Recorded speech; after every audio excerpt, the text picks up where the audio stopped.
Chapter 708.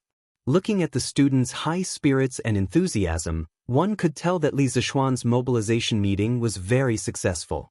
It had to be said that this guy was still very good at feeding the students chicken soup for the soul. After the assembly, the 16 classes all split up for training. The students of the first grade class were all former students of the mathematics school. Among them, there were many second-generation officials, and there were even some second-generation officials. For example, Li Tai, and now there was Li Qingqian. They could be said to be the most awesome class in Yanhuang College. Li Ku was assigned to Class 2. Other than the former students of the mathematics school, the rest of the students were assigned to classes according to their grades. Naturally, no one was willing to be their instructor in the face of such an awesome class. Although an instructor was like a teacher, who knew if they would be molested if they offended this group of rich second generations? Not to mention that Li Zixuan offered double the salary, even if it was 10 times, no one would be willing to do it. There was no other way. Qin Xiong, as the chief instructor of the military training, could only personally take on this heavy responsibility. With his relationship with Li Tai's family, he naturally did not fear Li Tai, Li Qingqian, or anyone else. Thus, the little fatty's bitter days came. The so-called standing at attention is like this old man right now, with your heels close together and the tips of your feet spread outwards. The gap is just enough to accommodate your fists, your legs are straight, your lower abdomen is slightly tucked in, your chest is naturally puffed out, your upper body is straight and slightly tilted forward, your shoulders are flat and slightly spread back, your arms are naturally hanging down, your fingers are naturally closed and slightly bent, the tip of your thumb is attached to the second joint of your index finger, your head is straight, your neck is straight, your mouth is closed, your lower jaw is slightly tucked in, and your eyes are level. As the first movement to learn during military training, it was actually not easy to do it well, so Qin Xiong was personally demonstrating it to the students of Class 1. Li Zixuan thought it was quite interesting, so he went down to patrol. "Raise your head. Can't you see me?" Seeing Wang Meng lowering his head as if he was counting ants, Li Zixuan immediately struck his head. Of course, he didn't use his hand. Wang Meng probably hadn't washed his hair for a long time, but the scabbard. This guy was using the scabbard as a ruler. Ouch! Wang Meng took a solid hit and grimaced in pain. However, Li Zixuan held his sword and had a murderous look on his face. Wang Meng didn't dare to retort and could only raise his head as he was told. Only then did the rest of the students realize that Li Zixuan was here to pick a fight. They all braced themselves to avoid being beaten up like Wang Meng. Close your legs. The space between your legs is big enough to fit Wang Meng's head. Sun Zifan, who was concentrating on imitating Qin Xiong's actions, was also hit. Many students almost couldn't hold back their laughter. What did she mean by the space between her legs could fit Wang Meng's head? This analogy was a little wretched. Wang Meng, who had been shot even though he was lying down, was on the verge of tears. He thought to himself, "Mister, if you want to talk about other people, then talk about other people. Why do you have to use me as an analogy?" And this analogy is so dirty. If he could, Wang Meng really wanted to tell Li Zixuan, "I'm really F***ed up. Yamacho, I've already tried my bests. This is as far as I can go." As the person involved, Sun Zifan felt even more bitter than Wang Meng. He said to Li Zixuan gloomily, "There's such a thing?" Li Zixuan widened his eyes. Then, he squatted down in disbelief and used his hands to force Sun Zifan's knees inwards. "Ouch! Ouch, ouch, ouch. My legs are going to break. Yamacho, please spare me." Sun Zifan felt as if his bones were going to break as he hurriedly cried out, "All right. Looks like you're really born. You can just stand there like this." Li Zixuan stood up speechlessly and said. Only then did he remember that he had probably encountered the legendary O-shaped leg. He really didn't notice it normally. Sun Zifan looked at Li Zixuan pitifully with a F***ed up expression on his face. It was easy to imagine how gloomy he was in his heart. Feeling Sun Zifan's gaze, Li Zixuan felt as if 10,000 alpacas were galloping across his heart. He couldn't be blamed for this. Who knew that Sun Zifan actually had O-shaped legs? However, the awkwardness only lasted for a moment. He rubbed his nose sheepishly and then went to patrol other places as if nothing had happened.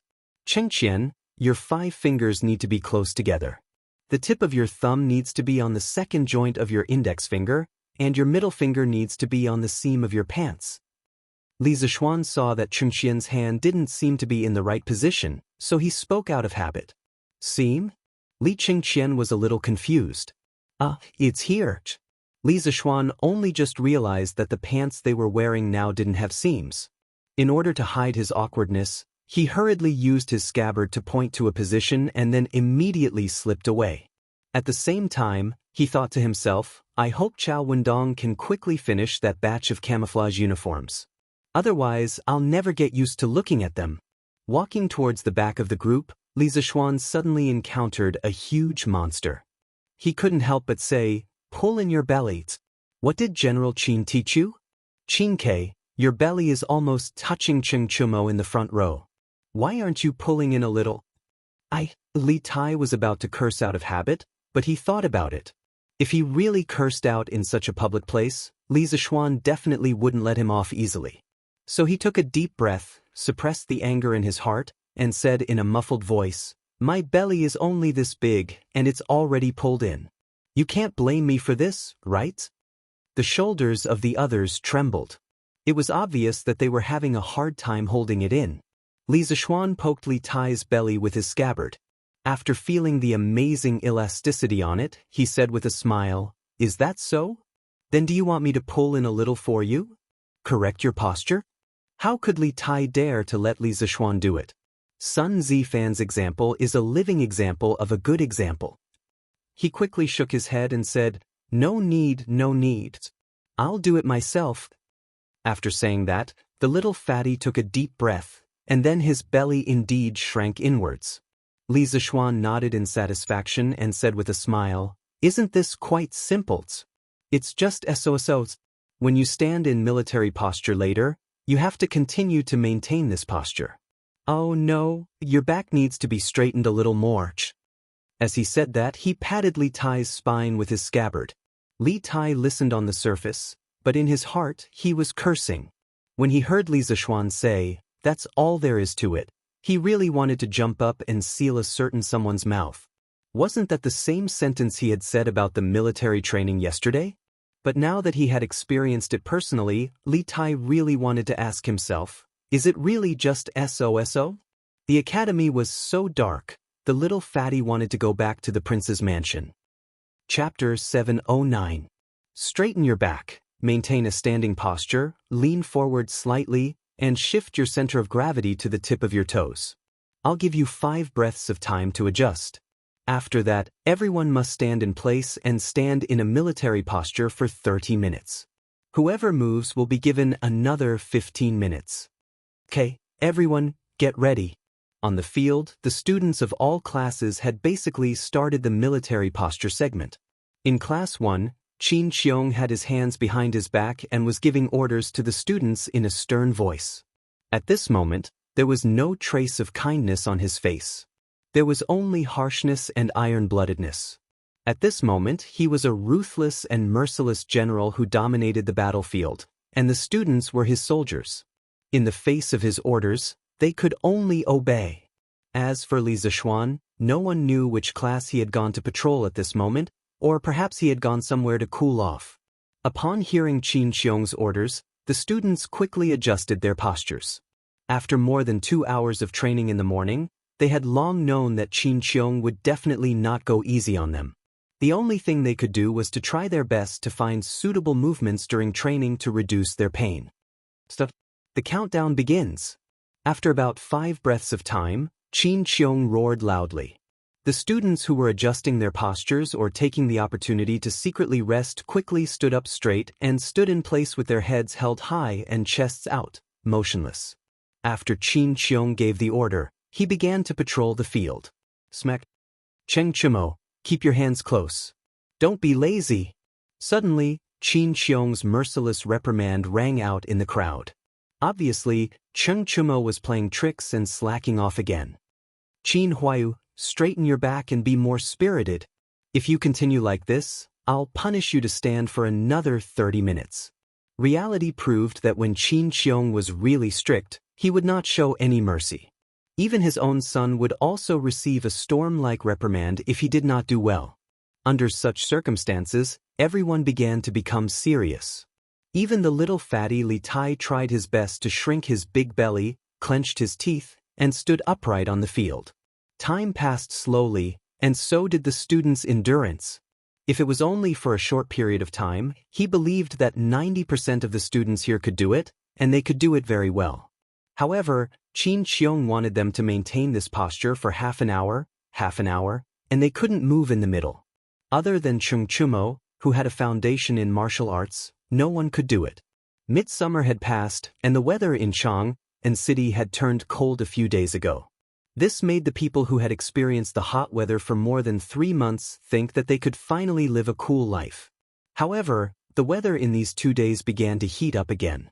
It was a kind of stuffy heat that pressed on people's hearts, making them restless. As the saying goes, the early Liqiu is chilly, the late Liqiu is hot. Folk believed that the beginning of autumn was related to whether the weather was cool or hot, but meteorology had no conclusive conclusion on this. The sultry weather of heat death was also commonly known as the autumn tiger. At this moment, the students of Yanhuang College had a taste of Tiger Chiu's bitterness.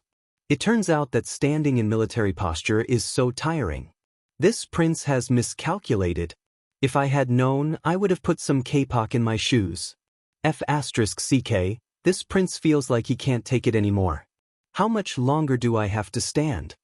In less than a quarter of an hour, Li Tai's legs began to tremble slightly.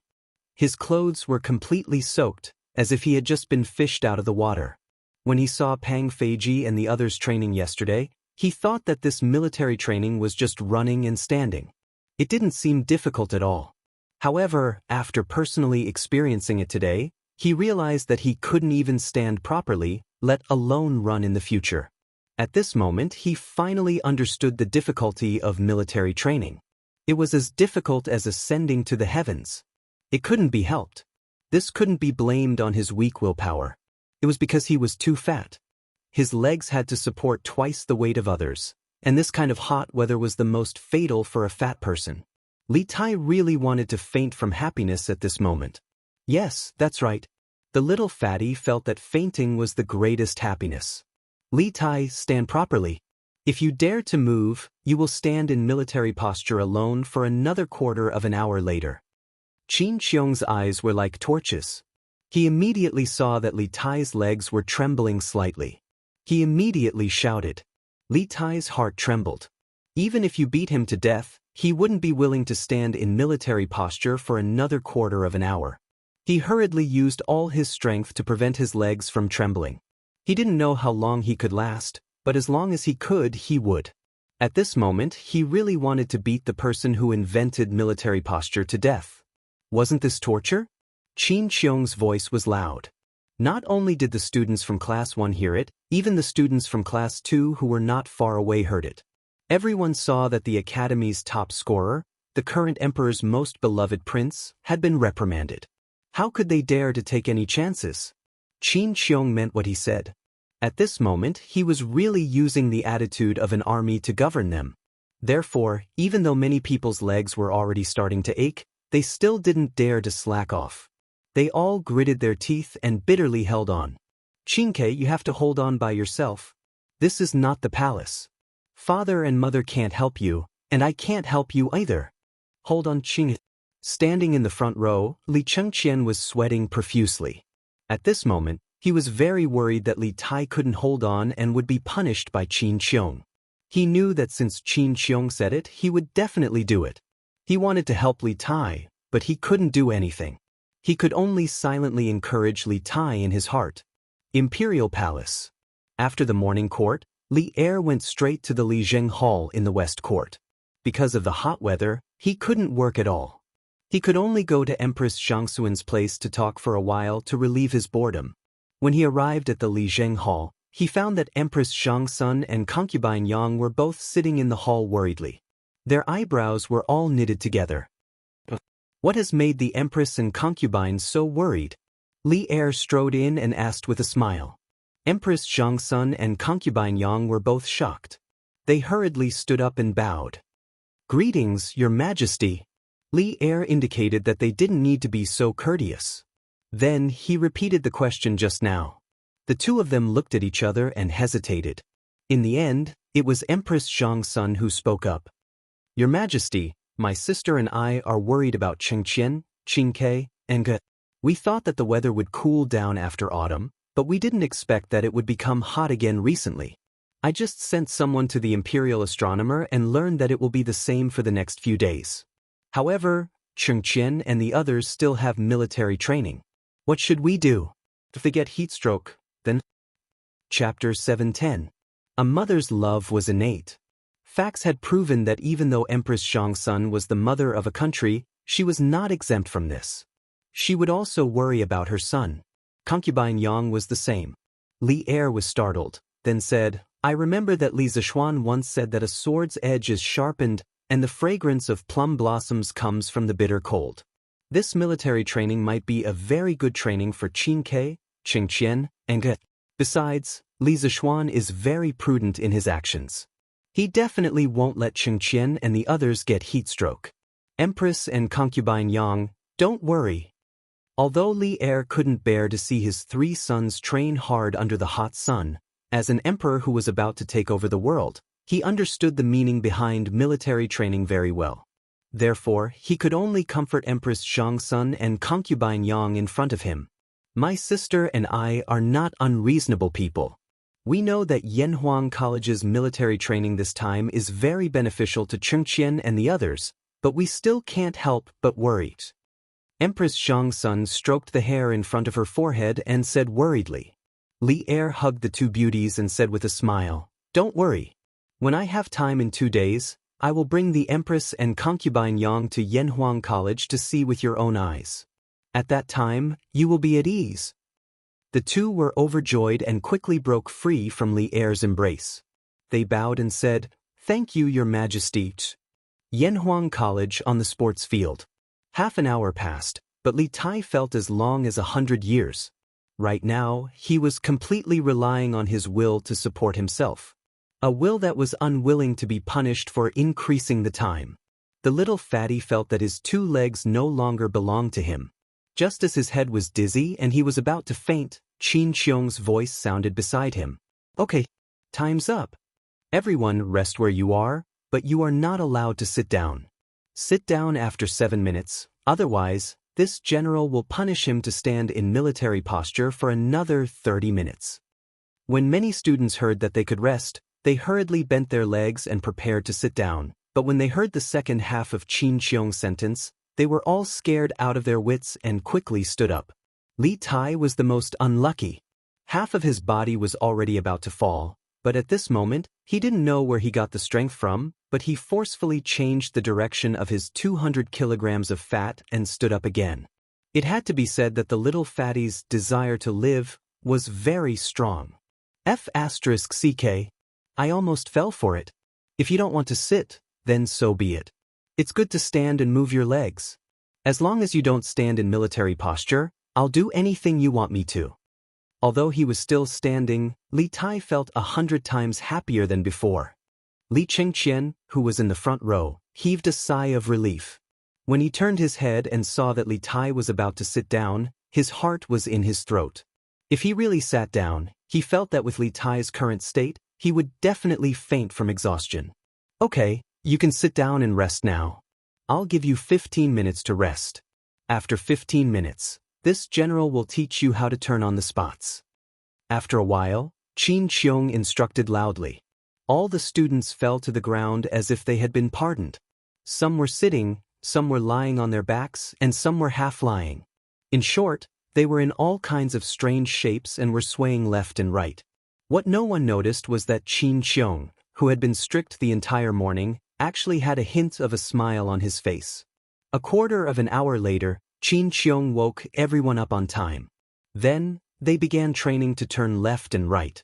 Compared to standing in a military posture, this was quite easy because they didn't need to maintain a posture and not move. Clang, clang, clang, clang. After about half an hour of training, the sound of gongs and drums could be heard everywhere in the academy. The exhausted students suddenly felt refreshed, and all of them looked at their instructors with eager eyes. When they were visiting the academy, the teachers not only introduced them to the usage of the new items in the academy, but also explained the meaning of the gongs and drums. Now, they knew that school was about to end. This nightmarish morning was finally coming to an end. The instructors of the various classes also stopped training at this moment. They all looked at the position of the first class. They had to listen to the chief instructor, Qin Qiong. Thus, the students of the 16 classes all looked at Qin Qiong. Some of them even had a hint of pleading in their eyes. This morning's training was really too torturous. It was only now that they understood that the chicken soup for the soul that Li Zishuan gave everyone in the morning was poisonous. Poisonous chicken soup. Feeling the eager gazes of more than 600 people, Qin Qiong paused, then waved his hand and said loudly, "School is over, eat. All students must gather here at 1:30 p.m. Latecomers must run 10 laps around the sports field." "Oh, time to eat. Finally we can rest." Although Qin Qiong was shouting fiercely at the back, these students only cared about having a good time now. Who had the time to care about whether they would live or die in 2 hours? As soon as Qin Qiong finished speaking, the students of the 16 classes immediately burst into cheers. Then, one by one, they burst out of nowhere and all rushed towards the canteen. After training for the whole morning, they were all starving. Li Zishuan appeared out of nowhere and stood next to Qin Qiong. He smirked and said, "These kids are still too young. Do they really think that the nightmare is over? This is just the beginning." Huff. Speaking of the hungriest people, Li Tai could definitely be counted as one of them. He had a large body, and his training had consumed a large amount of energy. His appetite was even larger. At this moment, he felt that he could eat an entire cow. Oh, if he couldn't eat a cow, then he could eat a pig. He wanted to eat as soon as possible, so he could only run forward. Otherwise, he would have to line up with an empty stomach and watch others eat. That would be terrible. When he thought of the delicious chicken and dongpa meat in the canteen, Li Tai felt that even if he was tired from running now, it was worth it. "Quick! Give me 5 plates of chicken, 5 plates of dongpa meat, and 5 bowls of rice." Li Tai ran to the cafeteria while gasping for breath. He went straight to the most expensive food window and ordered the middle-aged man who was in charge of the food. Thinking that he would be able to eat delicious food soon, Li Tai was almost drooling. Yamacho has a rule that all students in the academy have a uniform meal this month. There are only 2 vegetarian dishes and a bowl of mung bean soup every day. There is enough rice. "Student, do you want more?" The middle-aged man was fat and had big ears. He bent down and said to Li Tai. Li Tai, who was looking forward to the delicious food, was stunned. He felt that the entire academy was full of malice, especially from Li Zishuan. They wanted him to buy something that he couldn't buy even if he had money. "Damn. You win." Li Tai gritted his teeth and said word by word. "What did you say? Hey, are you going to eat or not? There are still people lining up behind you." The middle-aged man urged. "Eat. Give me 2 plates of vegetables and 5 bowls of rice." Li Tai said fiercely as if the person in front of him had a deep hatred for him. Chapter 711. Yanhuang College, Cafeteria. "Qingke, why are you eating so much? And there are only 2 servings of vegetables." Li Qingqian arrived late. By the time he arrived, there were more than 10 people at each window in the cafeteria. He finally managed to get a meal, and then he saw Li Tai eating with his head down by the window. He walked over, but when he saw that there were 5 bowls of rice on the table, he was so shocked that he couldn't close his mouth. "Oh, it's Big Brother. Sit. When Li Tai heard this, he raised his head and saw that it was Li Qingqian. As he ate, he pointed to the chair opposite him and gestured for Li Qingqian to sit down. Then he replied vaguely, "Do you think I want to? I'm starving. I've never felt so hungry before." "Oh, it just so happens that Big Brother's appetite has always been small. Why don't you give me a dish?"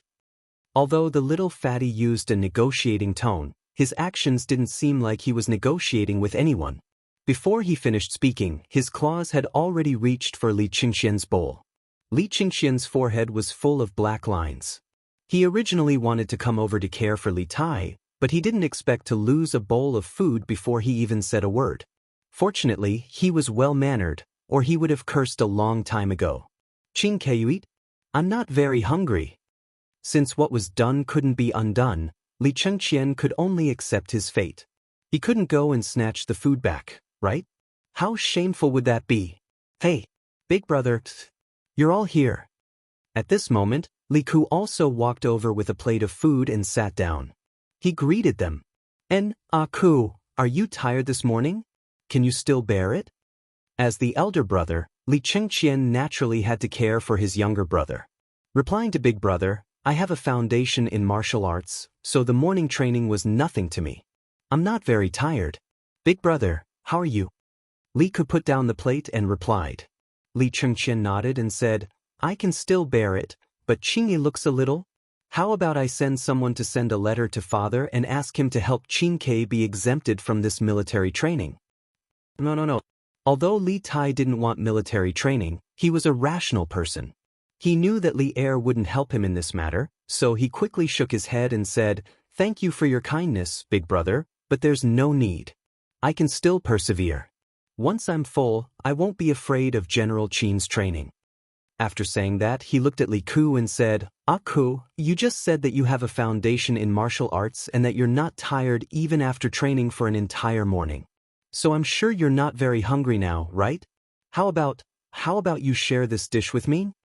The little fatty's eyes were fixed on the 2 bowls of food in front of Li Ku. His meaning was obvious.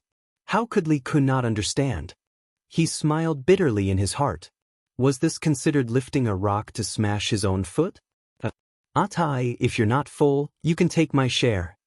Li Ku forced out a smile as he said. Although he had a foundation in martial arts, he was also hungry after being tired all morning. Although there were only 2 dishes of vegetables, when he thought about the fact that he still had to continue training in the afternoon, he still had to eat vegetables. It was better than having no vegetables, right? Aku, you're very kind. After we leave the academy during the holidays, I'll definitely repay you 10-folds. Hearing this, Li Tai was overjoyed. He quickly picked a bowl of vegetables and brought it over, then laughed loudly. "Qingke, didn't you dislike vegetables in the past?" Li Qingxian covered his face. He felt that the royal family's face was about to be completely thrown away by Li Tai. The dignified king of Wei had actually fallen to the point of begging everywhere. If this were to spread out, there would definitely be many righteous people jumping out to accuse Li Tai of being disrespectful. F***CK. Isn't it all because of Xiao Xian? It would have been better if Li Qingxian didn't ask. Once he mentioned Li Tai, he immediately jumped up and said, "I think he's deliberately targeting us. This cafeteria used to have gnawing chicken, dongpa meat, and so on. But after the military training, there's nothing left. There's only vegetables. What can I do?" Xiao Xian must be using his position to avenge private grudges. He's thinking of ways to torture us. When the holidays are over, I'll definitely report him to father and say that he's abusing students. Li Qingxian couldn't help but lean back and cover the food in his bowl with his hand. Because Li Tai was too agitated when he said these words, some rice grains sprayed over. "Qingke, Xiao Xian is also doing this for us, smacks. I haven't seen you for a while, and you're talking bad about me again." Just as Li Qingxian was about to speak up for Li Zishuan, he saw a hand coming towards the back of Li Tai's head. Then came Li Zishuan's angry voice and Li Tai's coughing from choking on his food. Li Zishuan placed the plate of food on the table next to Li Tai. Behind him was Pang Feiji. The 2 of them just happened to sit next to Li Tai and Li Qingxian. There was only an aisle between them. Then, Li Zishuan said in an unfriendly tone, "You're insulting your teacher in public. If Her Majesty and the courtiers find out, do you think they'll help you or me? And you still have the time to gossip about me at a time like this? Looks like the training this morning wasn't heavy enough." Li Tai had just been hit so hard that he couldn't speak. Now that he heard Li Zishuan's slightly threatening words, his face turned green. He hurriedly said, "Xiao Xian? Not Yamacho. Your Excellency Yamacho, what you just heard is not Tai's true words. Please don't take it seriously. Li Ke almost burst out laughing. He hurriedly covered his mouth. Li Zishuan, however, didn't fall for the little fatty's trick. He shook his head and said, "What you said is what you said. Would anyone force you to say something against your wills?" Li Tai was speechless. Li Chengqian hurriedly came out to smooth things over and said, "Xiao Xian, Qingke was just saying that. She didn't mean any harm. Don't take it to heart." He came to Yanhuang College as a country's crown prince to supervise the studies. Naturally, he could directly call Li Zishuan by his nickname. Li Zishuan nodded and said with a smile, "Okay, I'll give Qingqian some face today and won't pursue this matters." In fact, he was just scaring Li Tai. He didn't have any intention of delving into the matter. Hee. Thank you, big brother. Thank you, Yamacho. Li Tai chuckled and then continued to bury his head in eating. The 4 servings of vegetables were quickly swept clean by him. There was only half a bowl of rice left. Li Zishuan frowned. He thought that since the cafeteria didn't serve meat, Li Tai could lose weight. But now, it didn't seem feasible. After all, it was mentioned in biology that excess sugar in the human body would be converted into fat. So eating too much rice would also make one gain weight, right? Thinking of this, Li Zishuan turned his head and looked at Li Tai maliciously. Who knew that Li Tai was also looking at him? His eyes were full of greed. Chapter 712. Yamacho, can you give me a bowl of food? Li Tai looked at Li Zishuan. To be precise, he was looking at Li Zishuan's bowl. Right now, he only knew how to eat. He didn't look like a noble prince at all. Li Zishuan didn't expect the little fatty to be so cruel to himself for food. In this situation, he couldn't say what he wanted to say. Otherwise, it wouldn't be good if he drove the little fatty crazy. "I'll give you half a bowl. You ate the food of 4 people, and you still have the nerve to ask for more?" After that, Li Zishuan picked up some food with his chopsticks and threw it into Li Tai's bowl. This little display of skill made everyone's eyes pop out. Li Ke gave a thumbs up and said, "Yamacho, you have good control. This strength is just right." Li Zishuan smiled slightly and lowered his head to eat. To be honest, although there was no meat in the academy's cafeteria today, the vegetarian dishes were pretty good. Otherwise, Li Tai wouldn't have eaten 4 bowls in a row. Hunger was one reason, but the vegetables were also good. "Qingke, don't be greedy. The academy is already doing you a favor. You should know that according to Uncle Qin, he wants to train you like an army. Ask Feiji if the food in the army camp is better than the food in Yanhuang College." After lunch, Li Zishuan stood up and looked at Li Tai meaningfully. Without waiting for Li Tai to ask, Pang Feiji quickly said, "Of course not. Your Highnesses may not know, but although the academy only has vegetables to eat now, the taste is more than 10 times better than the food in the army camp. The oil is also much better than the food in the army camp." Li Chengqian suddenly said, "I see. It seems that we have all misunderstood." Li Tai was stunned and scratched his head. "I see. Hee, thank you, Yamacho." "Come on. I don't want you to thank me, Qingke. You might start scolding me again after I leave." Li Zishuan pursed his lips and said, "You guys should go to the classroom and rest for a while. Don't be late for the afternoon training. I'm leaving now." After that, he waved his hand and walked towards the gate of the academy. He had to go back and take a nap at noon. He had lunch in the academy cafeteria just to listen to the students' reactions. "You guys go to the dormitory first. I'm going back to the dormitory." After Li Zishuan left, Li Tai tilted his head and thought for a while. Then, he suddenly said something and ran away. "Qingke, the military training is starting soon. Why are you going to the dormitory now?" The teaching building of Yanhuang College was very close to the sports field, but the student dormitory was very far away from the sports field. There was only half an hour left before the military training began in the afternoon. The students chose to take a nap in the classroom instead of going back to the dormitory, so Li Chengqian shouted, Nothing. Big brother, Aku, you guys go back to the classroom first. I definitely won't be late in the afternoons." The little fatty's intermittent response came from the front. Li Qingqian had no choice but to take Li Ku back to Guanghua Building. In the afternoon, almost half an hour, most of the students came to the sports field in advance. After all, no one wanted to be punished for being late. Oh no, why isn't Qingke here yet? Everyone else gathered in twos and threes to talk and laugh. Only Li Qingqian was like a little wife who was eagerly waiting for her husband to come home. He kept tiptoeing to look at the back of the group, looking very anxious. Big brother, is Tai not here yet? Li Ku walked over from class 2 and asked. Sai, he's not here yet? Qingke is really too much. It's just a short time and she insisted on going back to the dormitory, but she still hasn't come back. Don't be late. Otherwise, you'll definitely be punished. Li Qingqian said with a worried face. Sai, he's here. Big brother, Tai is here. Just as Li Qingqian was sighing, Li Tai suddenly shouted excitedly. Li Qingqian took a closer look and saw Li Tai running over here. Behind him was a muscular person. It was Qin Xiong. Li Ku hurriedly returned to his class, and Li Qingqian heaved a sigh of relief. He thought to himself that Li Tai's timing was really accurate. He just made it before Qin Xiong. Huff. Hey, big brother, I'm back. Li Tai returned to class 1 and then came over to greet Li Qingqian. Li Qingqian nodded and said, it's good that you're back. He didn't know if it was an illusion, but he felt that Li Tai seemed to have become taller. Very good. No one is late. Military training will begin now. Everyone will stand in military posture for half an hour. Like before, you will have 5 breaths to adjust your posture. Start preparing. After a while, Qin Xiong came to the front of the team. He glanced at the students of class 1 and said in a deep voice. Li Qingqian looked back worriedly at Li Tai before starting to prepare.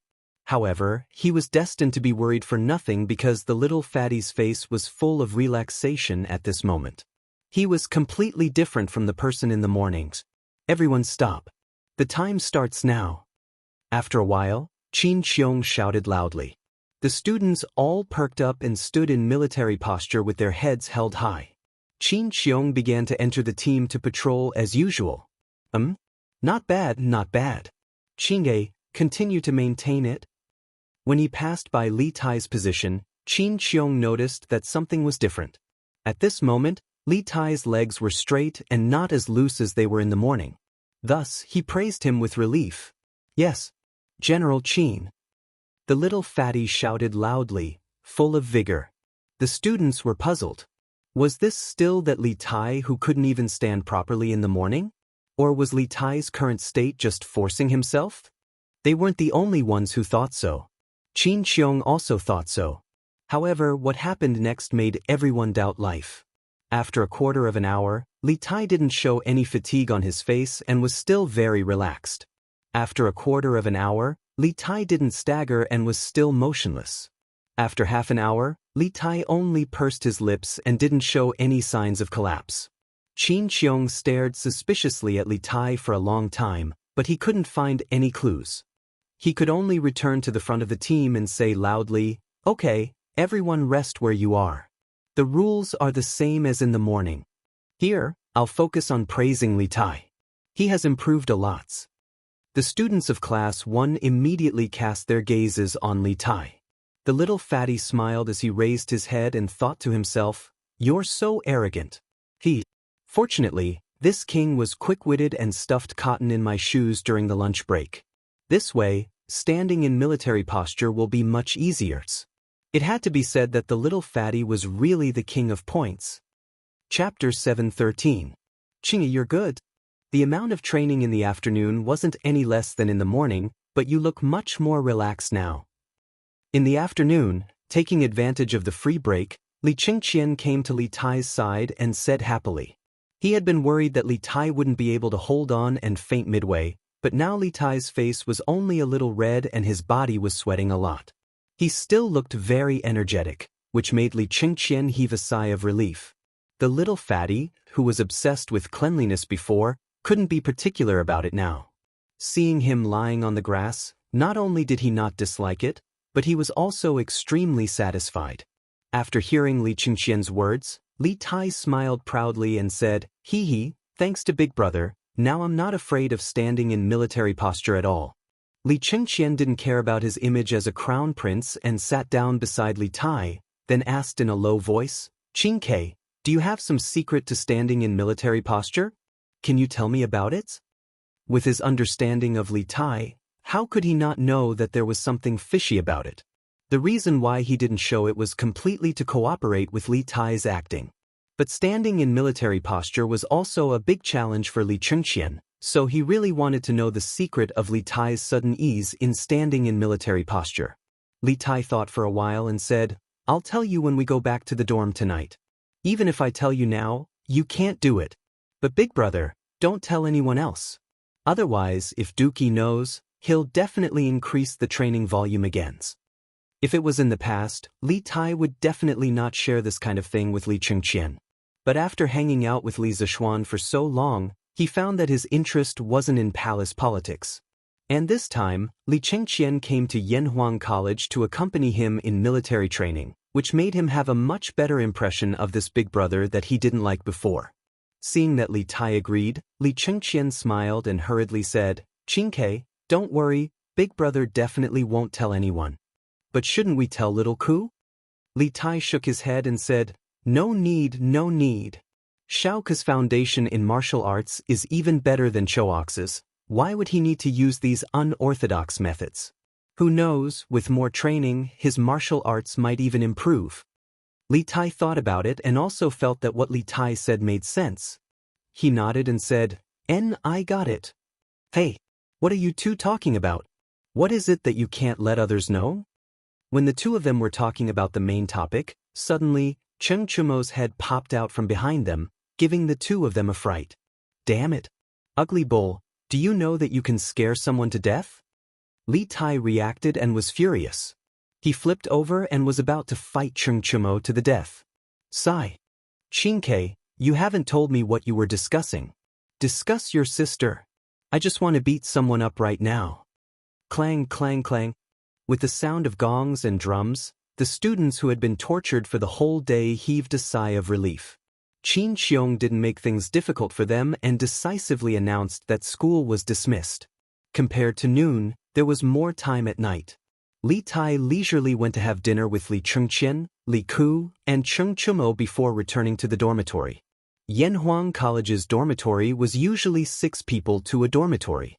Li Chengqian, Li Tai, Cheng Chumo, Qin Huayu, Yuqi Baolin, and Sun Zifan stayed in the same dormitory. "Qingyi, let's go. Let's go to the bathhouse and then we can rest."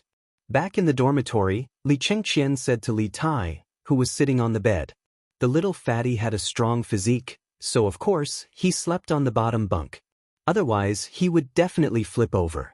At this moment, he leaned against the wall and waved. "Big brother, go ahead. I'll just take a bath in the dormitory." "Ah, Qingke, you're afraid of being naked with everyone, aren't you?" Cheng Chumo, who was opposite him, laughed loudly. "Cheng Chumo, you're bullshitting. I'm just tired and don't want to go to the bathhouse." Li Tai seemed to have been poked in his sore spot. He straightened his body and scolded angrily. Is that so? Then, Qingyi, if you're not afraid, why don't you come to the bathhouse with us to take a bath now?" Cheng Chumo said with a smile. Li Chengqian saw Li Tai's embarrassed face and hurriedly helped him out. "Cho Nyo, if Qingke doesn't want to go, then forget it. Let's go first. Baolin, Huayu, Zifan, let's go." "No, no, no. I'm not going either. You guys go ahead." Sun Zifan also shouted. When he thought of so many people standing together to take a bath naked, he panicked a little. In the end, he was still not used to this kind of public bathhouse that had never appeared in the Tang Empire before. Cheng Chumo immediately laughed loudly and said, "Ha, looks like it's not just Qingke who's afraid. Zifan, you're also afraid. Could it be that all fatties are afraid of being naked in front of others?" At this point, Cheng Chumo's eyes and expressions suddenly became extremely wretched. Scram! The two fatties let out angry roars at the same time, so loud that it hurt the eardrums of others. Seeing that he was about to be beaten, Cheng Chumo hurriedly pulled Qin Huayu and Yuqi Baolin and fled. Li Chengqian thought for a moment and said, "Qingke, Ziffin, you guys can't be like this in the long run. It's fine if the weather is hot now, but what will you guys do when the weather turns cold? Although they could take a bath in the academy's dormitory, they could only take a cold bath. That was why Li Chengqian advised them to take a cold bath. Li Tai and Sun Ziffin looked at each other and then said in unison, "Then we'll take a bath when we're back during the holidays." Li Chengqian immediately retreated and turned to leave. Then, the two fatties in the dormitory, one big and one small, stared at each other. After a while, Li Tai said, "I'll take a bath first." "Ziffin, you're not allowed to peek." Sun Ziffin made a disgusted vomiting gesture and said, "Qingke, you're really narcissistic. Only a ghost would want to peek at you. But you have to hurry, or they'll be back in a while." "Yes, of course." Li Tai didn't take it to heart. He hurriedly picked up a change of clothes and rushed into the inner cubicle. Then, he didn't forget to close the inner door. "Tingy, hurry up. If you delay any longer, Mumo and the others will have to come back." Not long after Li Tai went in, Sun Ziffin began to impatiently rush him from outside. "Damn, what's with the rush? How long has it been? It's been so long. Qingke, if you delay any longer, I'll rush in." Sun Ziffin threatened. Li Tai, who was inside, panicked and shouted, "Damn, don't you dare. Wait a little longer, I'll be done soon." With that, he sped up, wiped himself carelessly, put on his clothes, and ran out in a hurry. "I'm finally out. It's my turn." Sun Ziffin slipped in nimbly. Chapter 714. After about 15 minutes, Li Chengqian walked in from outside and saw Li Tai already lying on the bed. "Big brother, you're back." Li Tai opened his eyes and greeted him. Then, he closed his eyes and went back to sleep. He had exercised a lot today, so he was very tired. "Okay," Li Chengqian responded, then put the clothes he changed out of under the bed. He heard the sound of water in the room and guessed that Sun Ziffin was still inside. So, he bent down and whispered to Li Tai, "Qingke, before Chu Mo and the others come back, quickly tell me the secret of standing in military posture." Li Tai patted his head when he heard that. Only then did he remember what he promised Li Chengqian during the day. He pulled the quilt over and said to Li Chengqian, "Here. Big brother, look, the secret is in here." Li Chengqian took a closer look and saw that the corner of the quilt was cracked, and that place was actually empty. He was a little confused and asked, "Qingke, you? Where is the quilt core in this part of the quilt?" Li Tai laughed and said, "It's all in my shoes. With this thing, when standing in military posture, the soles of my feet will be much easier. Anyway, the weather is hot now, so I don't need a quilt." Li Chengqian suddenly understood, but at the same time, he was very speechless. Late at night, 1:45 p.m. Yanhuang College, which had been noisy all day, finally returned to silence. Oh, it could not be said that there was no sound at all, because there were still sounds of snoring in the student dormitory. Obviously, the students were very tired tonight. Many of them had never been so tired since they were born, so naturally, they slept soundly. Beep, beep, beep, beep. At this moment, there was a sudden and sharp sound in front of the student dormitory door. It sounded like the cry of an ape eagle at night, but also like the scream of a ghost. The first to wake up was naturally the military training instructor, led by Pang Feiji. "Lord Zhu, why are you here?" In order to facilitate the military training, Li Zishuan's team of personal guards stayed in the student dormitory at night. "Feiji, take the brothers and inform the dormitories one by one. Get all the students to gather. Whoever doesn't show up in 15 minutes will be punished by running 10 laps." Li Zishuan did not answer Pang Feiji's question. Instead, he ordered in a deep voice, Lord Zhu, why did you ask them to gather?" Pang Feiji was dumbfounded. No matter how hard he thought about it, he could not figure out why Li Zishuan had asked everyone to gather. "What are you talking about? This is a military order. Don't tell me you want to run laps in the field too?" Li Zishuan roared. Yes. "Please wait for a moment, Lord Zhu. I'll go now." Pang Feiji shuddered and immediately woke up. He quickly turned around and called for the rest of the guards to rush into the dormitory and wake the students up. Their shouts immediately rang out in the dormitory corridor. All students, come out and gather immediately. Those who don't arrive in a quarter of an hour will be punished with 10 laps. All students, come out and gather immediately. Those who don't arrive in a quarter of an hour will be punished with 10 laps. Li Zishuan continued to blow the bamboo whistle outside, and the quiet Yanhuang Academy suddenly became noisy. Even the teacher's dormitory not far away lit up at this moment. What? Gathering everyone at this time? Are you kidding me? That's right. I'm so sleepy. We've all taken off our clothes. How are we supposed to gather? Hey, all right, stop wasting time.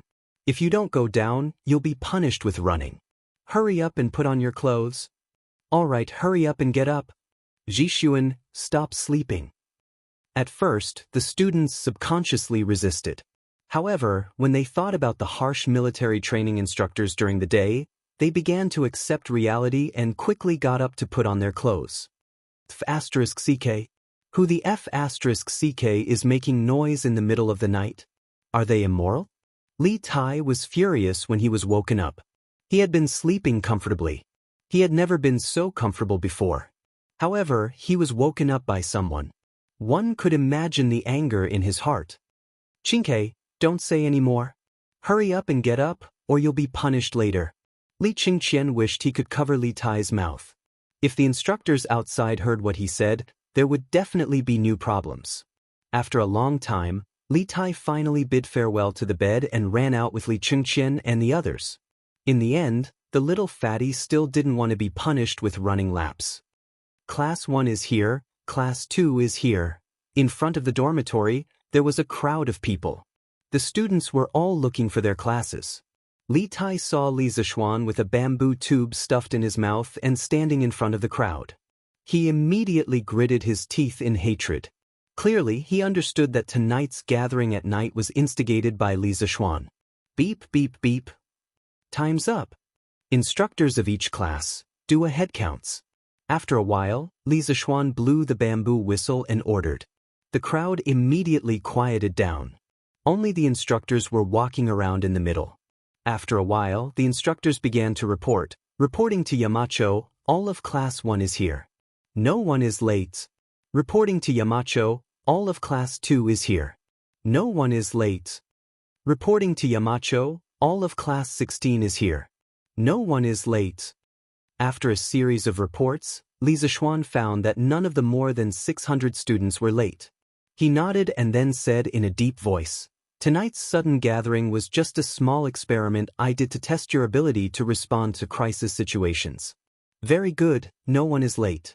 In the future, this kind of experiment will occur irregularly, and the time given to you to prepare will also be reduced by half.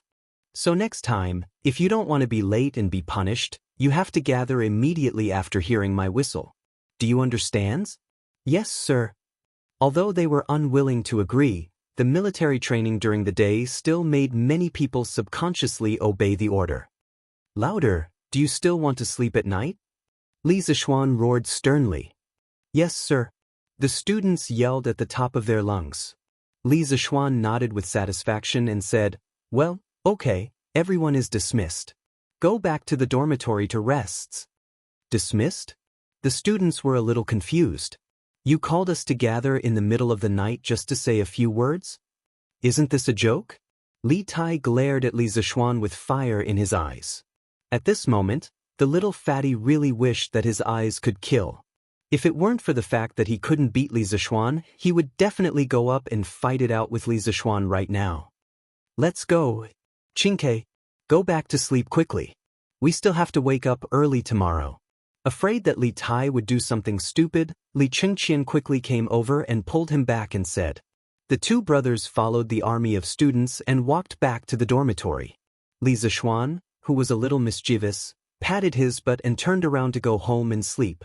What he didn't expect was that there was also a surprise attack thousands of miles away on the sea tonight. Chapter 7:15.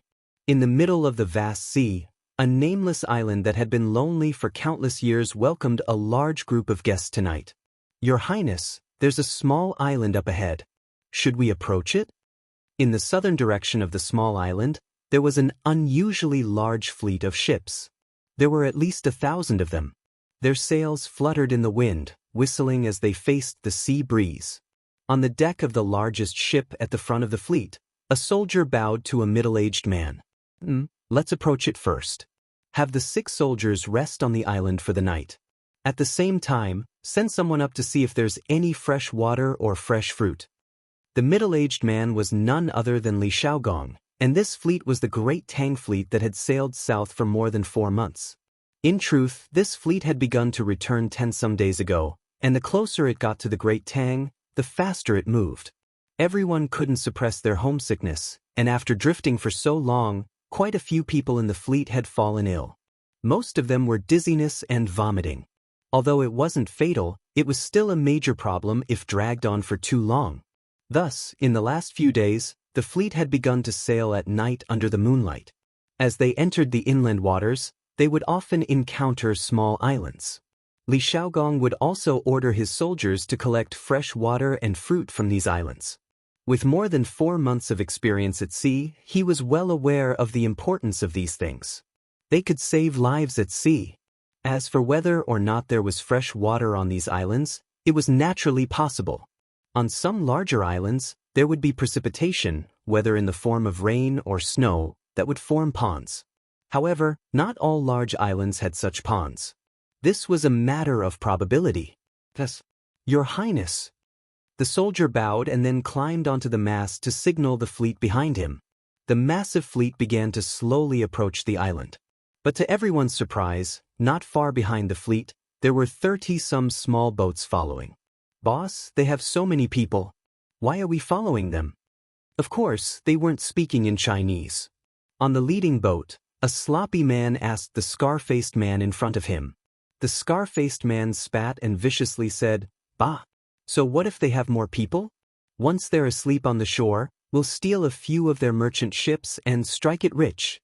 After following us for so many days, we can't let our brothers work for nothing."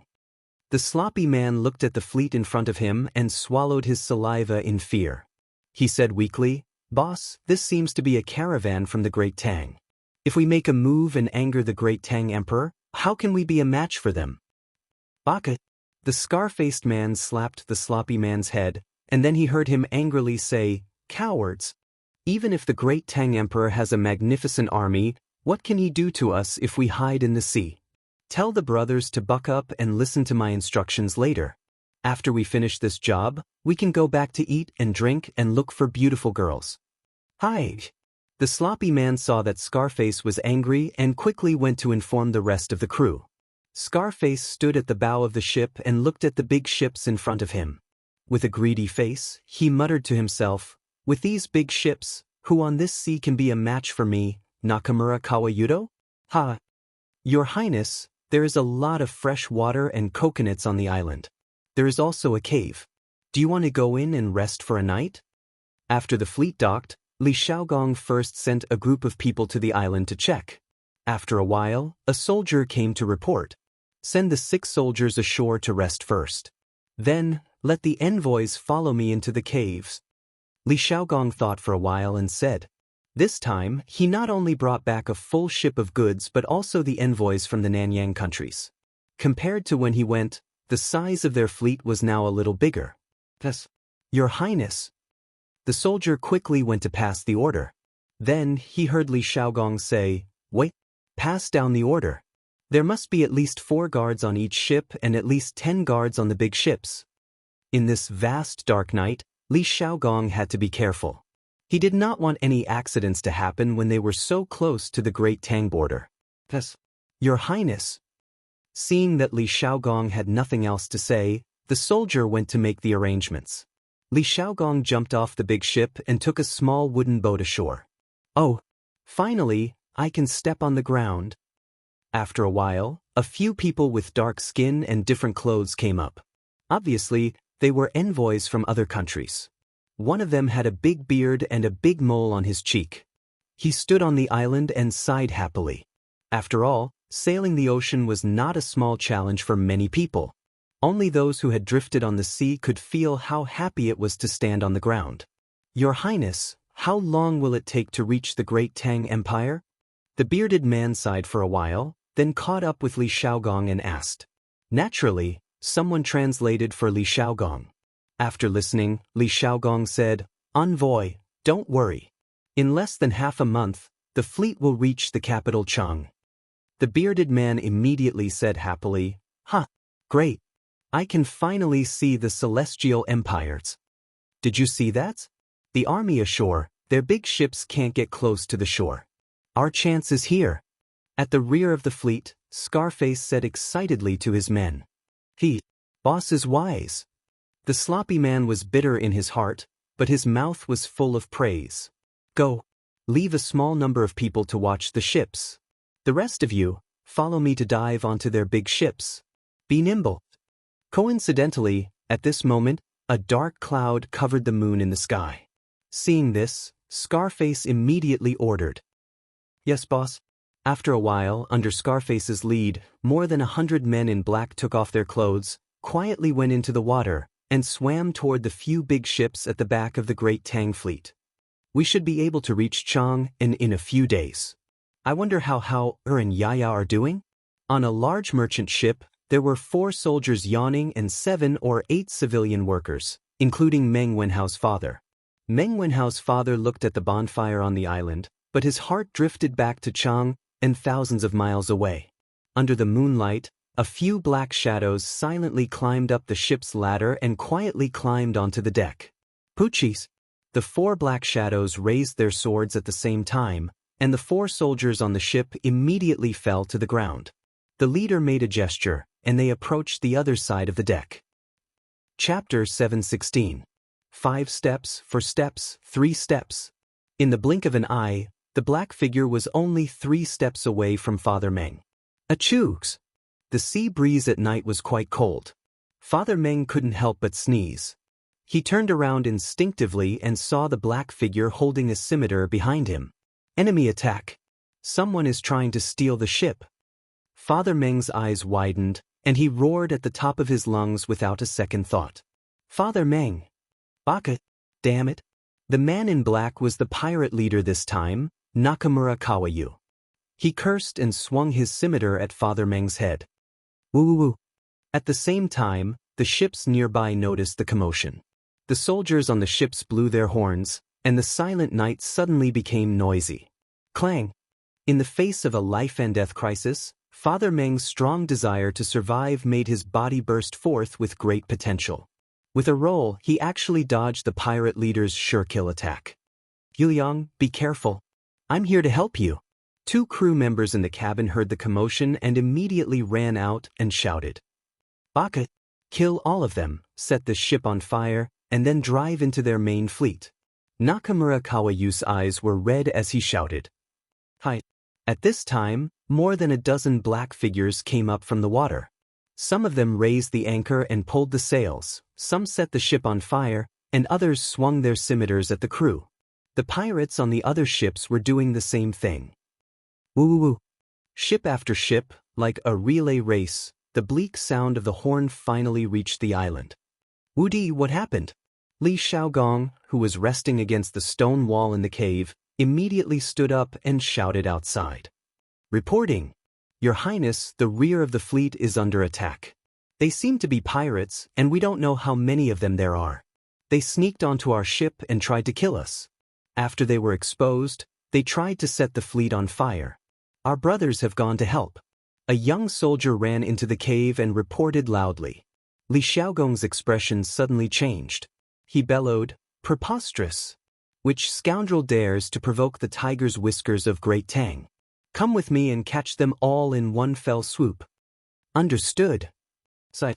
"Your Highness, do you need the help of our Zhenla Kingdom's warriors? Our Piao country's warriors are also at your disposal. Funan country is willing to lend a hand to your Highness." At this moment, the envoys in the cave all stood up and said, in truth, they had long ago witnessed the power of the Tang fleet, and they had hoped to run into a few pirates so that they could show off in front of Li Xiaogong. But this fleet was simply too large. Let alone pirates, even many countries had not dared to provoke this fleet.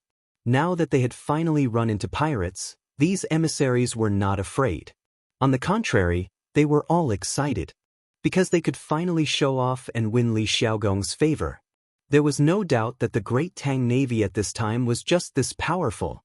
Compared to the Han Dynasty, the maritime Silk Road during the Sui and Tang dynasties was obviously more developed.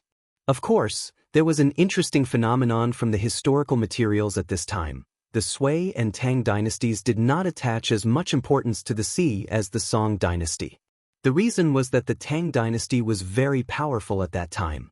Its western border had reached Central Asia and West Asia. Its Silk Road was very smooth on land. The maritime Silk Road was relatively less important, but its naval power was still very strong. The Tang dynasty dominated the entire East Asia at that time. Of course, there were other maritime powers in East Asia, such as Japan.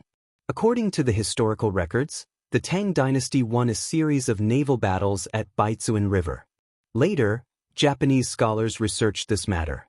They believed that the reason for Japan's defeat at that time was that China's shipbuilding technology was far ahead of other Asian countries. At that time, China's ships were sewn with rosin and the number of iron nails were far more than Japan's. When the ships of the two sides collided in the naval battle, the Japanese ships fell apart, while the Tang dynasty ships were sturdy and did not fall apart. Therefore, the Tang dynasty had an advantage in naval battles.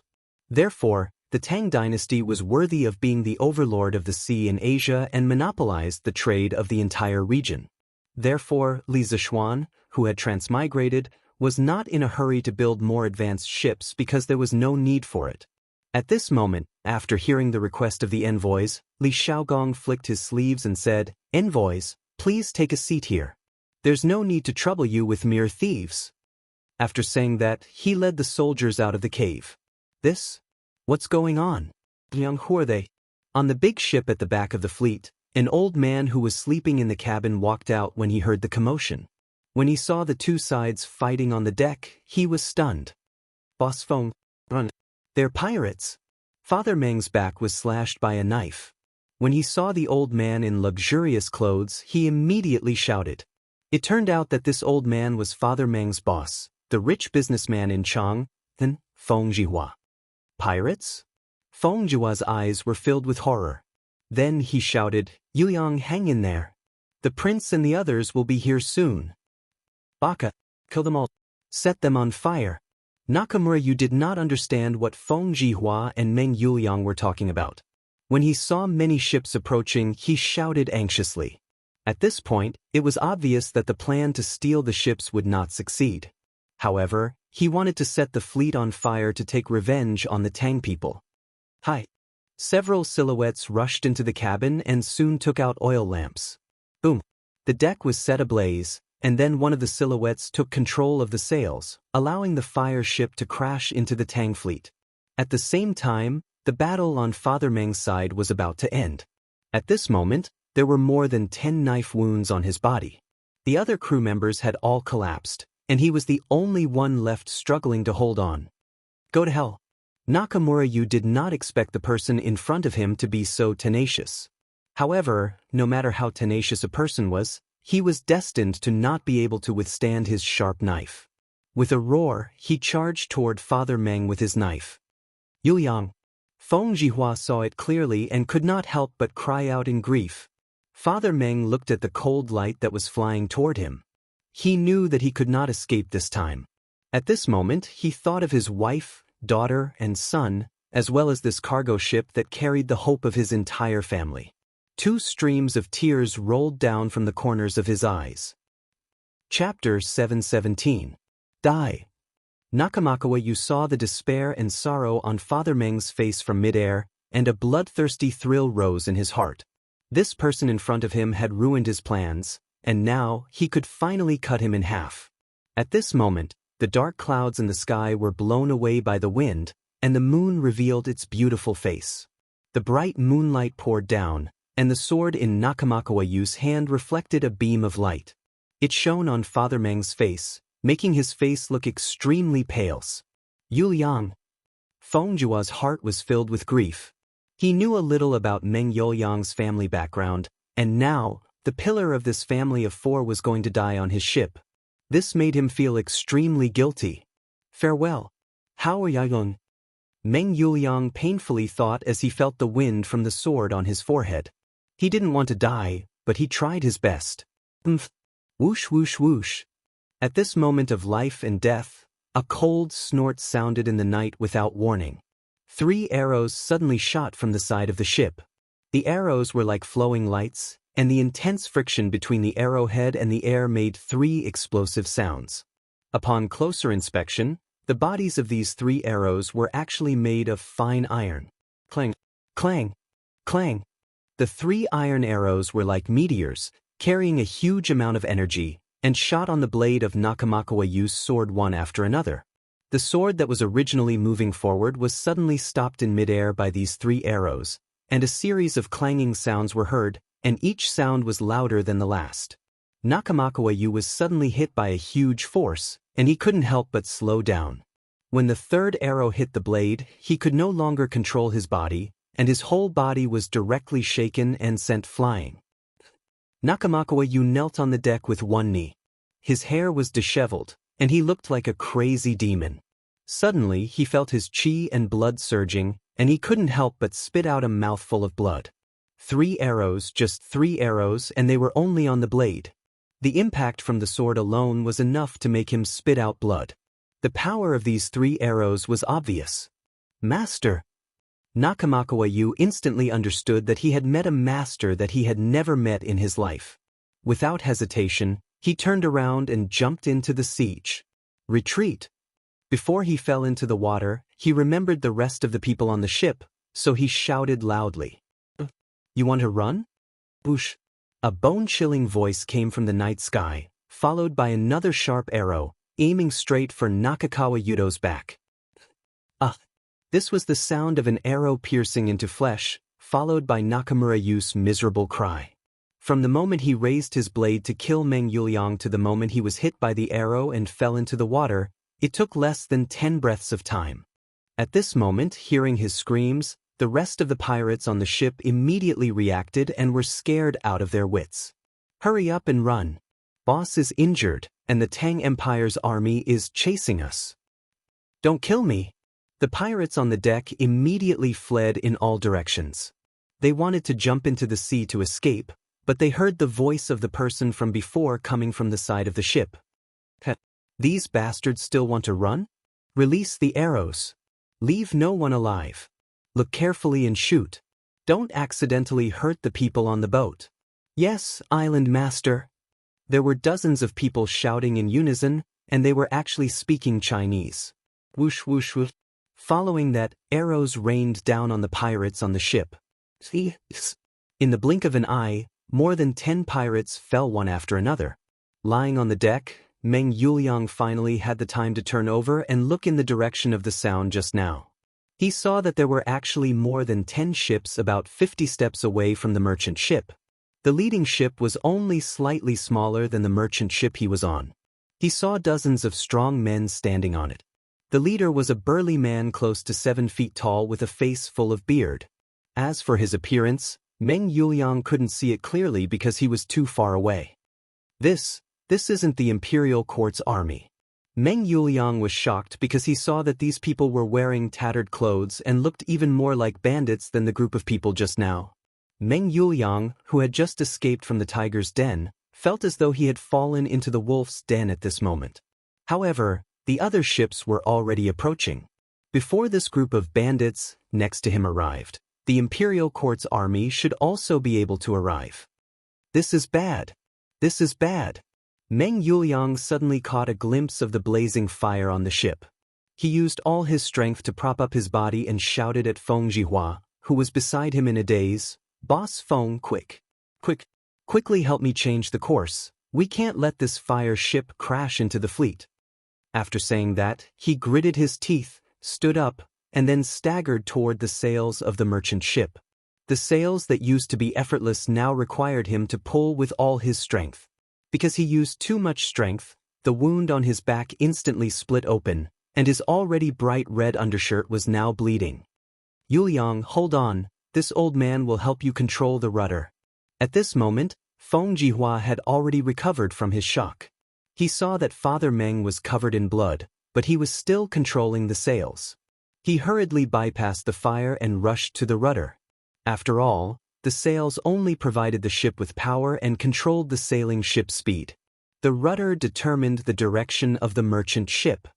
This required at least 2 people to cooperate with each other to make this fire ship turn around and leave the main fleet as soon as possible. Prince, it's not good. The merchant ship in front is on fire, and it's rushing here at full speed. Li Xiaogong took a dozen of his personal guards to a large ship at the back of the fleet in a small boat. After a while, he heard the soldiers on the mass observation deck anxiously shouting. Li Xiaogong was shocked. He hurriedly went to the stern of the ship and saw a burning merchant ship about 100 feet in front of him. Prince, this subordinate will escort you to retreat. The general next to him was shocked and quickly bowed with cupped fists. It was only a distance of 100 feet, there was no time to raise the anchor and turn around. Not to mention that they had nowhere to turn because there were endless ships of all sizes behind them. If it weren't for this reason, Li Xiaogong wouldn't have come here in a small boat. Retreat? Retreat to where? If this prince retreats, what will happen to this large fleet? During the 3 kingdoms, Zhuge Liang burned many camps. Today, a few petty thieves want to imitate Zhuge Liang? This prince will not be like Cao Cao. Come, order the ships at the back to turn around and form a line to block the fire ship. Li Xiaogong ordered with a pale face. Prince, you can't. The young general shouted. Bastard! This is a military order. You dare to disobey? Li Xiaogong said coldly as he pulled out the long sword at his waist and placed it on the general's neck. Report. Prince, there are survivors on the merchant ship in front. They seem to be the crew on the ship. They are turning the ship around, and the fire ship has begun to deviate from the course. And there are more than a dozen sailboats beside them. They are not our peoples. Chapter 7:18. At this critical moment, Li Xiaogong had never thought of running away, nor could he run. 20,000 soldiers, tens of thousands of civilians, and several thousand ships. If such a massive force was burned down by a small band of pirates, Li Xiaogong would forever be nailed to the Great Tang's pillar of shame, and his descendants would never be able to rise again. The first reaction of Li Xiaogong, who was quite experienced in battle, was to turn the merchant ships at the back 90 degrees and form a line to form a strong defense. Then he ordered the other fleets to move away and increase the distance between them. At the cost of sacrificing a few merchant ships, the survival of the entire fleet could be achieved. But this would also put Li Xiaogong in danger, because the merchant ship he was standing on was in the back row. Just when Li Xiaogong was preparing to make a decisive decision, a messenger came down from the observation deck and ran up to Li Xiaogong to report. Li Xiaogong was taken aback. He looked at the deputy general with a sword at his neck and asked, "Whose ship does that merchant ship belong to?" The young general clasped his fist and said, "Your Highness, that ship belongs to the wealthy merchant of the capital, Feng Zhihua. The ships next to it also belong to him." Feng Zhihua, Li Xiaogong softly muttered, and then his expression flickered as he asked, "Is the Meng Yuliang that this king asked you to keep an eye on that ship?" "Your Highness, he is indeed on that ship." Li Xiaogong's brow furrowed. At this time, he saw that the fire ship had already begun to turn to the right. At this rate, it would definitely not be able to hit the main fleet, so he decisively ordered, "Immediately turn the ship around and sail to our right to rescue the crew." "Your Highness." A few moments later, Li Xiaogong's ship had raised its anchor and was making straight for Feng Zhihua's merchant ship. The distance between them was less than 1,000 feet, and the merchant ship was also turning, so its straight-line speed was greatly reduced. Thus, Li Xiaogong's ship was able to quickly catch up. At this time, the fire on the merchant ship was about to spread to the mast and rudder. "Hurry and have the people on the ship jump in. Find a few soldiers who are good at swimming to save them." At this moment, the 2 ships were moving side by side, and the distance between them was only about 30 to 40 feet. Li Xiaogong squinted his eyes and saw that the bloody man controlling the sails was Meng Yuliang. He let out a sigh of relief in his heart and hurriedly ordered. This time, Li Zishuan had helped a lot. Only those who had drifted on the sea would know the dangers of the sea. Previously, Li Zishuan had made a lot of preparations for the fleet to go south. Compasses, sea charts, and navigation precautions had saved many lives. Of course, Li Xiaogong was very grateful. Before he left, Li Zishuan had personally asked him to take good care of Meng Wenhao's father, Meng Yuliang. Although he was suspected of abusing his position for personal gain, Li Xiaogong was really willing to do so. If Meng Yuliang really died tonight, then he, Li Xiaogong, would owe him an even bigger favor. Thus, Your Highness. A soldier immediately cupped his fist and accepted the order. Then, the soldiers on the ship shouted in unison, "Listen to the crew on the other side. His Highness orders you to quickly jump off the ship. We will save you." Listen to the crew on the other side. His Highness orders you to quickly jump off the ship. We will save you. Feng Jihua and Meng Yuliang, who were completely focused on controlling the ship, were overjoyed when they heard the commotion. Yuliang, those are His Highness men. And His Highness is also here. His Highness has personally brought people to save us. We're saved. Feng Jihua said with tears streaming down his face. From the moment he had turned the ship around, he had never thought that he would survive. He believed that he would be buried in the sea like this merchant ship, but he had no regrets. He did not wish for his ship to destroy the entire fleet, because he was a man of the great Tang. A Tang citizen could not harm another Tang citizen. Not even in death. Now that he saw Li Xiaogong personally coming to rescue him as a prince, this kind of surprise made Feng Zhua's heart surge, and he was indescribably excited. Qi Lai. That's right. We're saved. Boss Feng, you don't know how to swim. Grab this shirt and I'll jump into the sea with you. The angle of the sail had already been set to the maximum, so there was no need for anyone to control it. After a period of rest, Meng Yuliang had already recovered a little of his strength. He took off his blood-stained clothes, and with a ripping sound, tore it into a long strip of cloth. After tying the two pieces together, he walked over and handed it to Feng Jihua. Feng Jihua said worriedly, "But Yuliang, you've suffered such serious injuries. How can this old man have the face to drag you down? You go by yourself." This old man? Meng Yuliang did not say anything and directly tied one end of the cloth to Feng Jihua's arm. He said with difficulty, "Boss Feng, before you left, you gave my family a large sum of money and gave my family's children and wife a good life. As long as I'm still alive, I will definitely bring you out of here alive. Jump quickly. If you don't jump, the fire will reach us." Feng Jihua hurriedly tore off the cloth and said, "No. Yuliang, if you bring this old man along, I'll only be a burden to you." When Father Meng saw that the mast was about to topple over due to the fire, he immediately grabbed Feng Jihua and jumped into the sea. Of course, he jumped in the direction of Li Xiaogong and the others. Above the sea, there was a heart-wrenching scream. One must know that Father Meng had been slashed more than a dozen times, and many of the wounds were so deep that the bones could be seen. Now that he was soaked in seawater, there was a burning pain in his wounds. This was really sprinkling salt on his wounds. The pain was more than 100 times more intense than when he was slashed just now. Even a tough man like Meng Yuliang could not help but cry out in pain. "Hurry! Swim over to save them. They can't hold on for much longer." When Li Xiaogong heard this heart-wrenching scream, he immediately leaned against the side of the ship and shouted at the soldiers in the water. "What a good man who values friendship and righteousness. I, Zhang Zhongjian, will lend you a hand." At this moment, a burly man flew onto the fire ship from nowhere. Then, he borrowed the force of the ship and came to where Father Meng was. He lifted the two of them with one hand and flew toward the ship where Li Xiaogong was. The moment Father Meng jumped into the sea, 1,000 miles away, in student dormitory 007 of Yanhuang College. Meng Wenhao, who was sleeping soundly, suddenly sat up, clutched his chest, and let out a scream. The other students in the dormitory were instantly awakened. "Wenhao! Wenhao, what's wrong with you?" Wang Meng was about to curse at someone for disturbing his sleep when he suddenly felt that something was wrong with Meng Wenhao's voice. Hence, he quickly got up and ran over to ask. Blood was thicker than water. Father and son were connected by heart. Even thousands of miles away could not separate them from each other.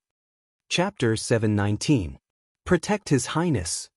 Under the moonlight, the burly man was like a great rock spreading its wings, carrying Meng Yuliang and Feng Jihua, the two chicks, and aggressively flying towards the big ship Li Xiaogong was on. The soldiers on the ship were shocked and quickly raised their sabers to protect Li Xiaogong. "Get out of the way!" Li Xiaogong pushed aside the soldiers in front of him with one hand. After the burly man landed on the ship, he ordered, "Men, send them back to the island for treatment first. Wu Di, take some men to see if there are any survivors on the other ships. Also, find out where these pirates came from." At this moment, Meng Yuliang's face was even paler than a sheet of paper. His facial features were all scrunched up in pain. Feng Jihua's condition was not much better. At this moment he was bent over and vomiting. It was obvious that he had been forced to drink a lot of seawater. Thus, His Highness. Wu Di, the head of the guards, looked at the burly man and cupped his fists. "Meng Yuliang thanks His Highness." "Thank you, benefactor." Just as the soldiers were about to carry them away, Meng Yuliang propped himself up with difficulty and kowtowed to Li Xiaogong and the burly man. He had just recognized this burly man as the one who had shot the arrow and saved him. The funny thing was that he had thought that the burly man and the others were another group of pirates. "No need to be so polite. Quickly go and treat your injuries." Li Xiaogong smiled faintly and waved his hand. "Ha! You're called Meng Yuliang? You're a real man. You don't need to thank me. It was only a small matter for me to save you. Quickly go and treat your injuries." The burly man laughed heartily without a care in the world. There were soldiers who carried them to the other ships and sailed towards the island. "Zhang Zhongjian? You are Zhang Zhongjian?" After Meng Yuliang and Feng Jihua were carried away, Li Xiaogong asked with narrowed eyes. As a member of the military, he had naturally heard of Zhang Zhongjian's name, but he had never seen him in person. "Ha! I am Zhang Zhongjian. Your Highness does not know this one, but this one knows Your Highness." Yes, this robust man was Zhang Zhongjian, and his nickname was the Bearded Guest. Together with Li Jing and Hong Funu, they were called the Feng Chen Three Heroes. He was originally the son of Zhang Jiling, the richest man in Yangzhou. When he was born, his father despised him for being ugly and wanted to kill him. He was rescued and became a Kunlun slave. After he succeeded, he wanted to raise an army to conquer the world. When he saw Li Shimin, he was ashamed that his bearing was not as good as Li Shimin's. He firmly believed that the world would belong to Li Shimin.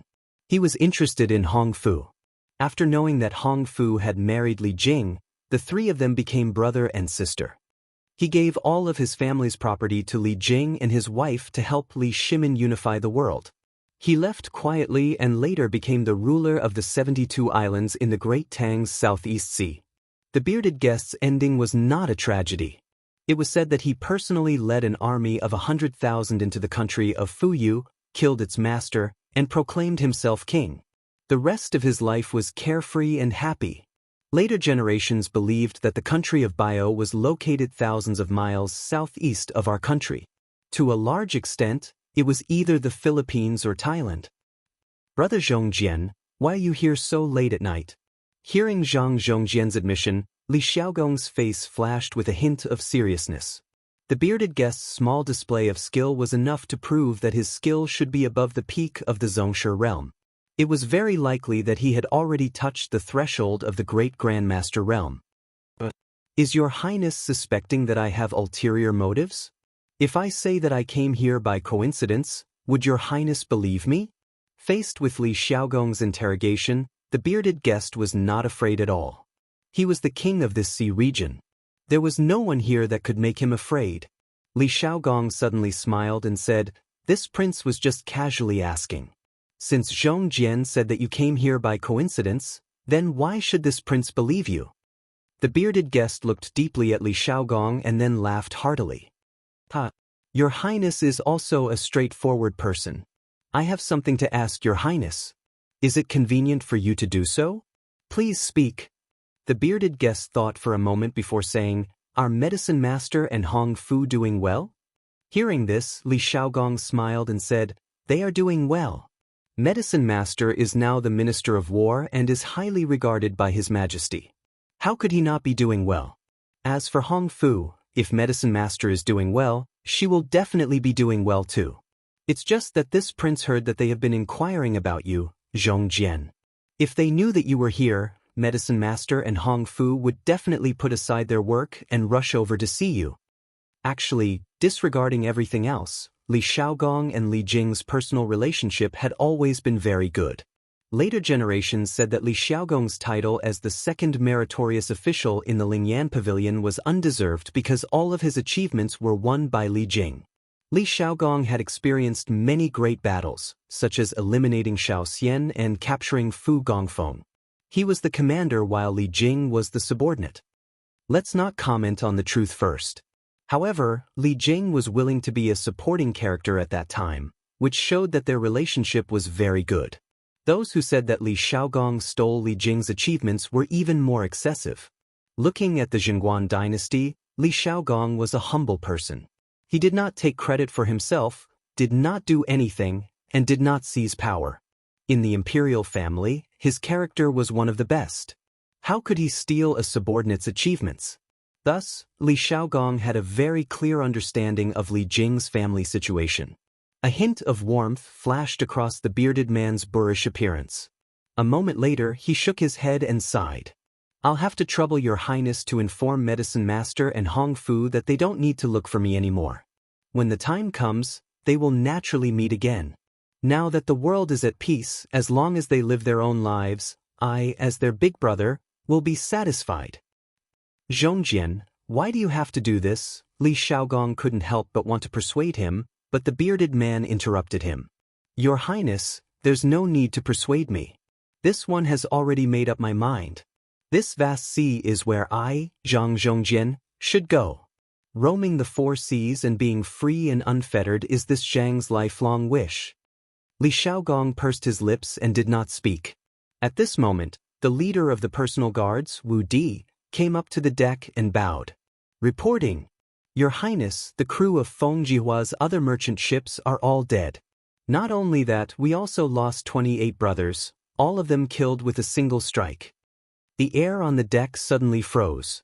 Li Xiaogong's face was ashen as he asked, Did you find out where these bandits came from? Wu Di waved his hand. Bring them up. A group of guards carried 5 corpses over. Wu Di bowed and said, Your Highness, based on the hair ornaments, clothing and weapons of these pirates, this subordinate speculates that they're probably from Wa. Bastards! A tiny country dares to provoke the tiger's whiskers of my great Tang? Li Xiaogong's eyes widened, his eyebrows stood up, and veins bulged on his face as he furiously roared. The bearded man interjected, Your Highness, according to this one's knowledge, these people are just pirates roaming the seas. Given the current strength of Wa, they would never dare to provoke the great Tang.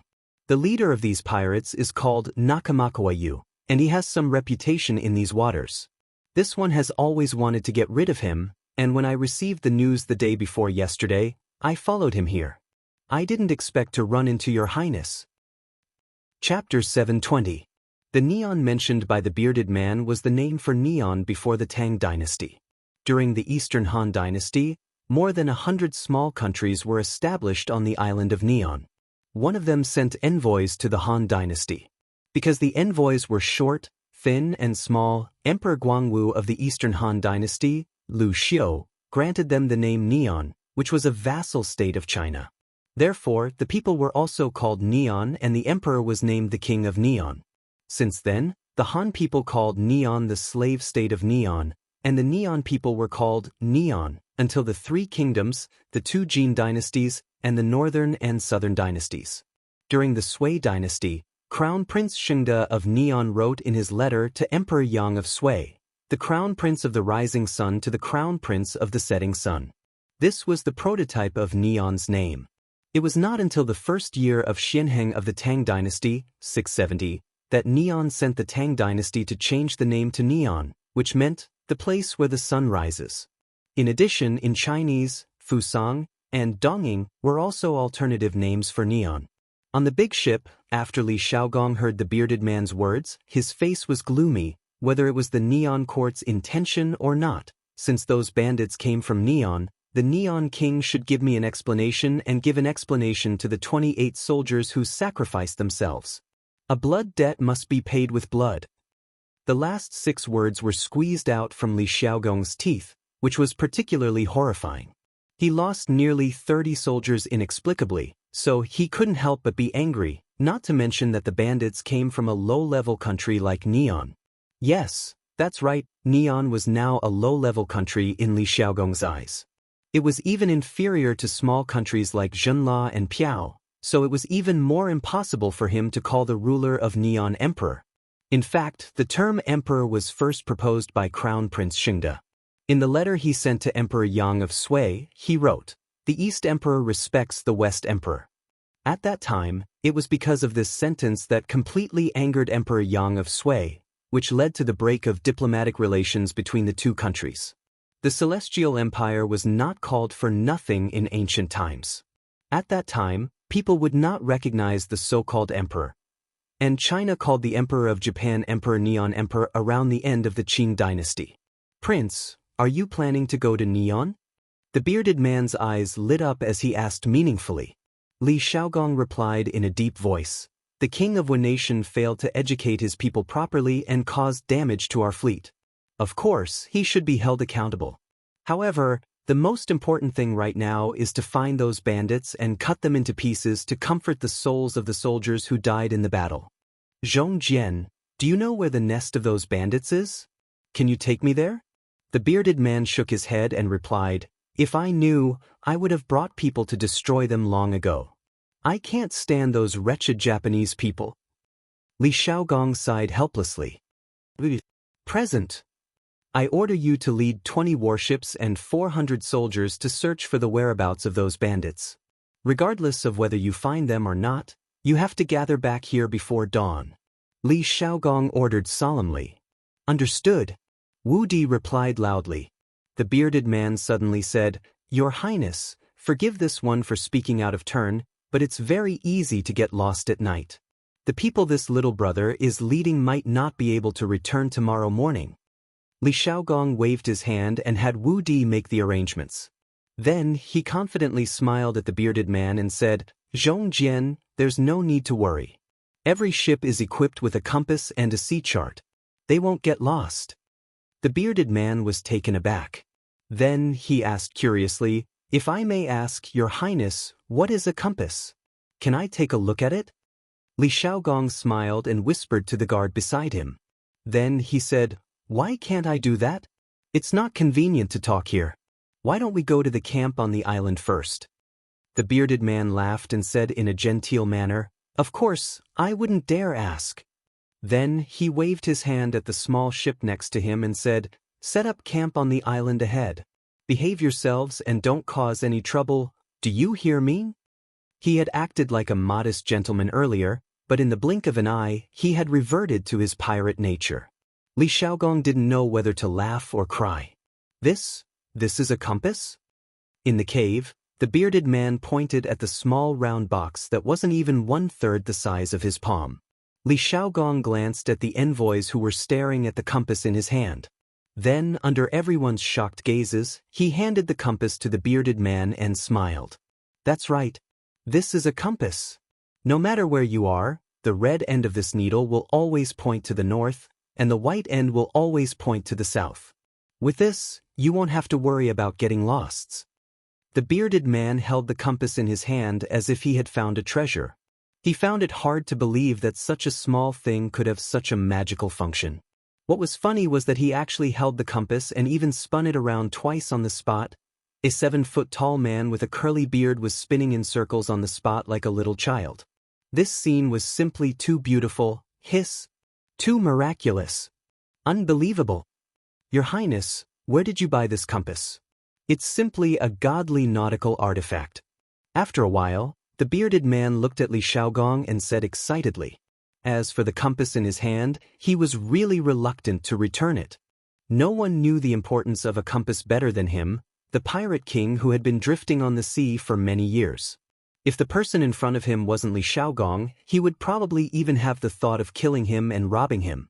He had never been a righteous gentleman. He was only loyal to his brothers.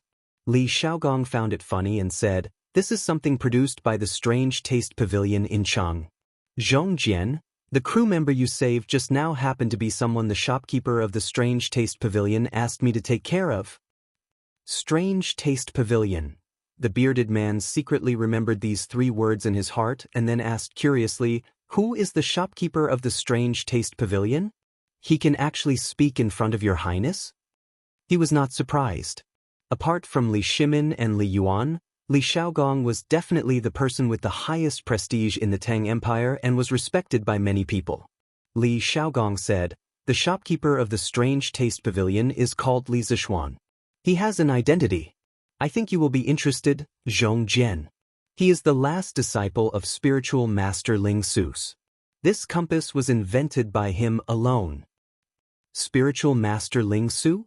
This time, the bearded man was even more surprised than before. He murmured, "Hey, it seems that I was right to save someone just now.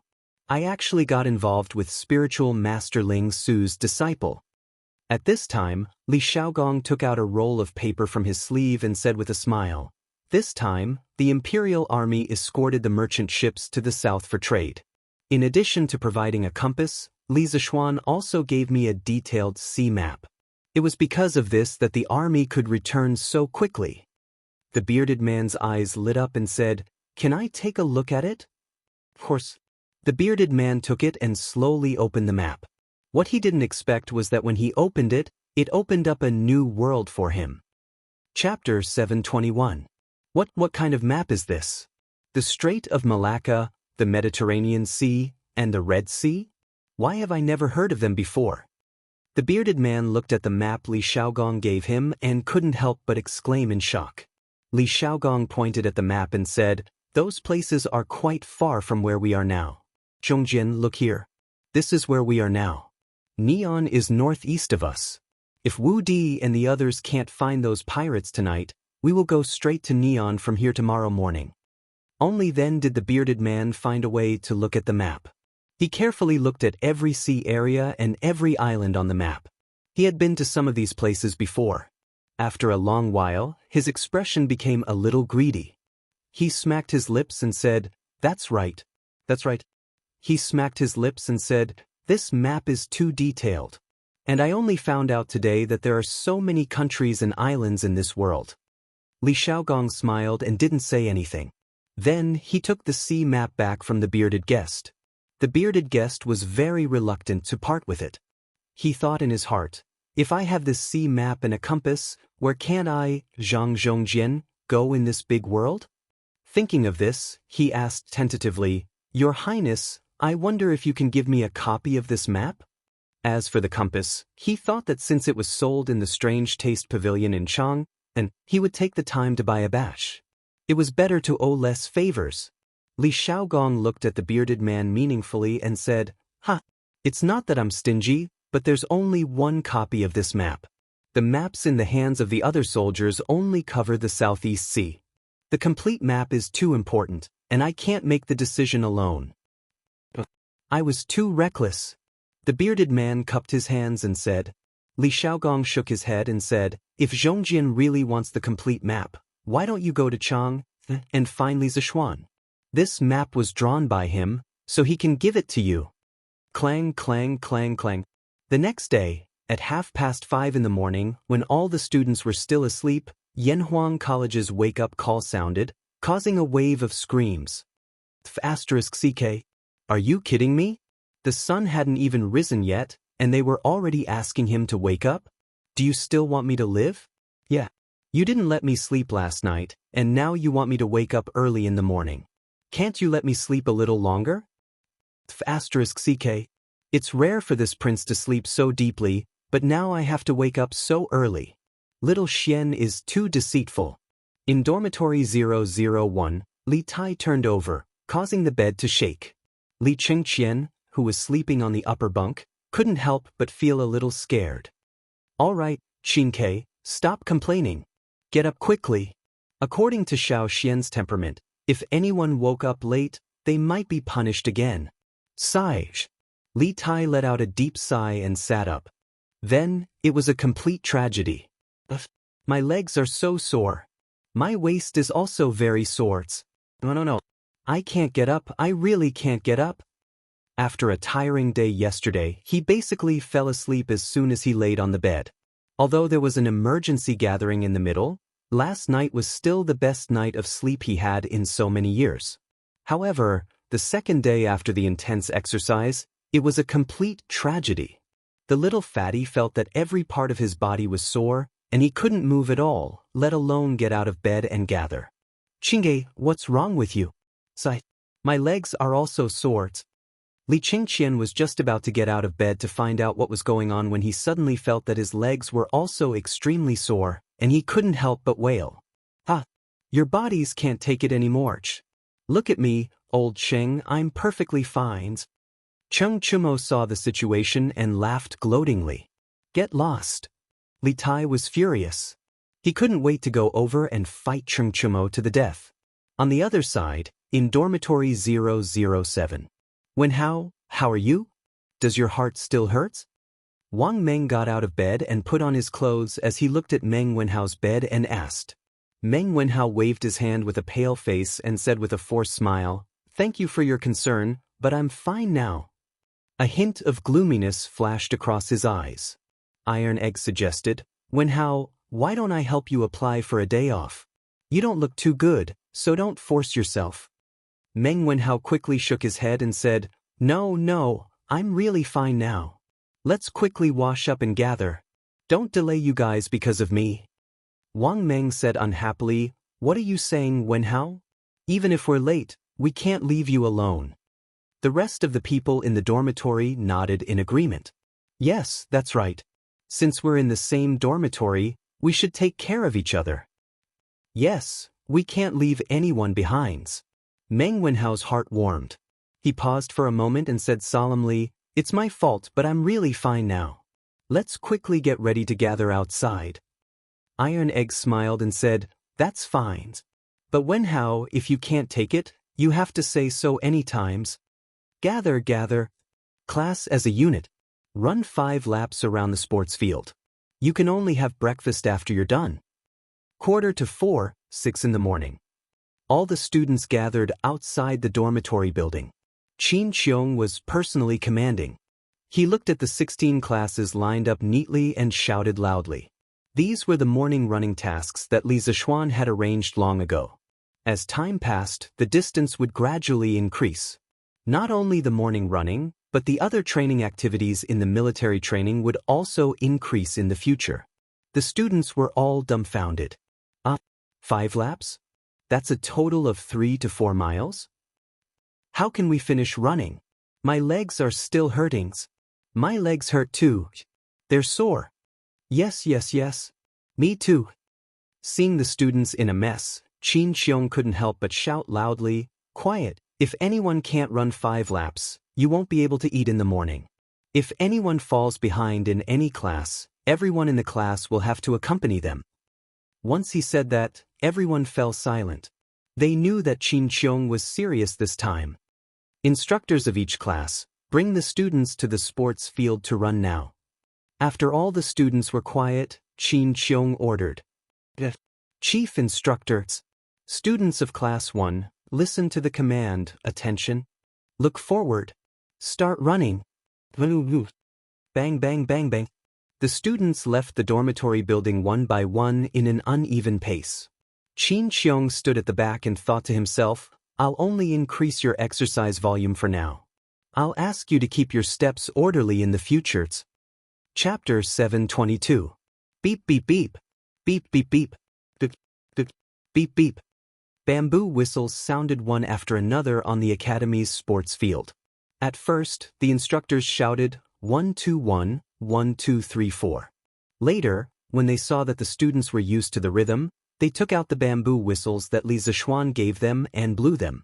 The effect was no different from shouting the slogans. This made Pang Feiji and the other instructors breathe a sigh of relief. Blowing a bamboo whistle was much more relaxing than shouting at the top of their lungs. Huff. After running a lap, Li Tai started to pant heavily.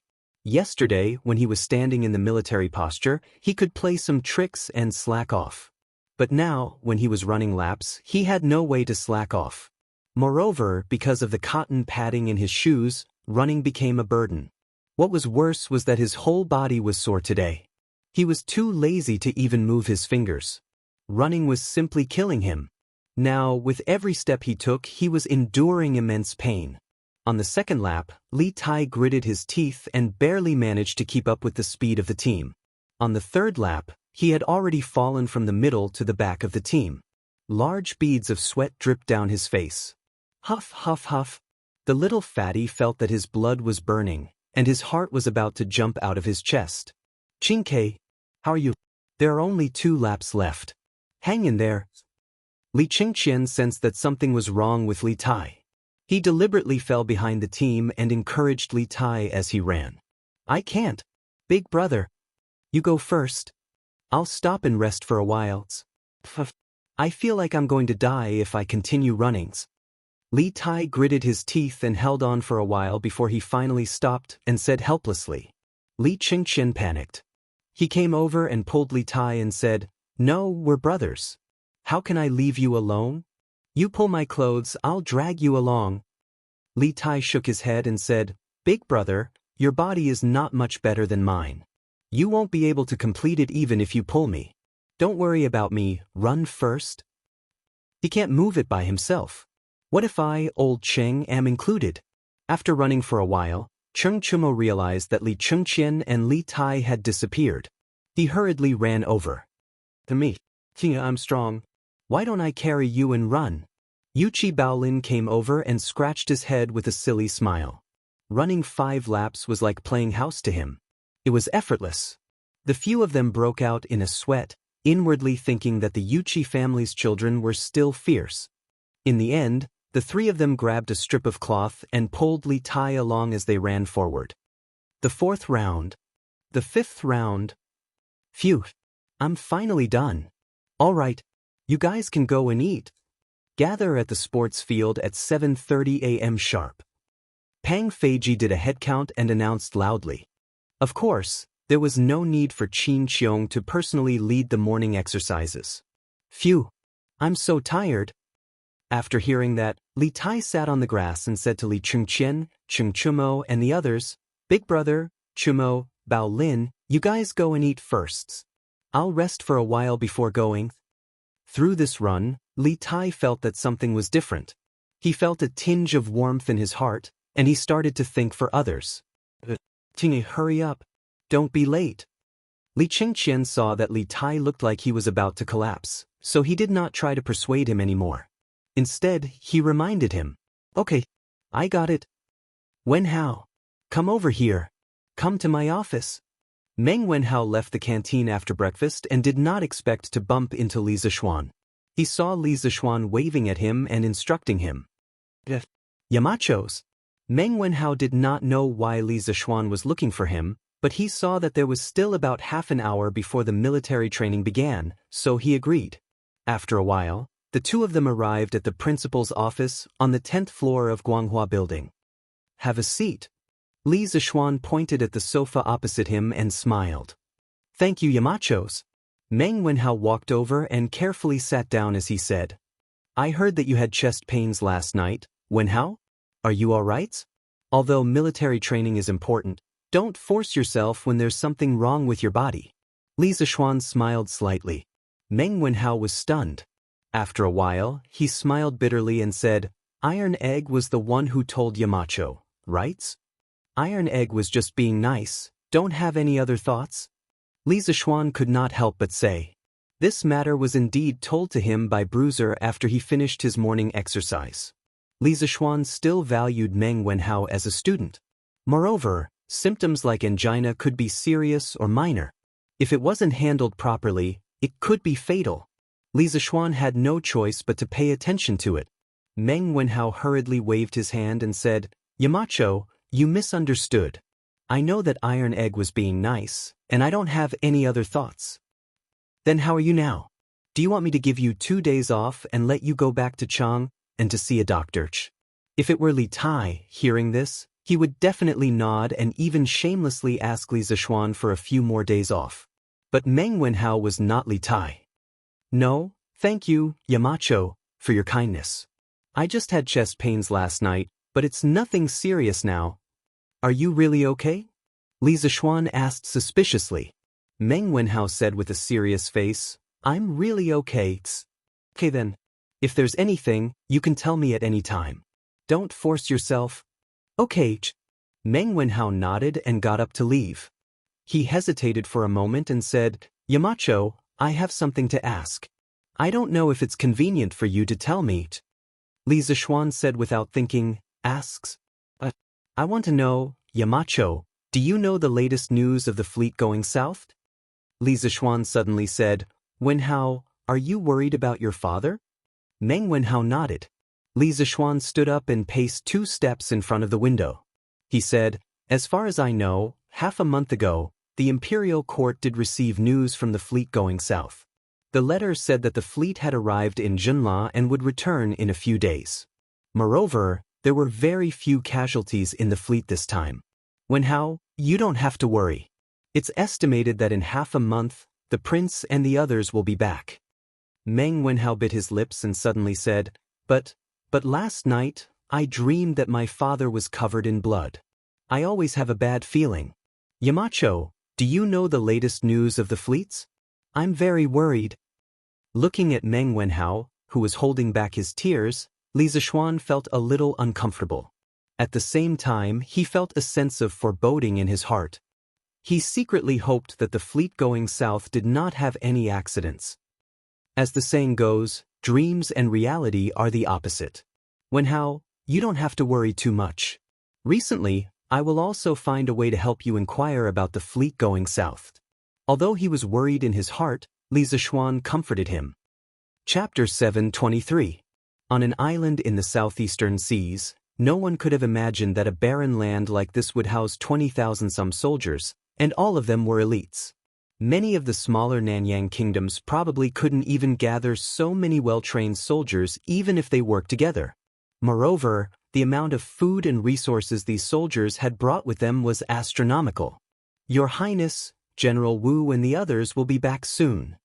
Early in the morning, the red sun rose out of the sea, bathing the land in rosy light. Long snakes slithered across the ocean toward the bottom of the sea. A golden wave of snow more than 20 feet high rose up from the shore of the island. A soldier hurriedly ran towards the entrance of the cave on the island and reported in a low voice. This king will go and take a look. Li Xiaogong responded indifferently. After a short while, he walked out with majestic steps, followed by the envoys of various countries. The group went to the shore and stood on a boulder to look out. A fleet of ships had appeared on the horizon and was slowly approaching. As they got closer, they could even see the large Tang character on their sails. They were clearly allies. Li Xiao, how are Meng Youyang's injuries? What did the military doctor say? Li Xiaogong asked the guard at his side when he saw that the fleet had yet to reach the shore. The guard's name was Li Xiao, and he was the vice-captain of Li Xiaogong's personal guard, second only to Wu Di. He hurriedly replied. Replying to General, Meng Youyang has more than 10 large and small knife wounds on his body. Fortunately, none of them hit his vital parts. However, he lost too much blood last night and is still in a coma. The military doctor said that his body's recovery ability is very strong. As long as he recuperates for a few days, he will be fine. Yes, the Tang dynasty had military doctors, and not just military doctors, but also a relatively complete medical system. One of the main reasons the Tang dynasty was able to consolidate its vast territory and long border defenses was that the prefectural armies had created the powerful Tang Empire army. And the strength of an army was naturally inseparable from logistics and medical care. At this time, there would usually be a special inspection officer in the army who would inspect the condition of the sick and the condition of the sick and the food and shelter every day, so as to arrange medical treatment and evacuation. If a new sick or critically ill soldier was found, it must be reported to the general manager so that the doctor could patrol the camp and give the appropriate treatment. That's good. Have the military doctor use the best medicine and treat Meng Youyang as quickly as possible. Li Xiaogong pondered for a moment before instructing. He was about to return to Chang. He didn't want Meng Yuliang to still be sick at that time. That would make him feel that he owed Li Zishuan a favor. Yes, General. Li Xiao cupped his fists and replied. While the two of them were talking, the fleet was getting closer and closer. The bearded man beside them sighed and said, "This compass and nautical chart are simply divine tools for ocean voyages. If I wasn't familiar with this area, I might not have been able to find my way back if I went out at night." For some unknown reason, the bearded man didn't leave last night. Instead, he stayed with Li Xiaogong's army. Since ancient times, the government and the bandits couldn't coexist. He didn't expect that the regular army of the imperial court would one day live with a group of pirates. The picture was a bit strange. Li Xiaogong smiled and said, "Zhongjian, why don't you cooperate with the imperial court? When the time comes, not only will you have a compass and a sea map, you can also have the imperial court's newest ship. I reckon that this year, His Majesty will send a few more fleets out to sea. Furthermore, with Li Zishuan around, I believe that my Tang Empire's fleet will definitely not just wander around the South China Sea. There are endless possibilities in the future." The bearded man's personal strength was definitely one of the best among the generals of the Tang Empire. Li Xiaogong had always been unconventional when it came to talents. Previously, he had even recommended many Sui or Wagong generals who had surrendered to the Tang Empire to Li Er. Thus, more than half of the court officials were willing to submit to him. This was also one of the reasons why Li Xiaogong's reputation in the imperial court was so high. Furthermore, Li Xiaogong had a very accurate grasp of the human heart. Clearly, he could see that the bearded man's blood was filled with adventurous genes. Thus, he didn't promise him a high position or endless wealth. Instead, he used the vast ocean as a temptation to make the bearded man accept his olive branch. Oh, the bearded man's eyes lit up. He thought for a long time before finally shaking his head and said, "Thank you for your kind intentions, Your Highness. However, I am used to being free and unfettered. I can't stand those rules and can't stand being controlled by others, so, Zhongjian, don't be in such a hurry to come to a conclusion. His Majesty is a wise sovereign and will definitely give you the greatest freedom. His Majesty has always been the most tolerant of talents. Haven't you seen how Wei Xuanqing often bluntly admonishes His Majesty and makes him flee?" Before the bearded man could finish speaking, Li Xiaogong waved his hand and continued his bewitching speech. The bearded man fell into deep thought and remained silent. At this moment, the fleet was approaching. Wu Di boarded a small boat and walked over to Li Xiaogong. "Your Highness, this general was incompetent. After searching the surrounding waters for an entire night, I was still unable to find any trace of those pirates. Your Highness, please punish me." Li Xiaogong looked at the tired Wu Di and waved his hand. "It's not your fault. It's inconvenient to search at night, and there's also too much time between searches. It's understandable that you weren't able to find them. Take them back to the boat to rest.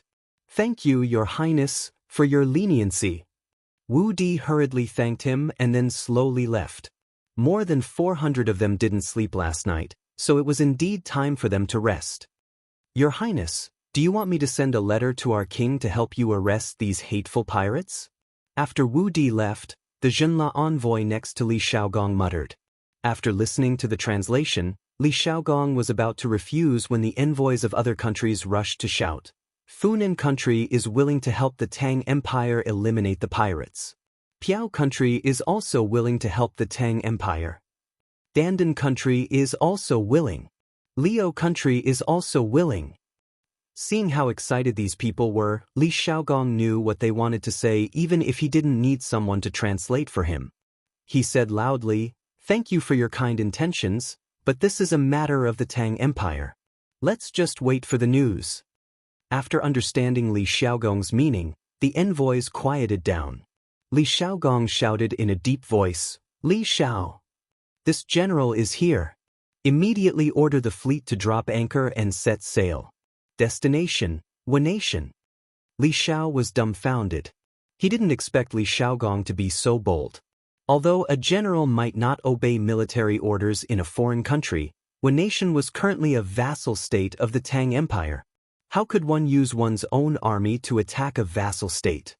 If news of this got out, wouldn't the other vassal states of the Tang Empire fall into chaos? Chapter 724.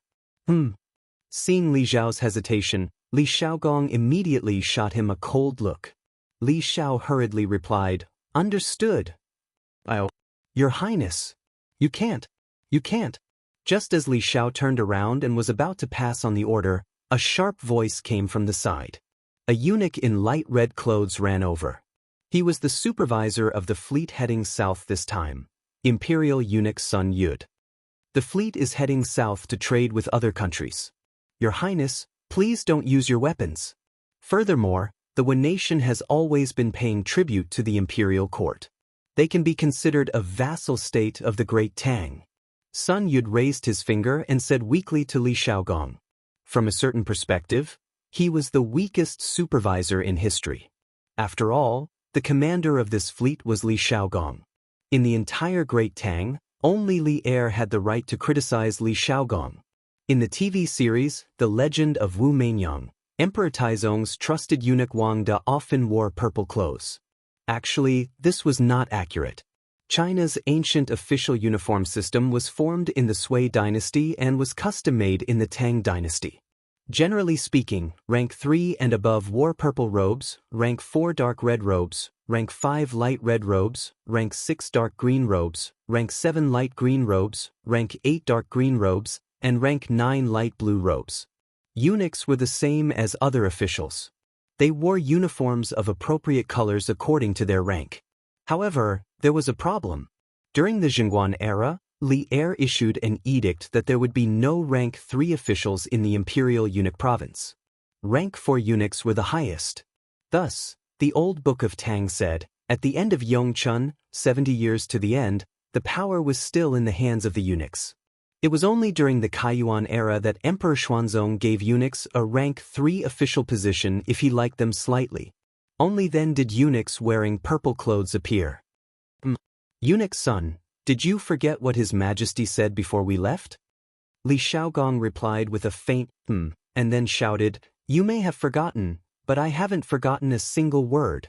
At that time, His Majesty said, "Outside the borders of the Great Tang, as soldiers of the Great Tang, we must ensure the safety of the people of the Great Tang traveling with the fleet. The people of the Great Tang must not be bullied anywhere. If we encounter an enemy, we must destroy them with all our strength." Chamberlain's son, last night, the fleet lost 28 soldiers, 12 sailors, and 2 heavily injured. Tell me, don't you think this prince has a good reason to attack? Sun Yud was speechless. Li Xiaogong turned around, faced the fleet on the sea, and said loudly, as the saying goes, blood for blood. I am going to attack Neon under the imperial order to avenge the soldiers and sailors who died last night. Are you willing to follow my orders? As a Grandmaster expert, Li Xiaogong's roar was not soft at all.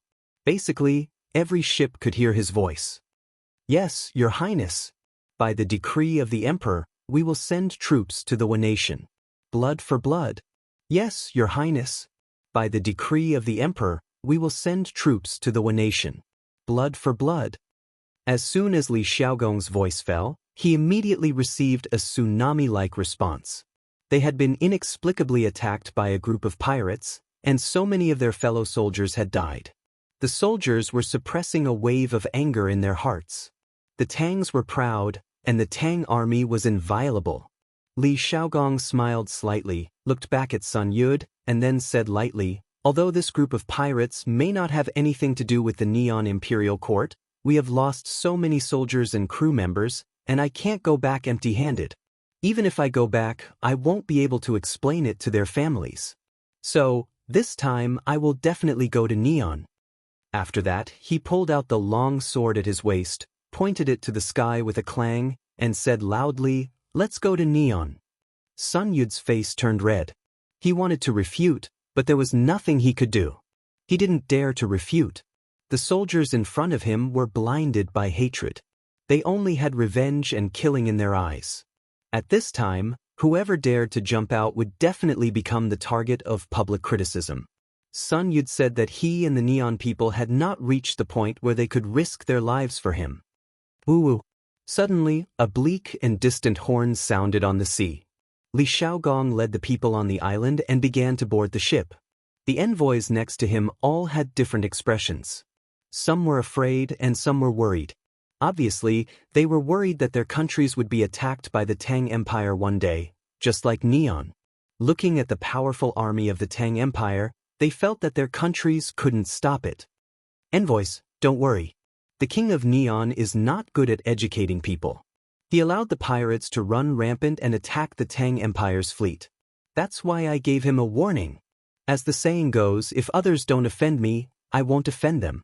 The Tang Empire's army will never take the initiative to provoke trouble. Who was Li Shaogong? How could he not know what the envoys were thinking? As he walked, he comforted them warmly. After the envoys understood Li Shaogong's words, they felt more or less at ease. Tang Empire is mighty. Shang Empire is mighty. Your Royal Highness is mighty.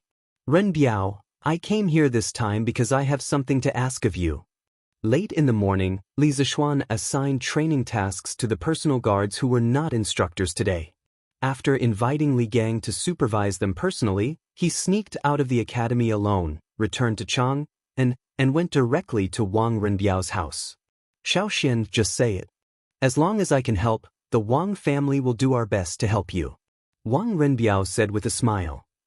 Thank you in advance, Renbiao. Li Zishuan laughed and then got to the point. I want Renbiao to help me investigate the recent movements of the fleet going south. I have a feeling that something big is going to happen there. I think with the Wang family's channels, you can still find out the news, right? Wang Renbiao frowned. Li Zishuan's request was not simple at all. On the vast sea, where could he go to find out the news? I will try my best to find out the news for you. Xiaoxian, wait for me for a few days. Wang Renbiao thought about it and finally agreed. Although it was difficult, it was not impossible for the Wang family. Thank you for your trouble, Renbiao. Li Zishuan smiled, then got up and prepared to leave. Sometimes, it would be much more convenient to have an additional friend. Back then, he and the Wang family of Taiwan had almost become enemies, but fortunately, they became allies in the end. You're welcome. I owe you a favor. I still have things to do at the academy, so I'll leave first. Renbiao, if you have any news, you can come to Yanhuang College to find me directly. Chapter 725. Father, look, there are so many big ships coming from the sea. Japan, Honshu Island, Kanazawa Harbor. Near noon, the fishermen on the shore began to pack up their boats and prepare to go home. 7 or 8 children with small buns were picking up shells or chasing each other on the beach. One of the children suddenly saw the ships covering the sky and shouted happily as if he had found a treasure. Not far from the child, there was a bare-chested middle-aged fisherman. When he heard his child's shout, he subconsciously smiled and said, "That's just the government's ship." Halfway through his sentence, his voice suddenly stopped. He raised his head and casually swept his gaze around. He caught a glimpse of the endless sea of ships. Clearly, a fleet of this scale was not something that the local government could possess. Is this the imperial court's ship? The other fishermen also noticed the abnormality and began to guess. It's not the imperial court's ship. It's not the imperial court's ship.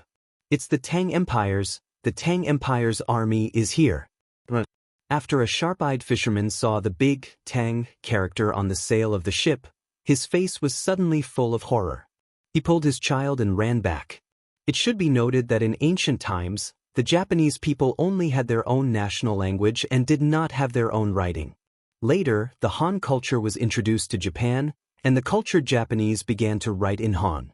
After the middle of the 5th century AD, the Japanese people created a way to write Japanese using Chinese characters as interlocutory symbols. After the 8th century, this method of using Chinese characters as interlocutory symbols has been widely adopted. In other words, although the Japanese at this time used characters similar to Chinese characters, the pronunciation was their own country's pronunciation, and many people knew some Chinese characters. It's really the Tang Empire's army, my God. What did we do wrong? We actually attracted so many Tang Empire's army. Let's run. If you don't run now, you won't be able to run anymore. In the blink of an eye, the crowd on the coast all scattered and fled. Some people didn't even take the fishing gear on their fishing boats and ran away. With the sound of a horn, the huge fleet began to dock. Li Shao opened the way in front. After Li Shaogong got off the boat, he quickly bowed and said, "Your Highness, we'll reach Fanio City, the capital of Wu Nation, 80 miles east from here. However, there are so many of us. We'll definitely meet the local armies of Wu Nation on the way." Li Shaogong sneered. "A mantis trying to stop a chariot, what's the points? How's Wu Di doing?" "Your Highness, I'm fine." Wu Di hurriedly ran over and cupped his fists. "I will leave you with 8,000 elites to guard the ships at the harbor. If anything happens to the ships, you will be punished according to military law." Li Shaogong ordered solemnly with a straight face. Other than the possibility that he would be impeached, he was also taking other risks. His fleet was carrying a large amount of supplies, including the Great Tang's future food supplies. If they were stolen, the fleet that had mobilized the entire country to send south would truly end up empty-handed. Li Shaogong could not tolerate such a situation. "This general obeys." "Your Highness, please be at ease." "This general swears to hand over the goods on the ship. However, this general feels that 5,000 soldiers will be enough." "Your Highness is precious, and you must be careful in Wu Nations." Although Wu Di was somewhat regretful that he had been assigned to guard the fleet, he still cupped his fists and accepted the order. Li Shaogong waved his hand and said, 8,000 it is. Even if this king doesn't bring a single soldier, I'd like to see if the Wu Nation dares to attack this king. All you need to do is lead the army here and guard the supplies." After saying this, he turned to Li Shao and sternly ordered, "Organize the army and set out for Fanio City." This general obeys. All soldiers of the three armies assembled. The construction of Japan's capital had begun during the Fanio era. When Emperor Goku was elected, the capital was set at Fanio City, located in the southern part of the Nara Basin. Emperor Tenzi's capital was moved to Dajin City, located about 40 kilometers north of Fanio City. When the Chu were burned, the pitiful land was scorched. During the rebellion of Ren and Shin, Dajin City was destroyed in the flames of war. When Emperor Takeda was on the throne, the capital was moved to Fujiwara City, located in the Nara Basin, surrounded by the three mountains of Yamato. Fujiwara City adopted the chessboard-like neighborhood structure of China's ancient cities for the first time. It was considered the first capital city in Japan's history. Many scholars later called Fujiwara City the first capital city of Japan, not because the previous city was surrounded by wilderness, but because Fujiwara City adopted the chessboard-like neighborhood structure of China's cities for the first time. It was the result of Tang Feng's influence. At this time, Japan, no Wu Nation, was in the Fanio era, and Emperor Goku was in power. She was the first female emperor of Wu Nation. At the same time, she was the 33rd emperor of Wu Nation. From the first Emperor Shenwu to the 14th Emperor Zhong Ai, these 14 emperors couldn't be confirmed in history. They were probably fictional characters created by Koji and Neon Shoji to complete the transition from the Shenwu era to the human era. Empress Shigong, who filled in the 70-year history between Emperor Zhong Ai and Emperor Ingshen, also couldn't be said to be a real existence. Therefore, the 15th Emperor Ingshen, who had a more real existence, should be the real ancestor of the Japanese emperors known as the Wanshi lineage. Besides, strictly speaking, the previous emperors could only be considered kings. The title of emperor was coined by Prince Shungde of the Fanio dynasty. "Your Highness." There are sounds of horse hooves ahead. The army advanced for about 5 kilometers. Li Zhao's expression changed, and he quickly stopped in his tracks and said to Li Shaogong. "But..." Li Shaogong looked ahead and narrowed his eyes slightly. He let out a faint, "Okay," and then ordered, "Get into formation and prepare to meet the enemy." "Sir." Li Shao responded, turned around and shouted, "Get into formation and prepare to meet the enemy." Boom! The army dispersed, and the soldiers pulled out their modeo and stared ahead fiercely. After drifting on the sea for several months, their big swords were already thirsty. Dong dong dong. After a while, the sound of horse hooves got closer and closer. Looking into the distance, They could see a cavalry of more than 1,000 people running toward them. A small country actually has cavalry too? Interesting. Generally speaking, infantry had a natural disadvantage against cavalry. However, Li Xiaogong didn't look nervous at all. Instead, he even had the time to gossip, making people feel that he wasn't here to fight but to enjoy the scenery. They're just a bunch of shrimp soldiers and crab generals. How can they be a match for the Tang army? The bearded man laughed as he held a 3-feet-long broadsword that was similar in shape to the green dragon crescent blade. Chapter 726. Harumph. I am the county magistrate of Sichuan County, Hino Akai. May I ask what is the purpose of your visit? More than 1,000 cavalrymen galloped over. Then, a mustached Japanese man in an official uniform jumped off the horse. He saw that Li Xiaogong was the leader of the army, so he came over and saluted him. Li Xiaogong narrowed his eyes and listened to his subordinate's translation. He said lightly, I am the county magistrate of Hujian of the Tang Empire. I have something to discuss with the Queen of Higu. You are just a little county magistrate. Do you think you can stop me? The county magistrate in Japan was called a county magistrate, which was similar to the county magistrate of the Tang Empire. 10 years ago, Crown Prince Shengde advocated for the Japanese people to call their ruler the emperor. Hino Akai's expression changed when he heard Li Xiaogong call him the Queen of Higu instead of the Emperor of Higu. He gritted his teeth and stepped forward. Oh, it is the county magistrate of Xianxia. However, if your highness wants to see the emperor, please let these soldiers stay here. I will personally escort you to Fanio City. Bastard! Do I need you to teach me how to do things? Also, who allowed your king to call himself the emperor? Li Xiaogong was furious and reprimanded him. This, Hino Akai opened his mouth and his face turned pale. He was both embarrassed and angry. In the end, he clenched his fists and said, the Wen nation has been paying tribute to the Tang Empire every year. I'm afraid it's not right for your highness to bring tens of thousands of soldiers here. Li Xiaogong clasped his hands behind his back and looked at Hino Akai expressionlessly. A moment later, he said in a deep voice, after a while he said, So, you want to stop me? As soon as he said this, the 10,000 soldiers behind him immediately clenched the MO swords in their hands. The situation in the field became somewhat tense. Your Highness, this is my duty. I can't let you bring such a large army through Sichuan County. Hino Akai forced himself to bow and said, Do you think an old, weak, sick and disabled person like you can stop me? Li Xiaogong was so angry that he laughed. He pointed at the army behind Hino Akai and mocked him. Just as Hino Akai was about to retort to save his face, Li Xiaogong waved his hand and ordered, Continue marching. This king is following the emperor's orders. Whoever dares to stop us, kill them. Nothing. Pardon. Kill. Kill. Kill.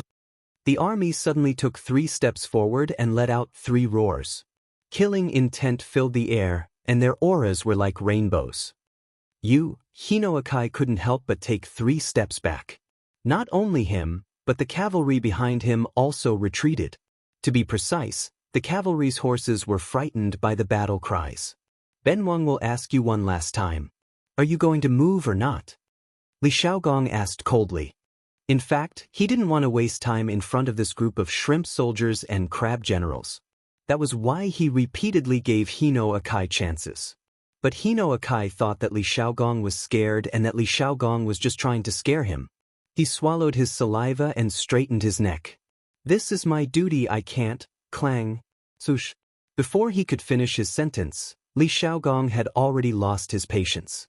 He pulled out his sword and chopped off Hino Akai's head. The Japanese army was shocked.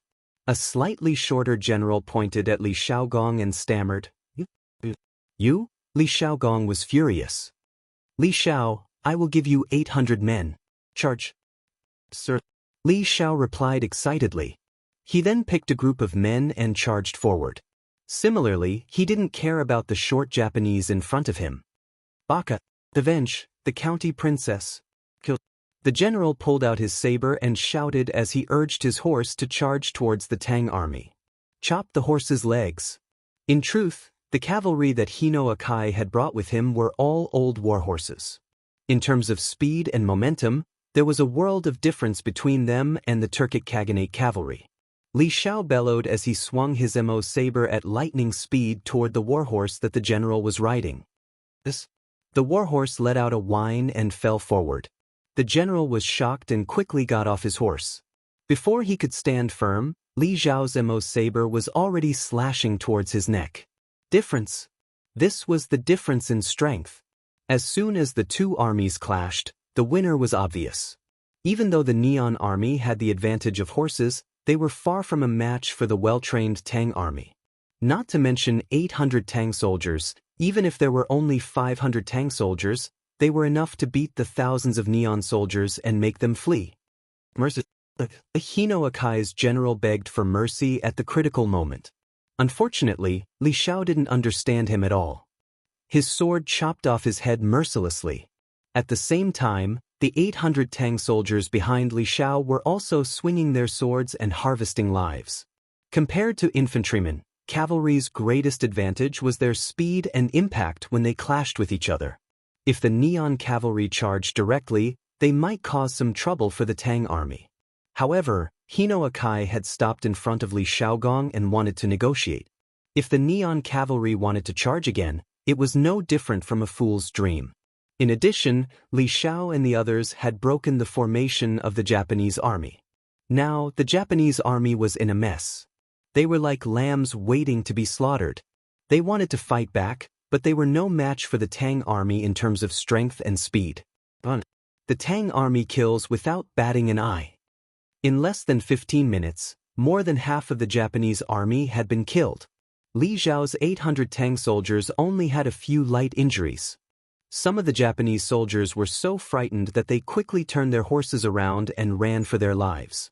These fleeing soldiers seemed to have opened a window for the rest of the Japanese army. The remaining Japanese soldiers immediately scattered.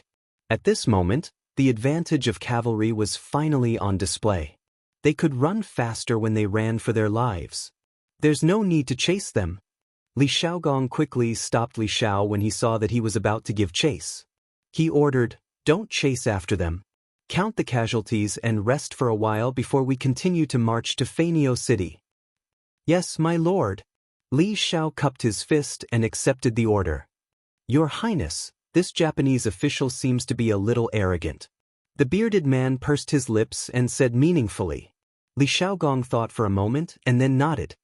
A few years ago, this king met the Wa emissaries.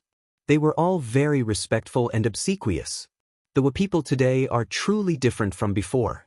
This king would like to see just where these Wa people get their confidence from to be so disrespectful to this king and the great Tang. Li Xiaogong's meaning was simple. He was very unhappy with Hino Akai's attitude. He wanted to see why the Japanese suddenly became arrogant. Chapter 727. The news of the Tang army defeating Hino Akai in Sichuan County spread quickly because of the deserters. Suddenly, the people in the other counties around Sichuan County were in a state of panic. Although Hino Akai only brought a little more than 1,000 people with him, and the Tang army had tens of thousands of soldiers, there were only 800 Tang soldiers who participated in the battle. Moreover, the Neon army was all cavalry. Under such circumstances, they could only hold on for less than half an hour. In addition, in order to wash away the crime of desertion, the fleeing soldiers naturally tried their best to exaggerate the fierceness and bravery of the Tang army. Through word of mouth, Li Xiaogong became an 8-foot-tall golden-armored general holding a huge sword weighing hundreds of kilograms, while the Tang army became hellish demons clad in iron armor, with infinite strength and invulnerable to swords and spears.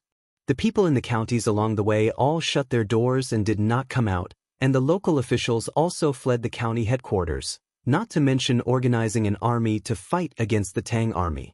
Therefore, the army led by Li Xiaogong went all the way without any hindrance. In the evening, they arrived at the capital of Neon, Fanio City. Don't doubt the marching speed of the army. Li Xiaogong and the others used more than half a day to march more than 80 miles. Even in the marching records before the Tang dynasty, this was not the top speed. In the Wei Shu, the biography of Xiahou Yuan, Yuan was a general. He often went to the enemy when he was in a hurry. Therefore, there was a saying in the army, Xiahou Yuan, a military officer, 500 miles in 3 days and 1,000 in 6 days. Xiahou Yuan should be an infantryman. On average, he could travel 167 miles in a day. Of course, the day here referred to the day, not the night. Therefore, it was not shocking that Li Xiaogong and the others used more than half a day to march 80 miles. Order the soldiers to cook and set up camp here. If the Neon Queen does not come out to see me, we will attack the city tomorrow. The army arrived at the Mu Mountain outside Feiniao City. Li Xiaogong looked down at the palace below, which was somewhat similar to the Chang and Imperial City, and then ordered Li Xiao, who was behind him. Mu, throughout the Mu, will be directly replaced by Mu in the text. After marching 80 miles, the soldiers were more or less tired. In addition, the sky was about to turn dark. Li Xiaogong, who had rich battle experience, certainly would not choose to attack the city at this time. Yes, sir. Li Xiao responded and hurriedly went to pass down the order. The bearded man stood slightly to Li Xiaogong's left. He had been looking down at soaring bird capital with narrowed eyes. Your Highness, Feiniao capital is surrounded by mountains on 3 sides. Although the city is big, it's like a turtle in a jar. The birds are like caged birds. Even though the Japanese had learned the architectural style of the Great Tang, they had only learned the form and not the spirit. Moreover, the city walls are short, and there is no moat in front of the city gate. If your Highness wants to take over the Japanese capital, I'm afraid it won't take much effort. Around the capital were the famous Yamato 3 mountains of Japan. To the west was Urching Mountain, also known as the God of Heaven Mountain. To the north was Xiangju Mountain, legend has it that gods lived on the mountain, and to the south, where Li Xiaogong and the others were now, was Mu Pin Mountain, legend has it that the first emperor of Japan, Emperor Shenwu, ascended the throne on this mountain. The 3 mountains surrounded the capital. Although it made the capital look beautiful, it also limited its development. The bearded man clearly understood the art of war. At a glance, he could see the flaws in the capital's geography and the city's structure. Li Xiaogong nodded and praised, Zhong Jin is right, but we can't let our guard down. We have to be on guard against the Japanese's sneak attacks. The Japanese nowadays don't seem to know their place. They even dare to call themselves the emperor. The ruler of the Central Plains was called the emperor, while the ruler of Japan called himself the emperor. Li Xiaogong felt that this was a humiliation to the Great Tang, so he was furious. The bearded man smiled and said, Indeed, although I have never been to Wanation, I have heard many things about it. Previously, Prince Xingde of Wanation was the regent and vigorously implemented many new policies, which improved the overall strength of Wanation by a lot. In the Imperial Palace of Japan, the news that Li Xiaogong had led his army into the country had long ago reached this place. The officials gathered in the palace were all panicked and fearful, and the mood in the hall was abnormally oppressive. Reporting, Your Majesty, the Tang army has already reached the outskirts of the city and is setting up camp on Mu Pin Mountain. At this moment, a soldier entered the hall and bowed to the dignified woman in golden attire sitting at the head of the table. Buzz. The officials in the hall were all shocked. Ever since the coup more than 30 years ago, Feiniao City had always been peaceful. Now that the Tang army had suddenly arrived, everyone was caught off guard. The Tang army has arrived at the city. It is said that their leader is a Duke of the Great Tang. Does anyone have a plan to deal with this? An old but sonorous voice came from the throne. It was Empress Gu who had spoken. 35 years ago, the head of the most powerful family in Japan, the Suo clan, Suo Matsi, although there was the word Matsi in his name, this person was a man, sent an assassin to assassinate Emperor Chongjun, who was supported by him at that time. Then he supported the 39-year-old Empress Ida as the Empress, who was now the 74-year-old Empress Tugu. In the early days of the Tugu dynasty, the actual rulers of Japan had always been Empress Tugu's nephew, Crown Prince Xingde, and Suo Matsi. 5 years ago, Crown Prince Xingde passed away, and the imperial power gradually began to fall into the hands of Empress Tugu. Last year, Suo Matsi, the head of the Suo clan, also passed away. Now, Empress Tugu completely grasped the imperial power. Your Majesty, I think we should first find out why the Tang Empire has stepped into our country's territory, and then talk about other things. Not long after Empress Tugu finished speaking, a young man in his late 20s came forward and said, "Well, Big Brother Shanbei's words are reasonable. What do the other officials think?" Empress Tugu thought about it and agreed. This young man was Crown Prince Shengda's son, mountain-back elder brother Wang. Neon people's names are so strange. He was also the successor chosen by the Emperor of Japan. His ability and knowledge were naturally outstanding, quite similar to his father's style. "Your Majesty, I don't agree with Big Brother Shanbei's opinion." While the officials looked at each other, a short young official with a mustache walked out with an arrogant expression. He slightly leaned forward to Empress Tugu and then said, "I think that Japan has been paying tribute to the Tang Empire before, but the Tang Empire did not abide by the agreement and invaded without authorization. This is not putting us in their eyes. This is a good time for us to contact Beach and Goguryeo to resist the Tang Empire together. If we can destroy more than 10,000 troops from the Tang Empire in one fell swoop, Japan will be the well-deserved king of this sea area." Chapter 728. Fanio City, Nation Imperial Palace. The person who spoke against it was called Su Wuxia. He was the current head of the Su family and also the son of Su Wu's wife. He had always been at odds with his brother, the king of Mountain Back. He was also very arrogant. Of course, as the head of the Su family, the richest family in Japan, he had the right to be arrogant. As soon as Su Wuxia's arrogant words came out, everyone sucked in a breath of cold air. They secretly thought that he was really bold. In the eyes of the Wu nation, the Tang dynasty at this time was the real heavenly empire. The Tang dynasty was also a good race in their eyes. According to historical records, when the Tang dynasty's merchants went to Japan to do business, the local Japanese often warmly entertained the Tang dynasty. At night, they would offer their wives, daughters, and sisters to the Tang dynasty in the hope of giving birth to a son or a daughter. However, this behavior was only done in a small number in the Tang dynasty.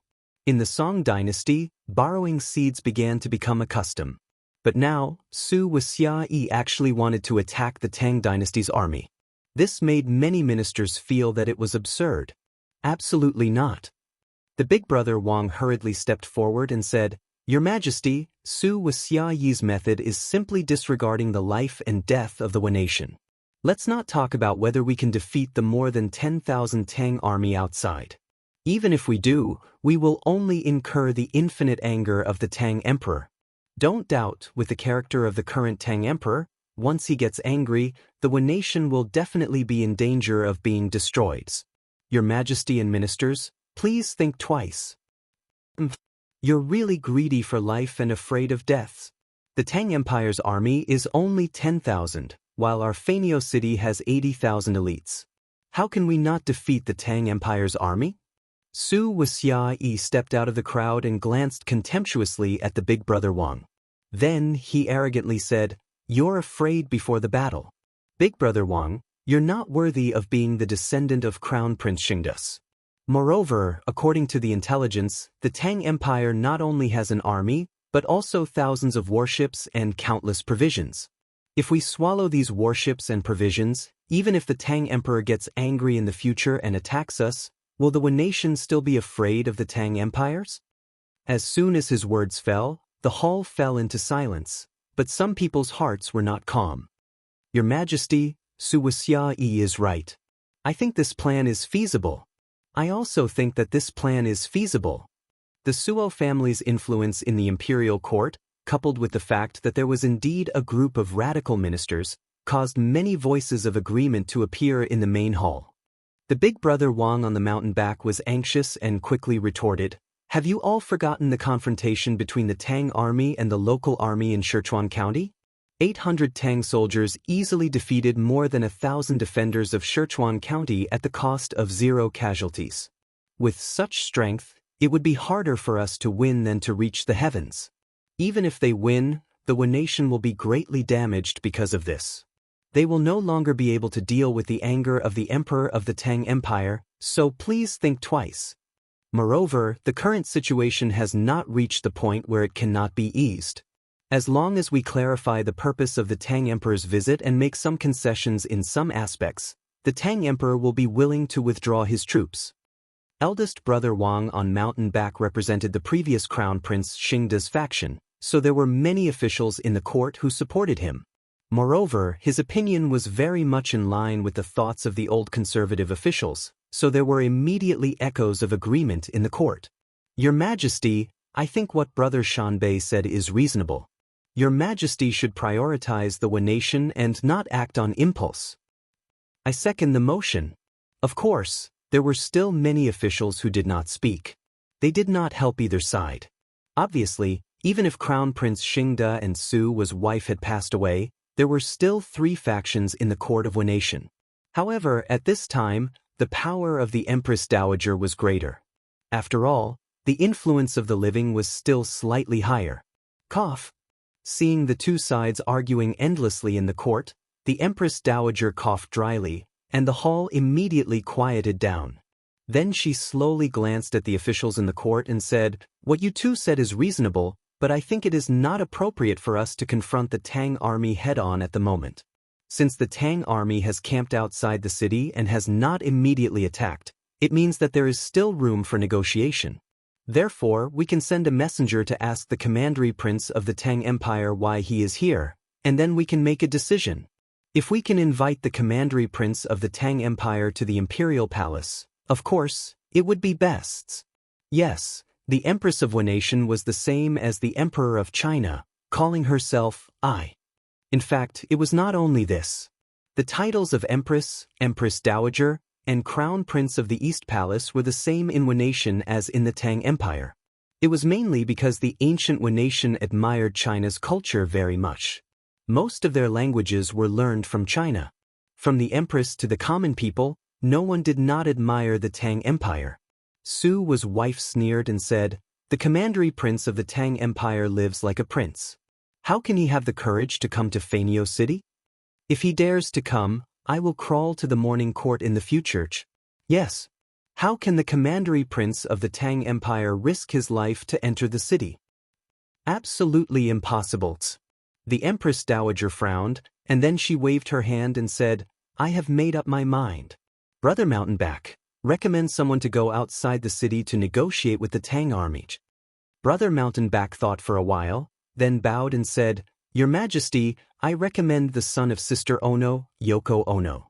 He is proficient in Chinese and has a good understanding of the customs of the Tang Empire. He is the most suitable." Sister Ono was the person who helped Crown Prince Xingda to submit the letter of credence to the Sui dynasty.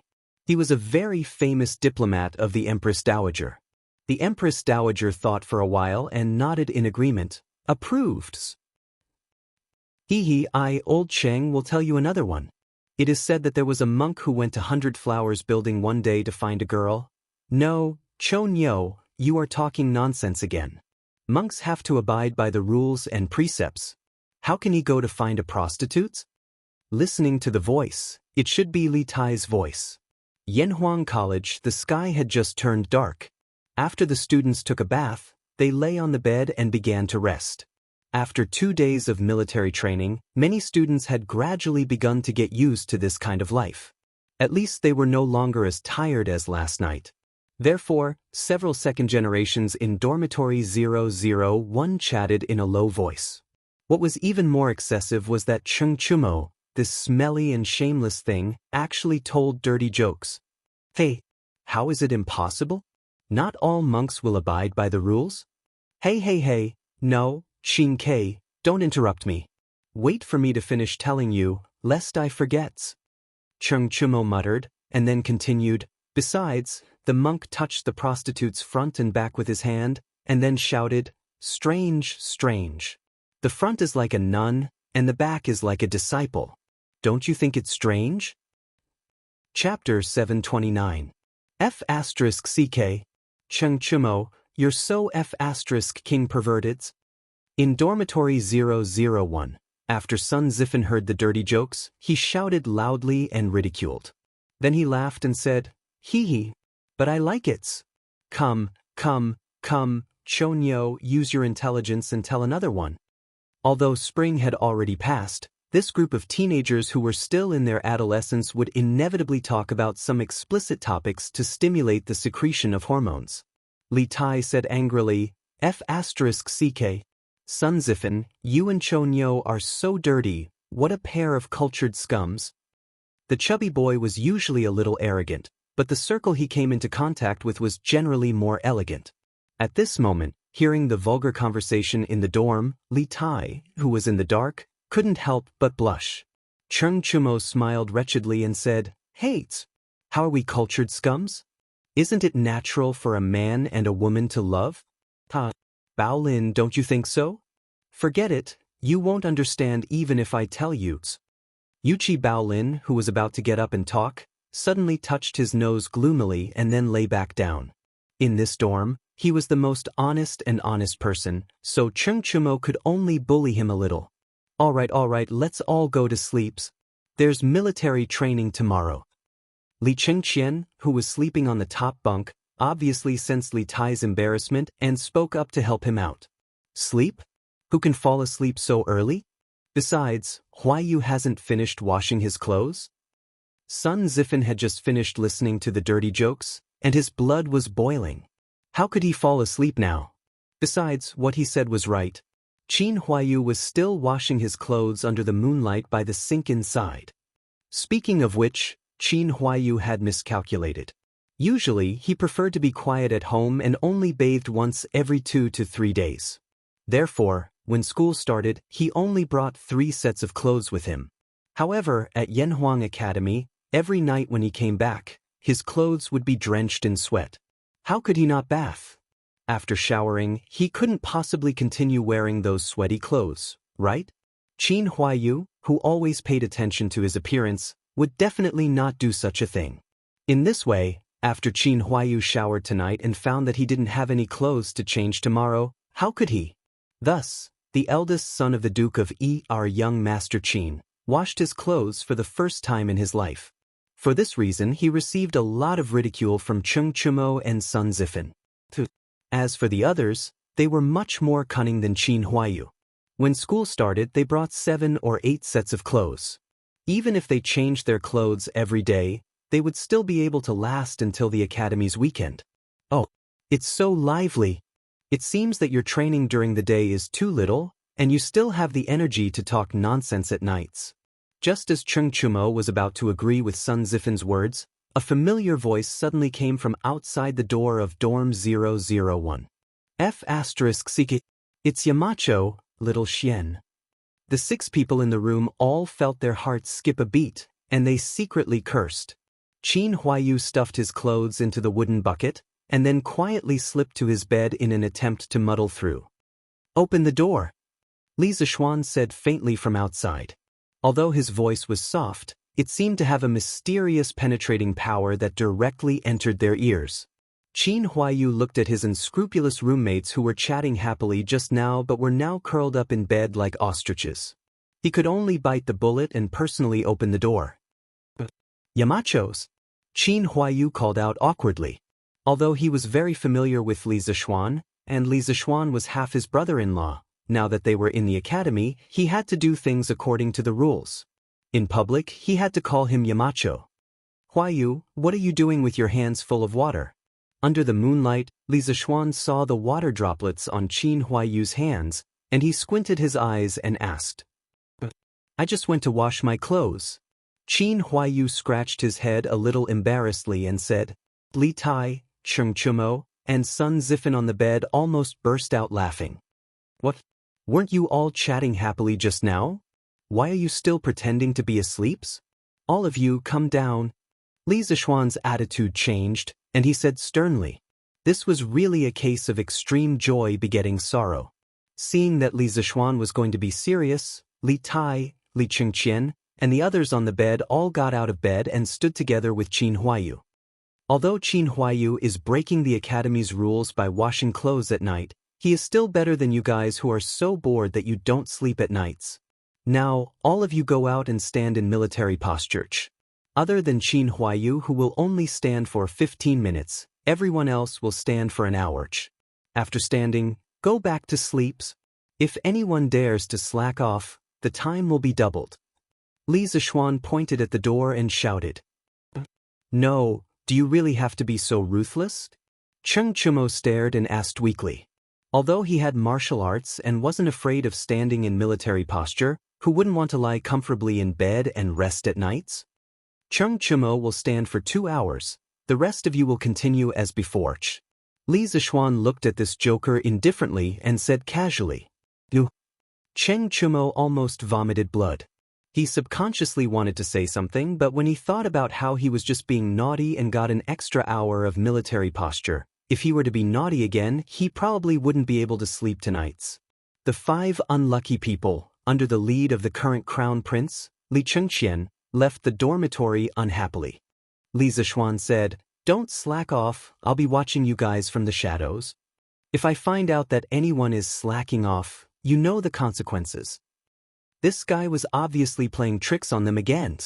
Tonight's dormitory inspection was a last-minute idea by Li Zishuan. He just said that Cheng Chumo was bored out of his mind, but now he was the one who was bored out of his mind. Otherwise, he wouldn't have come here to do a dormitory inspection. After Li Zishuan and the others left, Li Zishuan began to slowly go to the other dormitories to visit. When he was in high school, he was often visited by the teachers. Now that he had become the Yamacho of a big college, he began to check other people's dormitories. The speed at which one's life changes is truly unimaginable. However, with this, there would be a lot of unlucky people in Yanhuang College tonight's. In the open space in front of the student dormitory, Li Tai stood in military posture with his head held high and his chest out. His body didn't move, but his mouth was secretly moving. He said, Ugly ox, I'll teach you to stand for an extra hour. This can be considered as resolving the hatred in my heart. F***ck. We are roommates, Chi, how can you be so unsympathetic? Who the hell is your roommates? If it weren't for you telling such vulgar stories in the middle of the night, would we be standing here now? Hey. Yu Dongkai and the others have also been caught. Could it be that they haven't slept yet? Isn't that Xiaoka's? Tsk. It's so lively tonight. Chapter 730. Why are you here? In the open space in front of the dormitory, Li Chengqian asked calmly while keeping an eye out for Li Zishuan's surprise attack. Li Ku, who was standing behind him, said gloomily, I went to bed too early last night and didn't even get to know my roommates. I'm not as sleepy as last night, so I wanted to talk to them a little more and get to know them better. In the end, I was caught by the Yamachos. Ku, how long did you guys stand as punishments? Li Tai interrupted. Li Ku said faintly, 1 hour. Oh, so it's only 1 hour. Li Tai was a little disappointed. Another group is here. What the heck, isn't that Meng Wenhao, Iron Egg and the others? Why were they caught too? Cheng Chumo saw another group of people in front of him and shouted excitedly. When he saw who it was, he was shocked. Maybe some of them are washing clothes like Huayu? Sun Zifan couldn't help but laugh. Qin Huayu looked embarrassed, but Cheng Chumo said happily, why don't we ask them how long they stand as punishment laters? If I had known, I would have gone to wash clothes just now. Damn it, when you guys leave later, I'll have to stand here for another hour. What a scam! Sun Zifan and Li Tai said disdainfully in unison, useless, I won't wash clothes even if you beat me to deaths. After a quarter of an hour, Li Zishuan walked out of the dormitory slowly, followed by Pang Feiji. At this time, there were nearly 70 to 80 students standing upright in the open space in front of the dormitory. Li Zishuan thought angrily in his heart. There are quite a lot of students who have nothing better to do. Looks like they're starting to accept the current training volume. I can get Qin Qiong to give them more training tomorrow. Cough. Stop talking. Yamacho is here. Li Chengqian's lips moved slightly as he whispered to the people around him. In fact, he didn't need to say anything. The students standing there were always paying attention to the movements at the door of the dormitory. When Li Zishuan came out, basically all the students immediately stopped their little tricks and stood in a standard military posture. At ease, Li Zishuan walked to the front of the line and shouted, swoosh. The students thought that Li Zishuan was going to show them mercy. One by one, they excitedly took a step forward, but then they heard Li Zishuan's dull voice. Does anyone still remember what the Yanhuang College Student Handbook said? What time do you have to sleep at night? This voice was obviously laced with anger, causing the students to instantly wake up. One by one, they pretended to be listless in order to avoid being called out. Cheng Chumo, tell me, what time do you have to sleep? Sometimes, the thing you don't want the most often happens. Cheng Chumo kept saying in his heart, don't call me. Don't call me. But in the end, he was called out.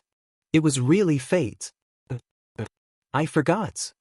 Cheng Chumo scratched his head awkwardly and said weakly. In fact, he didn't forget at all.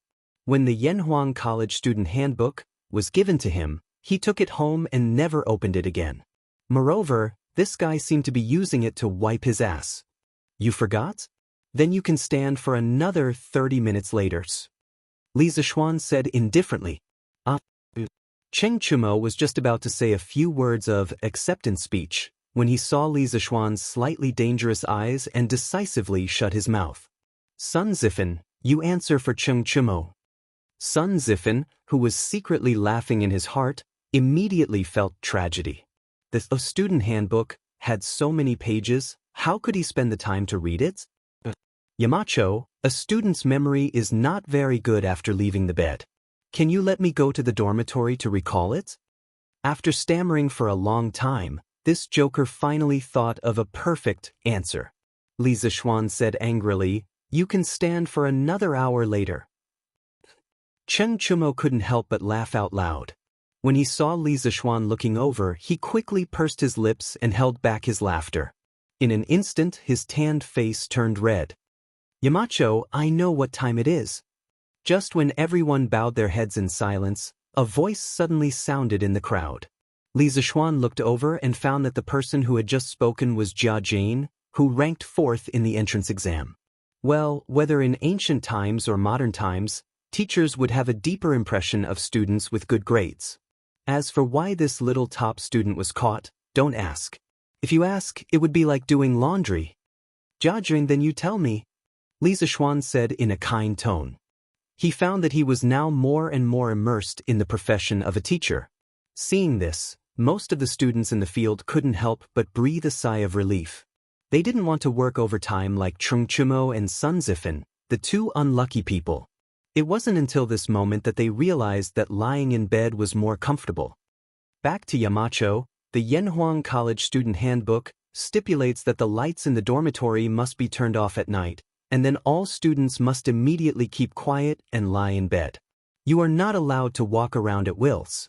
That's 9 o'clock in the evening. For modern people, going to bed at this time may be a little early, but in ancient times, it was abnormal not to go to bed at this time. A prodigy was indeed a prodigy. Jia Jin recited the relevant regulations in the student handbook word for word, and the students couldn't help but look at him in a new light.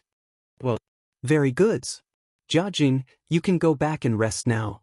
Remember, if you want to do laundry next time, you must finish it before night to avoid being punished again. Li Zishuan nodded and said warmly. Yes, Yamachos. Jia Jin saluted Li Zishuan in front of everyone's envious eyes, and then prepared to walk back to the dormitory. Perhaps he felt that Li Zishuan's attitude at the moment was not bad. He actually stopped and said, Sir, I accidentally rubbed some grass stains on my clothes today, so the clothes are more difficult to wash. I want to ask if there is a shop selling locust or bath beans in the academy. Otherwise, I will probably be punished the next time I encounter such a situation. Yes. Yamacho, we need locusts. Bath beans are also okay. Jia Jin's words could be regarded as the hearts of most people. These students basically rarely washed clothes at home. Now that they just started, not to mention that they didn't have any skills, they didn't even have locust or bath beans. How could it be possible to wash it clean without some time? Chapter 731. After hearing Jia Jin's words, Li Zishuan suddenly understood. He was just wondering why these students were still washing clothes at this hour. It turned out that it was because they didn't have the help of locusts to wash clothes. The earliest ancient people used plant ash as a detergent because it contained potassium carbonate, which could remove the dirt on clothes. According to Cao Gongji, silk was refined with bars as ash. It was made of pure silk, and it was made of jade. The jade in this sentence was shell ash, which contained calcium hydroxide. When mixed with plant ash, it could produce potassium hydroxide. When it was immersed in water to wash silk fabrics, it had a chemical reaction with the oil attached to the surface of silk fabrics to produce potassium soap, which could wash silk fabrics clean and bright. Later, the ancient people of the Wei and Jin dynasties began to use locust and bath beans to wash clothes. Locust could produce foam in water and had the ability to remove dirt. Later, Sun Simiao invented a new way to wash clothes. It was to wash the dirty blood on the pig's pancreas, tear off the fatty liver on it, grind it into a paste, add soybean powder and spices, mix it evenly, and dry it in a ventilated place to become bath beans that could remove dirt from clothes. Alright, I got it. However, the military training is a special period, and the conditions will naturally be more difficult. You don't have to pay too much attention to it, as long as the clothes don't smell. After the military training, the academy will have everything that should be available. Li Zishuan said lightly. When the academy was first built, there was indeed some space left for shops, but he had been too busy and didn't have time to attract investment, so there was basically no place to spend money in the academy except for the cafeteria. As for whether to make soap or not, it depended on whether he was in the mood. Yes, Yamacho, I understand. Jia Jane cupped his hands and walked towards the dormitory. Li Zishuan nodded secretly in his heart. He thought that although this child looked a bit fierce, his temperament and knowledge were not bad. Men in the end still relied on talent and knowledge. In ancient times, there were many famous people who were ugly but eventually became successful. Attention! After Jiajin left, Li Zishuan shouted loudly and then said, "Start to stand in military posture. Pang Feiji, you supervise them. If anyone's actions are not standard or secretly lazy, give them extra time. Do you understand?" Pang Feiji wiped the sweat off his forehead. There was a crown prince and 2 princes here, but Li Zishuan asked him to spy on them. Wasn't this asking for his life? I understand now. Under Li Zishuan's pressure, Pang Feiji quickly agreed. Li Zishuan nodded in satisfaction and said, "From tomorrow night onwards, you and the other instructors must check the dormitories one by one. If you find anyone who has violated the rules, you will be punished the same way as today. You are not allowed to sleep until midnight. Do you understand?" "Yes, Yamacho." Pang Feiji felt bitter. They were actually quite tired as instructors during the day, but now that they were writing, they had less time to rest. Thousands of miles away, in Wanation, on the Mupan mountain outside Fainio City. "Prince, the king of Wanation has sent an envoy. He is now outside the camp. Do you want to see him?" In the main tent, Li Xiaogong was looking at the map on the table when a messenger suddenly came in and bowed. Li Xiaogong raised his head and said lightly, "Let him in." After a while, a short man in Wanation clothes came in and bowed to Li Xiaogong. "Yoko Ono greets your highness."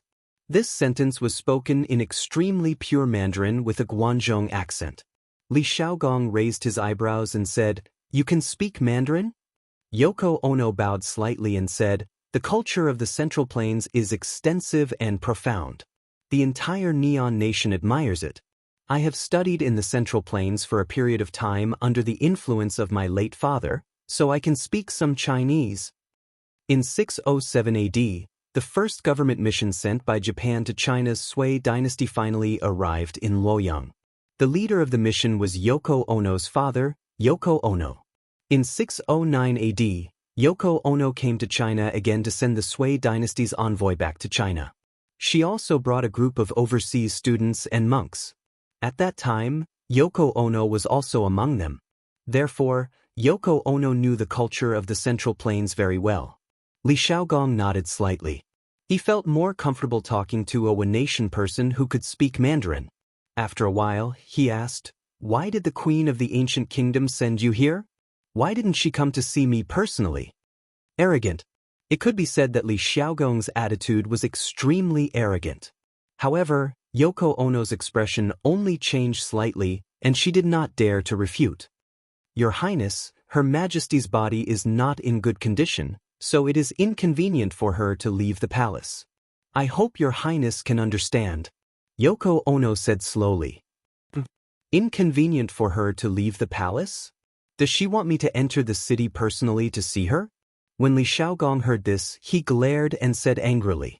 Yoko Ono immediately put on a fearful expression and bowed down. Your Highness, please forgive me. Her Majesty is already old, and her body is not in good condition recently. She really can't leave the palace. Old?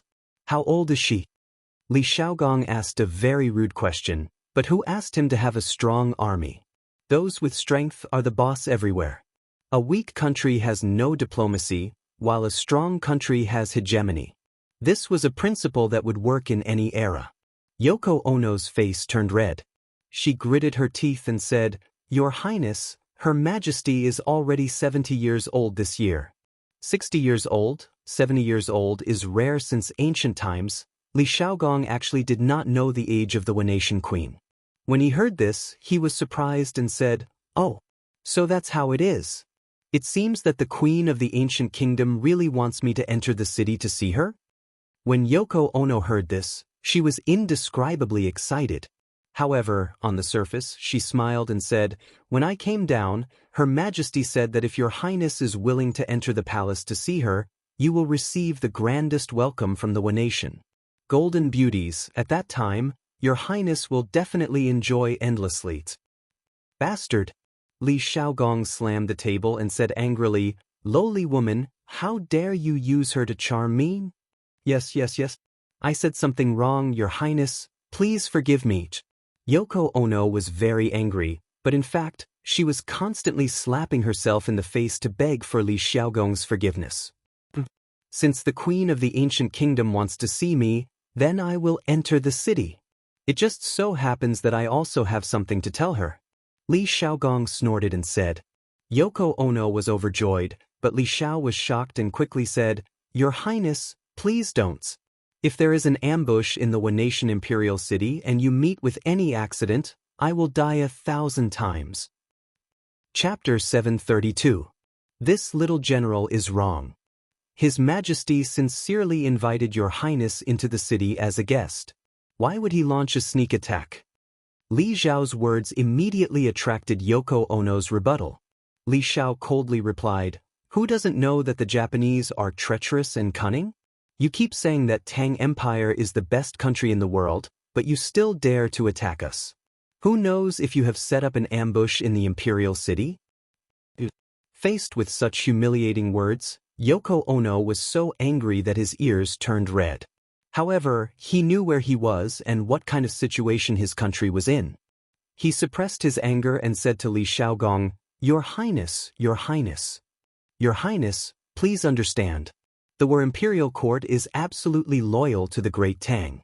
The previous lord of Sichuan County had eyes but failed to recognize Mount Tai. His Majesty has already ordered his family to be imprisoned. My lord only wishes to discuss this with Your Highness in person so that Your Highness' misunderstanding of the Wanatian can be resolved as soon as possible. What a hypocrite! That's enough. That's enough. This prince has made up his mind. Li Xiao, listen to my orders. Li Xiao wanted to say more, but Li Xiaogong waved his hand and interrupted him. But Your Highness, Li Xiaogong faintly grunted, but it was as if he had the strength of 1,000 pounds, causing Li Xiao to swallow the words that were already at the tip of his tongue. This general is here. I order you to stay in the camp. The soldiers of the 3 armies are under your command. If this prince does not return before dawn. Speaking till here, Li Xiaogong indifferently glanced at Yoko Ono.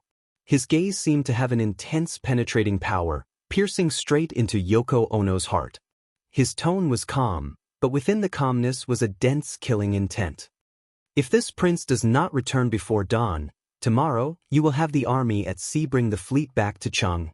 Then, you will lead 12,000 soldiers to attack the city. Everyone in Fanio City, regardless of whether they are old or weak, women, or children will be killed. Yoko Ono felt a chill run down his spine. His back was instantly soaked in cold sweat. This general obeys. Li Xiao clasped his fist and shouted. Then he glared at Yoko Ono with his red eyes. Your Highness, it's not safe for you to be alone. If you don't mind, why don't you let me accompany you? At this moment, an iron tower-like man with a curly beard walked in from outside the tent. Standing together, Yoko Ono only reached the man's waist, just like a child. The curly-bearded man was the curly-bearded guest. It couldn't be said that he was lying outside the tent to eavesdrop. For a martial arts expert of his level, his 5 senses were 10 times sharper than an ordinary person. In addition, the soundproofing of the tent wasn't good. Therefore, the conversation between Li Xiaogong and Yoko Ono was clearly heard by the bearded guest. Since Zhong Jian is willing to go with us, that's for the best. Li Xiaogong chuckled. He wasn't a hothead who blindly liked to fight. He was very clear about the mission he had on his shoulders. Naturally, he was willing to bring along this expert with him. As for Yoko Ono, she was already scared out of her wits. She didn't dare to refute, nor did she have the ability to refute. Li Xiaogong said a few more words and then brought the curly-bearded guest out of the tent. He mounted the horse and headed for the Wei nation's imperial city, Fanio capital. As for where the horse came from, it was obviously a spoil of war that he seized along the way. Although ordinary people didn't know that the Tang dynasty's prince was going to enter the imperial city to have a face-to-face talk with Emperor Tuigu, the Wei nation's upper echelons of officials knew about it the moment Li Xiaogong and the curly-bearded guest entered the city. In a manor in the west of Fanio capital, there were pavilions, terraces, and ponds. The design of the manor was very similar to the Tang dynasty's gardens. In an elegant attic, Su Wei was kneeling in front of the window. He was seriously wiping a Japanese sword. It could be seen that the shape of the Japanese sword was 60 to 70% similar to the Mo sword of the Central Plains. The body of the sword reflected the candlelight on his face, making his face look extremely cold. Is the news true? Su Wei asked indifferently. It's absolutely true. Behind Su Wei, a man in a black robe was kneeling. The man's head was covered with a wide hat, preventing others from seeing his face. This Tang dynasty's prince has really eaten a bear's heart and leopard's guts. He dares to enter the imperial city with just 2 people. A trace of anger flashed across Su Wei's face. He was mainly angry that Li Xiaogong, as a prince of a country, didn't play by the rules and dared to take the risk alone. A few hours ago, he had boasted in the imperial court that if Li Xiaogong dared to come to Fanio capital, he would crawl to the imperial court in the future. But now, it was simply a slap in the face. The man in the black robe knelt on the ground and didn't answer. The attic fell into silence. After a long while, Su Wei snorted angrily. No, we can't let the prince of the Tang dynasty leave the city alive. Naoju, go find a chance to kill him. After killing him, the Tang dynasty's army will be leaderless and will definitely panic. At that time, the provisions and supplies on the thousands of ships will all belong to the Su Wei family. The man in the black robe didn't immediately agree. He actually replied indifferently, the prince of the Tang dynasty is an expert. I'm not sure. Su Wei was furious. He stood up and pointed at the man in the black robe. Bastard! If you don't want to go, just say that you don't want to go. Why are you looking for excuses? Don't forget who was the one who saved your dog life back then. If it weren't for me, you would have died in my father's hands. From the moment I saved you, you were just a dog in my hands. You had to bite whoever I told you to bite. Do you understand? The black-robed man's body clearly paused. From the blue veins on his hands, one could still see the anger in his heart. After a long while, he said in a calm voice, I'll help you kill this person, and you give me back my freedom. Otherwise, except for me, no one in the Wei nation can kill the prince of the Tang dynasty. Are you negotiating with me? Su Wei pointed at his nose with a stunned expression. The man in the black robe was silent. It was a tacit agreement. You son of a bitch. Who gave you the guts to talk about conditions with me, Su Mo? Su Wei scolded angrily and kicked the man in the black robe. As a result, It was as if he kicked a big mountain. His toes immediately felt a sharp pain, but the man in the black robe knelt in the same place and didn't move. I have already repaid you a lot for saving my life. Master, don't push your luck. The man in the black robe still said without raising his head. Good. Very good. Su Wei took 2 deep breaths and then said, I'll do as you say. If you kill the prince of the Tang dynasty tonight, I will immediately give you back your freedom. From now on, my family will have nothing to do with you. Get out of here. Chapter 733. With a creak, the black-robed man walked out of the attic. Judging from his light footsteps, he was still very happy. Mother of the river, I will soon be able to fly away with you and leave Japan. You must wait for me. The black-robed man thought silently in his heart. Bang bang bang. In the attic, the angry Su Wei was crazily smashing things. As he smashed, he scolded, You are just a king dog. How dare you negotiate with me? Good. Very goods. After this, I will definitely make you suffer a fate worse than death. Master, this man is too arrogant.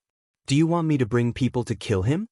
A man wearing a warrior's uniform carefully bowed behind Su Wuxia and said, If you could beat him, I would have asked you to kill him long ago. Why wait until now? Su Wei was even angrier when he heard this. He casually took a teacup and smashed it on the man's head. With a bang, the man's head was instantly broken and bleeding. Trash. The family has trained you for so many years, but all of you combined can't even beat one Eastern Han Jijukes. What a bunch of trash. Su Wuxia was still not satisfied. He stepped forward and started punching and kicking while cursing with vulgarities. Back then, Eastern Han Jiju forcefully took my sister. My father gathered the top 10 experts of Japan to kill him. If I didn't see that he was strong in martial arts and secretly saved him, he would have long become a lonely ghost. Now that my father is dead, this dog thinks that no one can control him. How dare he negotiate with me? Go and bring my sister to my room. At this point, the expression on Su Wei's face suddenly became a little perverted. And with his description, the identity of the black-robed man was obvious. He was the assassin that Su Wei sent to assassinate Emperor Chongjun, the top expert of Japan, Eastern Han Jiju. In August 587 AD, China was in the 7th year of Sui Kaihuang at that time. Su Wei supported the prince of the Bo's tribe to ascend the throne, and he became Emperor Chongjun. At that time, Kidaheim, the current Empress Dowager, became the Empress Dowager. 591, 4th year of Emperor Chongjun. Emperor Chongjun discussed with his officials.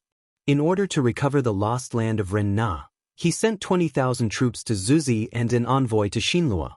At this moment, all the political power was in the hands of Su Wei, which made Emperor Chongjun unhappy. In 592, 5th year of Emperor Chongjun, in October, someone presented a pig to Emperor Chongjun. Emperor Chongjun pointed at the pig and said, One day, I will chop off the head of the pig and kill the people I hate. He then gathered a large army. From Heavenly Emperor Chongjun's words, Su Wuma knew that Heavenly Emperor Chongjun was determined to kill him. In the 11th month of the same year, Suomazi sent an assassin to assassinate Emperor Chongjun. After that, Naoju of the Eastern Han raped Suoma's daughter, who was as beautiful as a flower and was known as the #1 beauty in Neon. Furious, Suoma gathered the top 10 experts to kill East Han Jiju. Everyone thought that East Han Jiju was dead. No one would have thought that Suoma's son, Suoma's brother, would actually save the enemy of the Suo family. No one would have thought that East Han Jiju would develop true feelings for Suoma. However, East Han Jiju would never have expected that his sweetheart had already been killed by someone. At that time, the Neon people were so perverted. In fact, in ancient Neon, marriage between close relatives was very common. From the emperor to the commoners, marriage between brothers and sisters of different mothers was very common. This could be seen in the historical records. There were even cases of brothers and sisters of the same mother marrying each other. At that time, brothers and sisters of different mothers were able to naturally get married or have relations with each other because they did not live in the same family. The sense of closeness between them was very weak or even non-existent. There was also no concept of kinship. It was often difficult to determine the father, and the family system was not perfect. According to the historical records, after the death of the 19th emperor of Neon, according to the rules, the crown prince, Prince Muley no Kei, inherited the throne. However, before he ascended the throne, he fell in love with his sister from the same mother. He had an affair with her. In the dead of the night, he visited his sister and left many romantic and unrestrained love songs. One day, he had the opportunity to sneak into his sister's boudoir. He was so happy that he could not help but sing in a low voice. If the mountain is too high, the underground pipes will be buried to water it. The sister that I secretly fell in love with, the wife that I secretly cried for behind my back, tonight, let me love to my heart's content. The love songs that the crown prince wrote were spread out and had a very bad influence among the nobles. This young lady was a famous beauty in Neon history. Many Neon history books also called her Queen of Clothing. It was probably because she liked to wear transparent and sexy clothes. In the face of such a sexy beauty, it was no wonder that her brother loved the beauty and not the country. Not to mention others, just look at the current Empress of Nigu. She was the imperial concubine of Emperor Minda, and Emperor Minda was her half-brother. There was also the deceased Crown Prince Shengda. According to the records, Crown Prince Shengda's parents were half-siblings with Emperor Qin Ming as their father. The perverts of the Neon people could be seen from this. As a standard, fourth-generation emperor, the eldest brother of the mountain back naturally had a lot of power in his hands. At this moment, in a house in the east of Fanio City, the eldest brother of the mountain back was discussing matters with his subordinates. As one of the actual rulers of the Nigu dynasty, Crown Prince Shengda could barely be considered an emperor. Masters, the commandery prince of the Tang Kingdom is about to enter the palace. I think the Su family has received the news earlier than us. An old man with a goatee cupped his hands and said to the eldest brother of the mountain back. The eldest brother of the mountain back smiled and said, "The commandery prince of the Tang Kingdom is really a hero. This time, Su Wani will probably lose face?" Obviously, he thought of Su Wani's bold words in the imperial court earlier. The old man shook his head and said with a worried expression, "Master, you can't be too optimistic. We have to be careful of Su Wani's desperate actions and killing peoples." The eldest brother of the mountain back was shocked and said in horror, How dare he? That's the commandery prince of the Tang Kingdom. Sir, are you worrying too much?" The old man said earnestly, "The Su family has always liked to take risks. This time, the Tang Kingdom has brought a huge amount of supplies. It's hard to guarantee that Su Wani won't be tempted and take risks out of desperation. Moreover, the commandery prince of the Tang Kingdom has agreed to the emperor's appointment, which can be considered a loss of face for Su Wani. This person is extremely narrow-minded and is likely to retaliate. Master, you have to be careful." Chapter 734. You're right. I'll go to the palace to meet the emperor. Koizumi Inada. Leave the mansion immediately and guard the palace gate. Once the commandery prince of the Tang Kingdom leaves the palace, follow him and protect him secretly. After listening to the old man's analysis, the mountain back elder brother nodded in agreement and then ordered his men. "Yes, I'll take my men there now." Koizumi Inada responded and then turned to leave. The mountain back elder brother stood up and saluted the old man, saying, "The emperor's health is deteriorating day by day, and the barbarians of the Su kingdom are ready to make trouble. Even if I can't be the next emperor, I can't let the barbarians of the Su kingdom disturb the court. I'll leave everything in the mansion to you, sir. I have to go to the palace now." The mountain back elder brother was the most potential candidate for the next emperor in Neon, so he said that. The old man bowed slightly and replied, "Don't worry, master. I'll make sure the mansion is safe." The mountain back big brother nodded his head in satisfaction and then left with his 2 personal bodyguards. It was late at night, but Fanio capital was obviously different from before. The whole city seemed to be brewing a storm. The palace was in the center of the storm and seemed particularly depressing. The palace maids and bodyguards also seemed to feel this pressure. They all walked with their heads down. Some people didn't dare to look up and talk even if they were familiar with each other. They had been in the palace for many years and were the most sensitive to changes in the atmosphere. Half an hour later, in the Neon Palace. Why did the commandery Prince of Xianxia send troops here? In the palace, the Queen of Neon and Li Xiaogong sat opposite each other.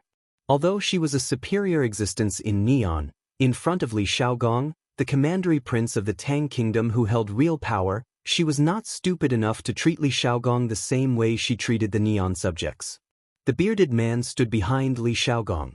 Although his face was expressionless, his 5 senses and his legs were already in the best state of alert. As long as there was any movement in the room, he was confident that he could protect Li Xiaogong and capture the Queen of Tuigu at the first moment. This was the confidence of a master who was half a step away from the great Grandmaster realm. Queen of Neon, you can speak Chinese?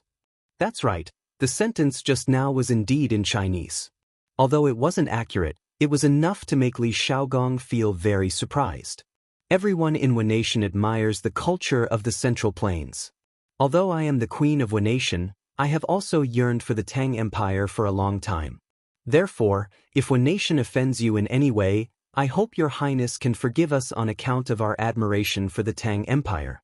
Wanation will be eternally grateful. The Empress Dowager of Gu was very humble. Not only did she not refer to herself as the Empress, she even used her own name to refer to herself. It was clear that she was well aware that with the current strength of the Wa, opposing the Great Tang was no different from striking a rock with an egg. On the side, Yoko Ono's heart was in turmoil. If it weren't for the Empress Dowager asking him to listen, he would have even forgotten the Empress's real name.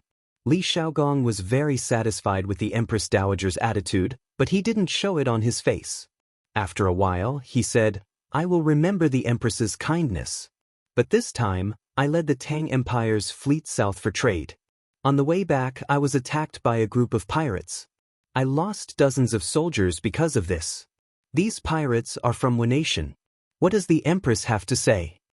Although his voice was soft, there was a hint of killing intent in it. The atmosphere in the hall suddenly dropped to the freezing point. The bearded man also clenched his hands, ready to deal with the Wanation's falling out at any time. The Empress Dowager's expression changed slightly. She had never heard that the Tang Empire's fleet had been attacked. Li Xiaogong's words caught her off guard. But after all, she had been on the throne for nearly 40 years and had the ability to adapt on the spot. After a long pause, she got up and bowed to Li Xiaogong, then said, after such a thing happened, as the Empress of the Wanation, Empress Dowager Ida cannot absolve herself from the blame for not governing the Wa people well. Your Highness, please tell us the specific identity of the pirates. The Wanation will do its best to help your Highness find the leader of the pirates. I only hope that your Highness will not implicate the innocent. Li Xiaogong was secretly surprised. The old woman in front of him seemed to be full of wisdom. She could always make the right choice in a critical moment, and for the sake of the Wanation, she was flexible. To tell the truth, Li Xiaogong was not afraid of unreasonable people, because he believed in the strength of the Tang army. He had brought 12,000 Tang soldiers with him, and if they were ruthless, they would be invincible in the Wanation. But in the face of the Empress Dowager, who had always been very humble, Li Xiaogong was still very afraid. Of course, he knew the story of Go Jian, the king of Yu. He was very worried that the Wanation would become the next Yu. Fortunately, the Empress Dowager was old and did not have much time left. Otherwise, he would have to remind Li Heir to be wary of the Wanation. The leader of the pirates is called Nakamurakawa Yu. It is said that he has been wandering in the southeast sea of the Tang Empire. In the battle that night, he was seriously injured. But he is definitely not dead. Li Xiaogong stared at the Empress Dowager and replied word by word. Nakamurakawa Yu? Before the Empress Dowager spoke, the big brother king next to her couldn't help but exclaim. Seeing the Empress Dowager's inquiring eyes, he cupped his hands and said, Your Majesty, this person has been wanted by all the counties in the Wanation. Later, he had nowhere to escape, so he roamed the sea and robbed merchant ships everywhere. The officers of the coastal counties received reports from merchants, but this person's whereabouts are uncertain, and the authorities have no way to catch him. The Empress Dowager heard this and said with a gloomy face, "Bastard! Such a heinous person does not deserve to be a citizen of the nation. Immediately issue a decree that all the county princesses of the coastal counties should organize an arrest team in the shortest time. We must catch Nakamurakawa Yu within 10 days. A guard next to her stepped forward and bowed. Yes, it was indeed a guard, not a eunuch. In ancient times, there were no eunuchs in the nation. Since ancient times, Japan had also been a country with a strong warrior spirit. Many Japanese men regarded their own lifeblood as their life. That was to say, no Japanese was willing to enter the palace to be a eunuch. Even if they starved to death, they would not be a eunuch. This cut off the root of the Japanese idea of eunuchs. In addition, Japan was an island country surrounded by the sea. And the island was rich in resources, wild animals and fruits. In ancient times, the Japanese could fish for a living, hunt, and even pick wild fruits in the forest for a living. Even if they did not surrender to the imperial court, they would not starve to death. Therefore, due to the geographical environment and rich economic crops in ancient Japan, the Japanese would not be forced to enter the palace to be eunuchs. Chapter 735. Your Highness, this is indeed one nation's fault, but please give us 10 days. If we can't hand Nakamura-yu over to you after 10 days, the Ida division and the entire one nation are willing to accept any punishment. After the guards left, the Empress of the one nation bowed slightly to Li Shaogong and said. Li Shaogong shook his head without thinking and said, I have the Emperor's order, so I can't stay in one nation for 10 days. I will return to Chang, and tomorrow. The Empress of the one nation was stunned. She seemed to be caught off guard by this result. After a moment of thought, she said, no matter what, one nation has caused the Tang Empire to suffer losses. The Ida division is willing to take out 1,000 kilograms of brass and 100,000 taels of silver as compensation. After we catch Nakamura-yu and the rest, the Ida division will send an envoy to Chang, and for your Highness to deal with. What do you think, your Highness? Li Shaogong couldn't help but hold his breath. One nation was really rich. What did the Tang Empire lack now? What it lacked the most was, of course, silver and brass. The Tang Empire's territory was vast, but the exploration and mining technology of gold, silver, and copper were not good. Therefore, the country's annual silver production was only about 15,000 taels of silver. Yes, you heard right, 15,000 taels of silver. This 15,000 taels of newly refined silver, together with the silver that local officials plundered from the people and offered to the emperor, and sometimes the provinces and prefectures would turn the taxes into silver and send it to the capital. The silver was usually cast into rectangular silver collars, 1 foot long and 2 inches wide. Most of the silver collars were 50 taels of silver. The collars had to be engraved or written with the weight, color, origin of the silver, the name, official position, year of the tribute, and so on. Therefore, silver was not a currency in the Tang Empire. Thinking about the later dynasties, those corrupt officials would embezzle tens of thousands or even hundreds of thousands of taels of silver. For example, Yen Song of the Ming dynasty embezzled 30,000 taels of gold and 2 million taels of silver. He Shen of the Qing dynasty embezzled 800 million taels of silver. It was more than 10 years of the imperial court's income. Compared to these corrupt officials, the Tang dynasty's silver reserves were really weak. There was also brass. In the past few years, Great Tang had been recuperating, and the country was flourishing. The lives of the commoners had improved, and the demand for copper coins had increased. However, there were only so many copper mines that the imperial court had discovered, and there was no such thing as jiaozi or baozi banknotes. Thus, in the past 2 years, Great Tang had already experienced a shortage of money. At the very least, the Great Tang didn't dare to play around like this when the one nation casually took out 1,000 jin of brass, 10,000 kilograms of brass and 100,000 taels of silver. After capturing Nakamura Yudo, he must be personally escorted to Chang, and by someone of sufficient status. In this way, I can pretend that nothing happened. Li Shaogong pondered for a moment before looking at the Empress and saying flatly, don't worry. How greedy! The bearded man couldn't help but look at Li Shaogong in surprise. This was what it meant to be greedy. 10,000 kilograms of brass, if brought back to Chang, and would definitely be enough to solve the current shortage of money in the imperial court. The big brother on the mountain's back pursed his lips and clenched his fists. Even though he belonged to the conservative faction of the Wen nation, he couldn't help but feel a little angry at Li Xiaogong's greedy demand. The Empress's eyes narrowed, and then she clenched her teeth and said, "Your Highness, this 10,000 kilograms of brass is really, say no more." Li Xiaogong waved his hand and interrupted her. "There's no room for discussion. Queen, do you know that the 20 soldiers who died in battle were the bravest soldiers of Great Tang, and those innocent sailors? Now they are all buried in the sea, and not even their bones are left. Before I set out to sea, His Majesty once told me, if there are any invaders, I will use all my strength to wipe them out. The Wu people have killed the soldiers and people of the Great Tang. Logically speaking, this king should have sent soldiers to attack them, but out of consideration for Her Majesty's devotion to the Great Tang, this king decided to give them a chance. Don't try to bargain." Li Xiaogong's arrogance was vividly displayed at this moment. A weak country has no diplomacy, and a strong country has hegemony. This sentence was also vividly displayed at this moment. The Empress closed her eyes. After a long while, she sighed and said, "Okay, I'll do as you say, but the amount of brass and silver is huge. Please give me 2 more days." She weighed and struggled in her heart for a long time before she agreed to this humiliating condition. Li Xiaogong said lightly, 2 days is too long. You must prepare 10,000 kilograms of brass and 100,000 taels of silver by noon tomorrow. The Empress clenched her teeth and said after a while, "Okay, I'll try my best." Li Xiaogong didn't think that she was disobedient. He looked around and said, "Then I wonder who the Empress is going to send to escort Nakamurakawa?" The Empress thought for a moment and said, "This matter is of great importance.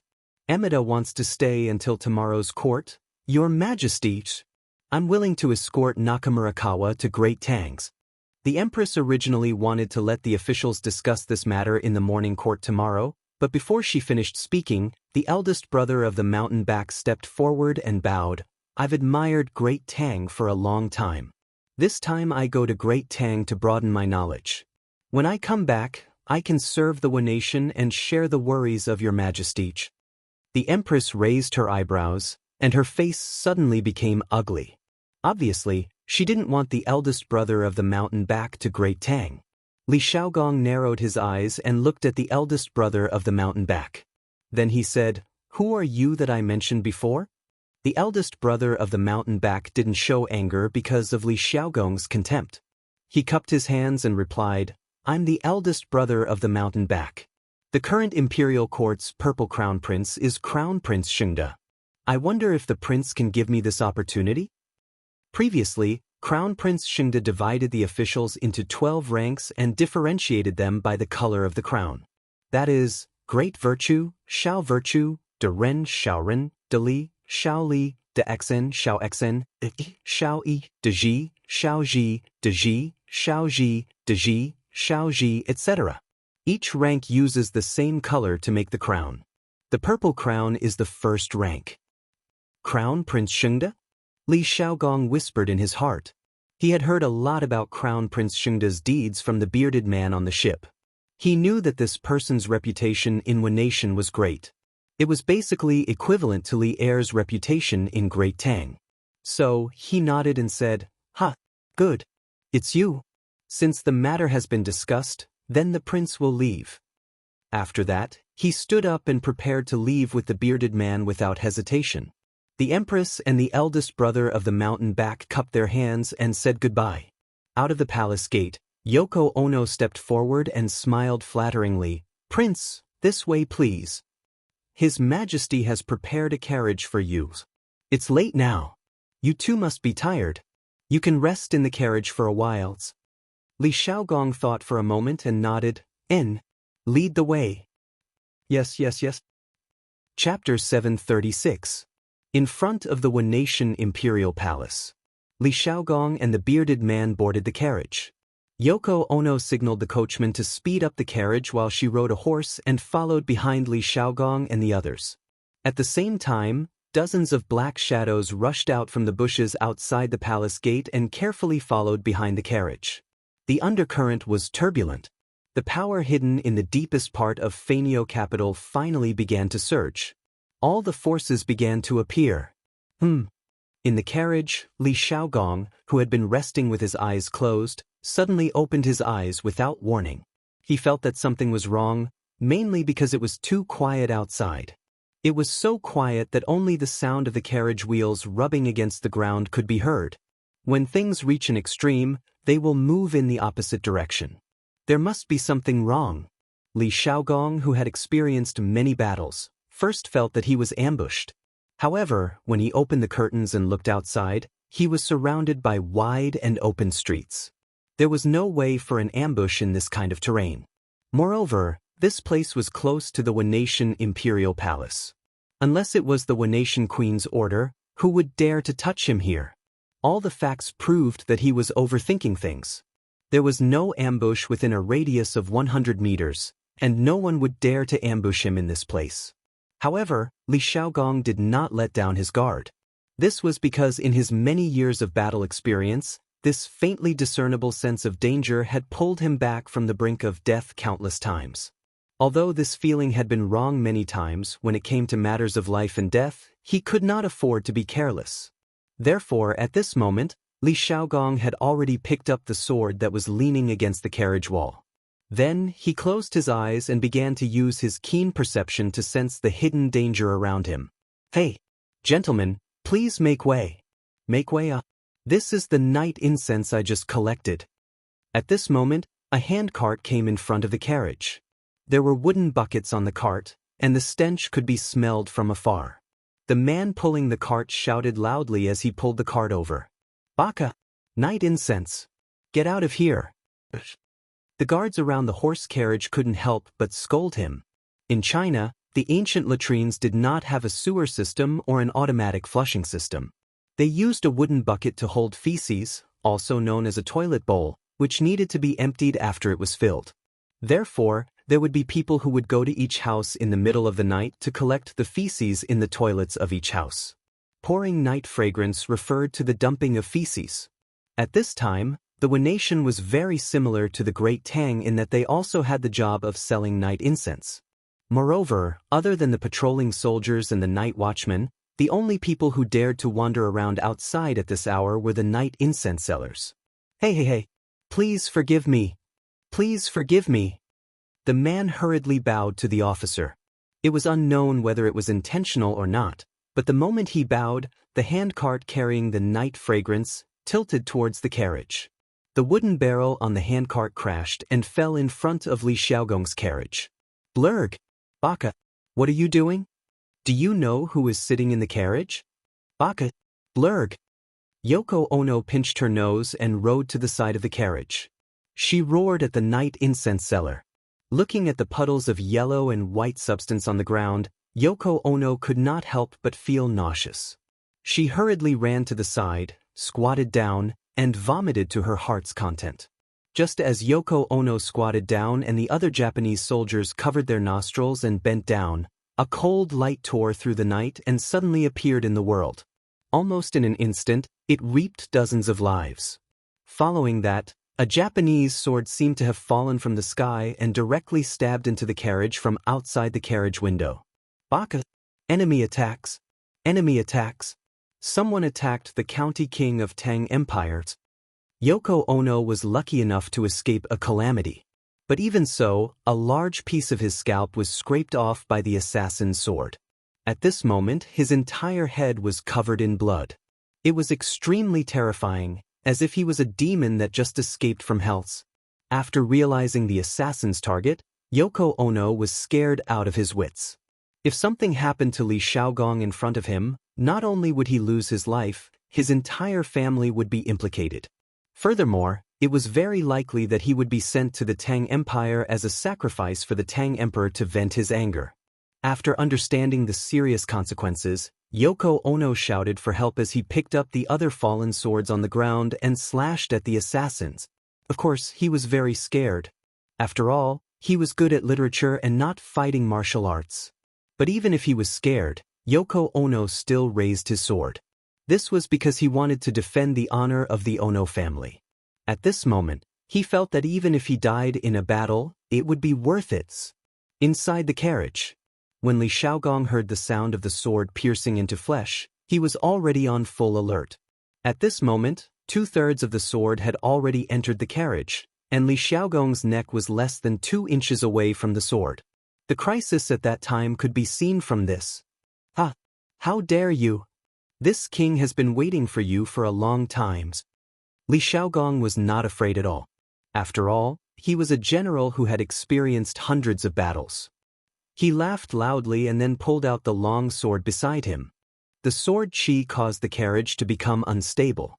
Then, Li Xiaogong shouted loudly and the sealed carriage suddenly broke apart. Li Xiaogong was like a god. He stood at the bottom of the carriage.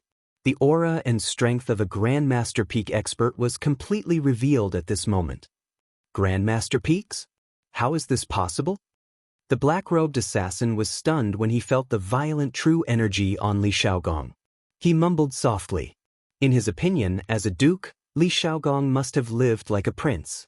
Even if he knew martial arts, he would not be that good. At most, he would be around the Qi transformation realm. Even if he had entered the Grandmaster realm, he would have a way to deal with him. But at this moment, the black-robed assassin realized that he was wrong. In fact, he was very wrong because he realized that Li Xiaogong was actually a martial Dao expert who was above him. Clang! After Li Xiaogong saw the black-robed assassin's figure clearly, he raised his sword and slashed at the black-robed assassin without hesitation. "Ah! I didn't expect there to be someone so ignorant. Today is a good day for me to exercise my muscles." At the same time, in another carriage, the bearded man hugged his long sword and laughed loudly. Then, he also pulled out his long sword and joined the battles. Another Grandmaster Peak? No, this person is half a step to Grandmasters. After some speculation, the black-robed assassin suddenly felt a chill in his heart. He had to think of a way to escape. Otherwise, he would definitely die here if the battle continued. Chapter 737. Bam, bam, bam, bam, bam. The 3 martial arts masters, who represented the pinnacle of martial arts in the world, had already fought for dozens of rounds on this street.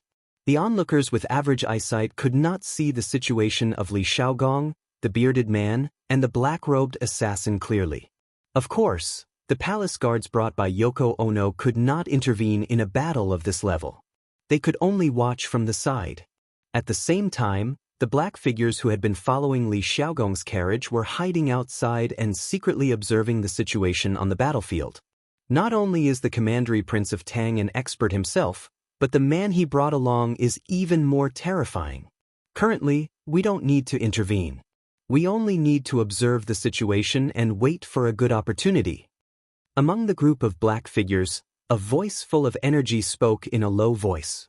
"Yes, boss is right. I wonder who sent this black-robed assassin. His martial arts skills are so high. His strength can be ranked in the top 10 in Japan, right? I don't even need to think to know that he must have been sent by Suo Yi. But why did he only send one person over?"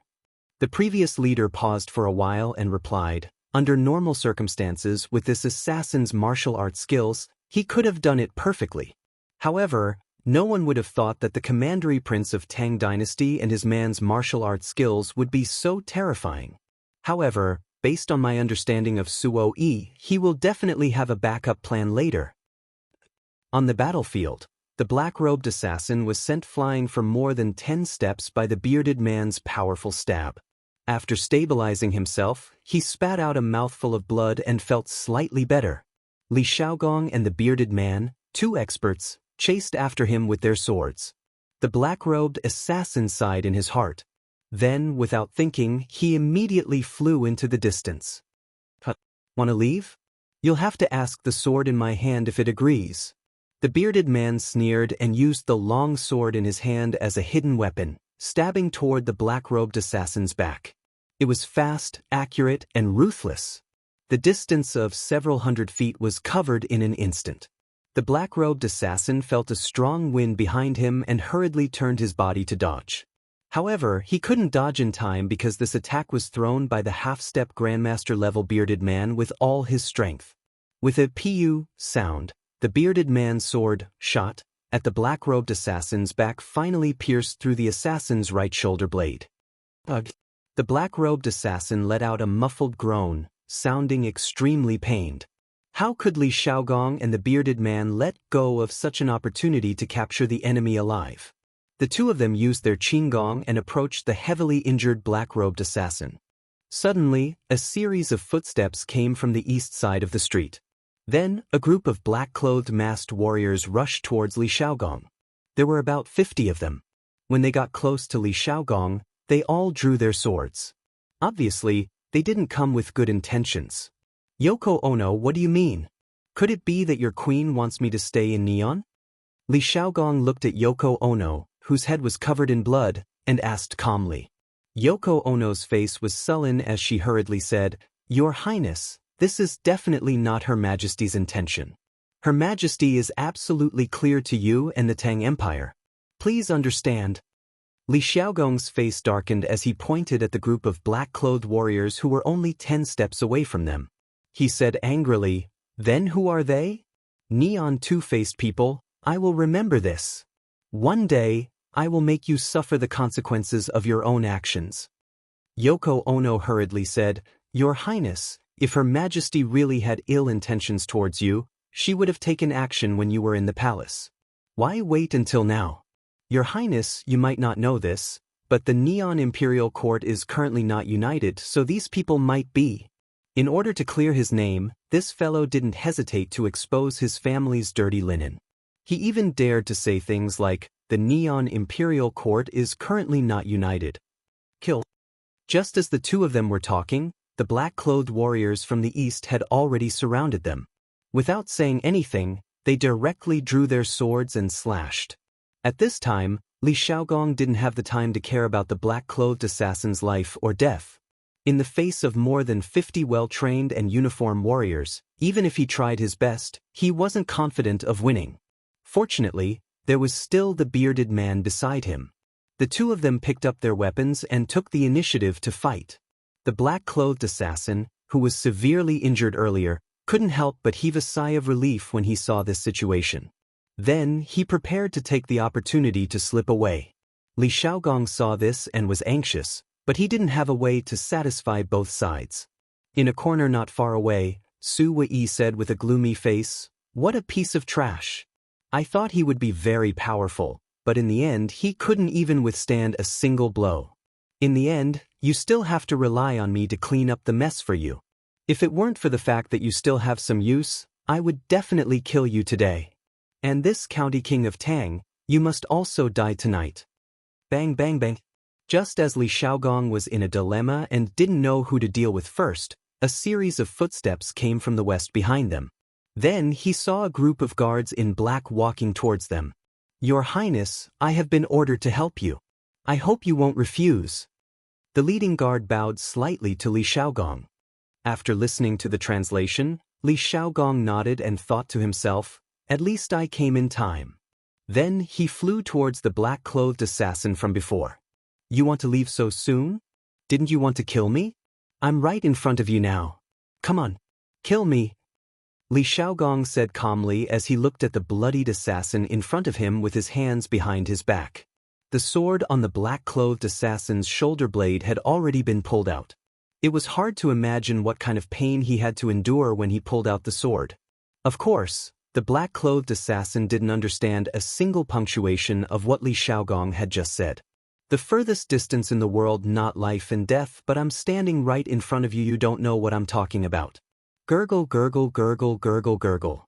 Kill me if you want, cut me if you want." The black-clothed assassin gritted his teeth and endured the pain as he spoke. "I won't kill you. But I want you to live." Li Xiaogong narrowed his eyes. He definitely didn't have a good impression of people who wanted to kill him. However, the black-clothed assassin was different. Li Xiaogong still wanted to get some information about the mastermind behind this assassination from him. Su Wuxia, who was in the corner, saw that the advantage in the field had disappeared in an instant. He couldn't help but curse, "Bastard, these people must have been sent by Big Brother Shanbei. This damn person is going against me again. I must get rid of him." Chapter 738. Bring these people back to the barracks for me.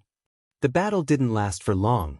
Although the overall strength of the 50-plus people that Su Wei sent was slightly higher than the people sent by Big Brother King on the mountain back, the other side had the dragon-bearded guest, a great expert with abnormal strength. Not to mention the 50 experts that Su Wei sent. Even if he sent 100 experts, it would still be useless. As for Li Xiaogong's side, he had already cut the tendons of the black-robed assassin and ordered Yoko Ono. He didn't even bring his guards to the palace, so he could only order Yoko Ono. He couldn't order the bearded guest, right? Your Highness, please hand these assassins over to His Majesty. His Majesty will definitely give you a satisfactory explanation. Yoko Ono bowed and said pitifully. Li Xiaogong wiped the blood-stained sword, then lightly glanced at Yoko Ono and said, "This matter might even be related to your queen.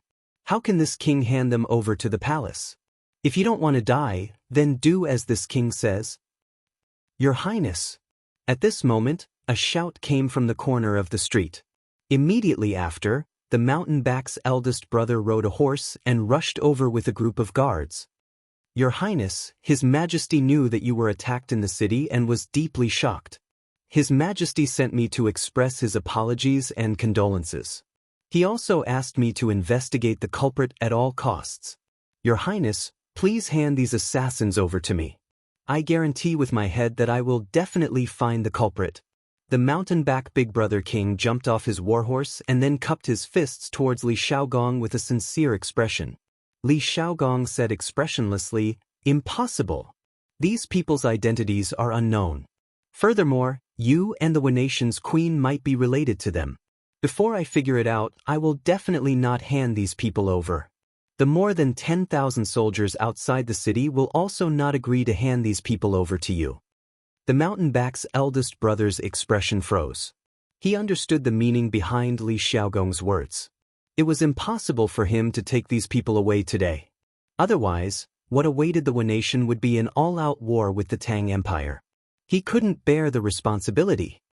"Your Highness, these assassins definitely have nothing to do with me or His Majesty. You shouldn't suspect us." However, seeing that Li Xiaogong was not moved at all, he said, "How about this, Your Highness, you leave a few alive, and I will interrogate them overnight. As for the rest of the assassins, you can take them away and deal with them as you wish. If we investigate together, it will be faster than if you investigate alone, don't you think so?" Li Xiaogong thought about it. It was indeed inappropriate for the imperial court's fleet to stay in Japan for long, so he nodded and said, "Okay. Then Benwang will believe you once more." A total of 51 assassins came tonight. 28 of them were hacked to death and 15 committed suicide by poison. There are only 8 left. Other than the one under my feet, you can choose any 2 of them. Hurry up." The Big Brother King glanced at the black-robed assassin at Li Xiaogong's feet. He helplessly cupped his hands and said, "Thank you, Your Highness." A moment later, Li Xiaogong and the bearded man led 6 assassins out of the city, while the mountain-back elder brother led the remaining 2 assassins back to the palace. It looked like the lights of the palace tonight would be lit until tomorrow. The next day, at Yanhuang College. It was just dawn and the wake-up bell had already rung. The students who were immersed in their dreams had no choice but to get up even if they didn't want to. "Do I have to get up so early? I'm so sleepy." Li Tai rolled over and stuck out his fat, but as he grumbled unwillingly. Although the bed in the student dormitory was a hard bed, Li Tai now felt that this hard bed was much more comfortable than the high bed and soft pillows in his prince's residence. If possible, he wanted to lie on it and sleep like this forever. "I also feel so king sleepy today." Cheng Chumo sat up, rubbed his face twice, and then muttered, "CK, it's all your fault. Otherwise, we wouldn't have been punished to stand so late last night." Li Tai lifted the quilt angrily and sat up to complain. Gugu. Who knew that as soon as he sat down, his stomach would immediately protest? I'm so hungry. I still have to run later. Oh my god, what should I do? Why can't I have breakfast before running? The academy system is too unreasonable. For the past 2 days, the little fatty hadn't eaten any meat. Those vegetables and whatnot weren't enough to satisfy his hunger at all. In addition, he had been punished to stand for so long last night and used up so much of his physical strength. It would be strange if he wasn't hungry in the morning. Xianxia, it's not good to exercise after eating. Let's get up quickly and wash up. Otherwise, we'll be punished again if we're late. Li Qingqian, who was sleeping on the upper bunk, leaned on the bed railing and said, I'll get up now. 121, 121, 1234, 1234. Yanhuang College was located at the peak of the Cloud Mountain. There were no peddlers or pawns who woke up early, nor were there noisy pedestrians or merchants. In the early morning, there were only the neat and loud slogans of the students running here. Compared to the messy team at the beginning, they're starting to look more like it now. Li Zishuan had been waking up early recently. Firstly, he often came to the academy to check on the situation. Secondly, he had been waking up early to practice martial arts recently. He had been practicing the lonely wind swordsmanship that Duge Xian had taught him last time. Because he didn't deliberately pursue progress, he had only practiced to the 3rd level until now. There were a total of 9 levels, and Duge Xian had already reached the 7th level. Moreover, he found that this swordsmanship was similar to many other swordsmanship. The further one progressed, the harder it was to practice. Not only did it require a deep understanding of martial arts, but it also required some personal understanding. The two complemented each other, and only then could success come naturally. This was also the reason why Li Zishuan wasn't in a hurry to improve. More haste, less speed. As a Daoist disciple, of course he understood the principle of letting nature take its course. I heard that Jijie will be here in the afternoon, and tomorrow is the day off. It seems that these students have been having a hard time recently. Qin Qiong stood beside Li Zishuan and said with a smile. Li Zishuan was stunned. Cheng Yaojin had said that she would come to the academy to be a temporary instructor when she had time. It had been so long, and if Qin Qiong hadn't suddenly mentioned it today, he would have forgotten. Thinking about Cheng Yaojin's usual attitude, Li Zishuan couldn't help but laugh. Last night, these little rascals were full of energy and didn't sleep in the middle of the night. This means that the amount of training is still too little. Uncle Cheng is here to give them a little challenge. Qin Qiong twirled his beard and smiled. Xiao Xian, you have to watch from the side. Don't let Jijie cause any troubles. Li Zishuan quickly waved his hand and said, Uncle Qin, it's better for you to watch over them. I still have some other things to do these 2 days, so I'll leave them to you guys. Qin Qiong was speechless in the face of this lazy guy. Chapter 739. Huff huff huff, puff. Every time I run, I feel like I've lost half my life. When will this kind of hard life end? In the cafeteria, Li Tai was still panting heavily. He couldn't help but say this when he thought of the hardships he suffered while running, as well as the feeling of suffocation. Xianxia, you're much stronger today than you were yesterday. Today, you ran the entire race on your own. Maybe in a few days, running 5 laps around the field will be as easy as blowing off dust for you. Li Qingqian smiled. Cheng Chumo curled his lips and mocked. Qingqian, don't be delusional.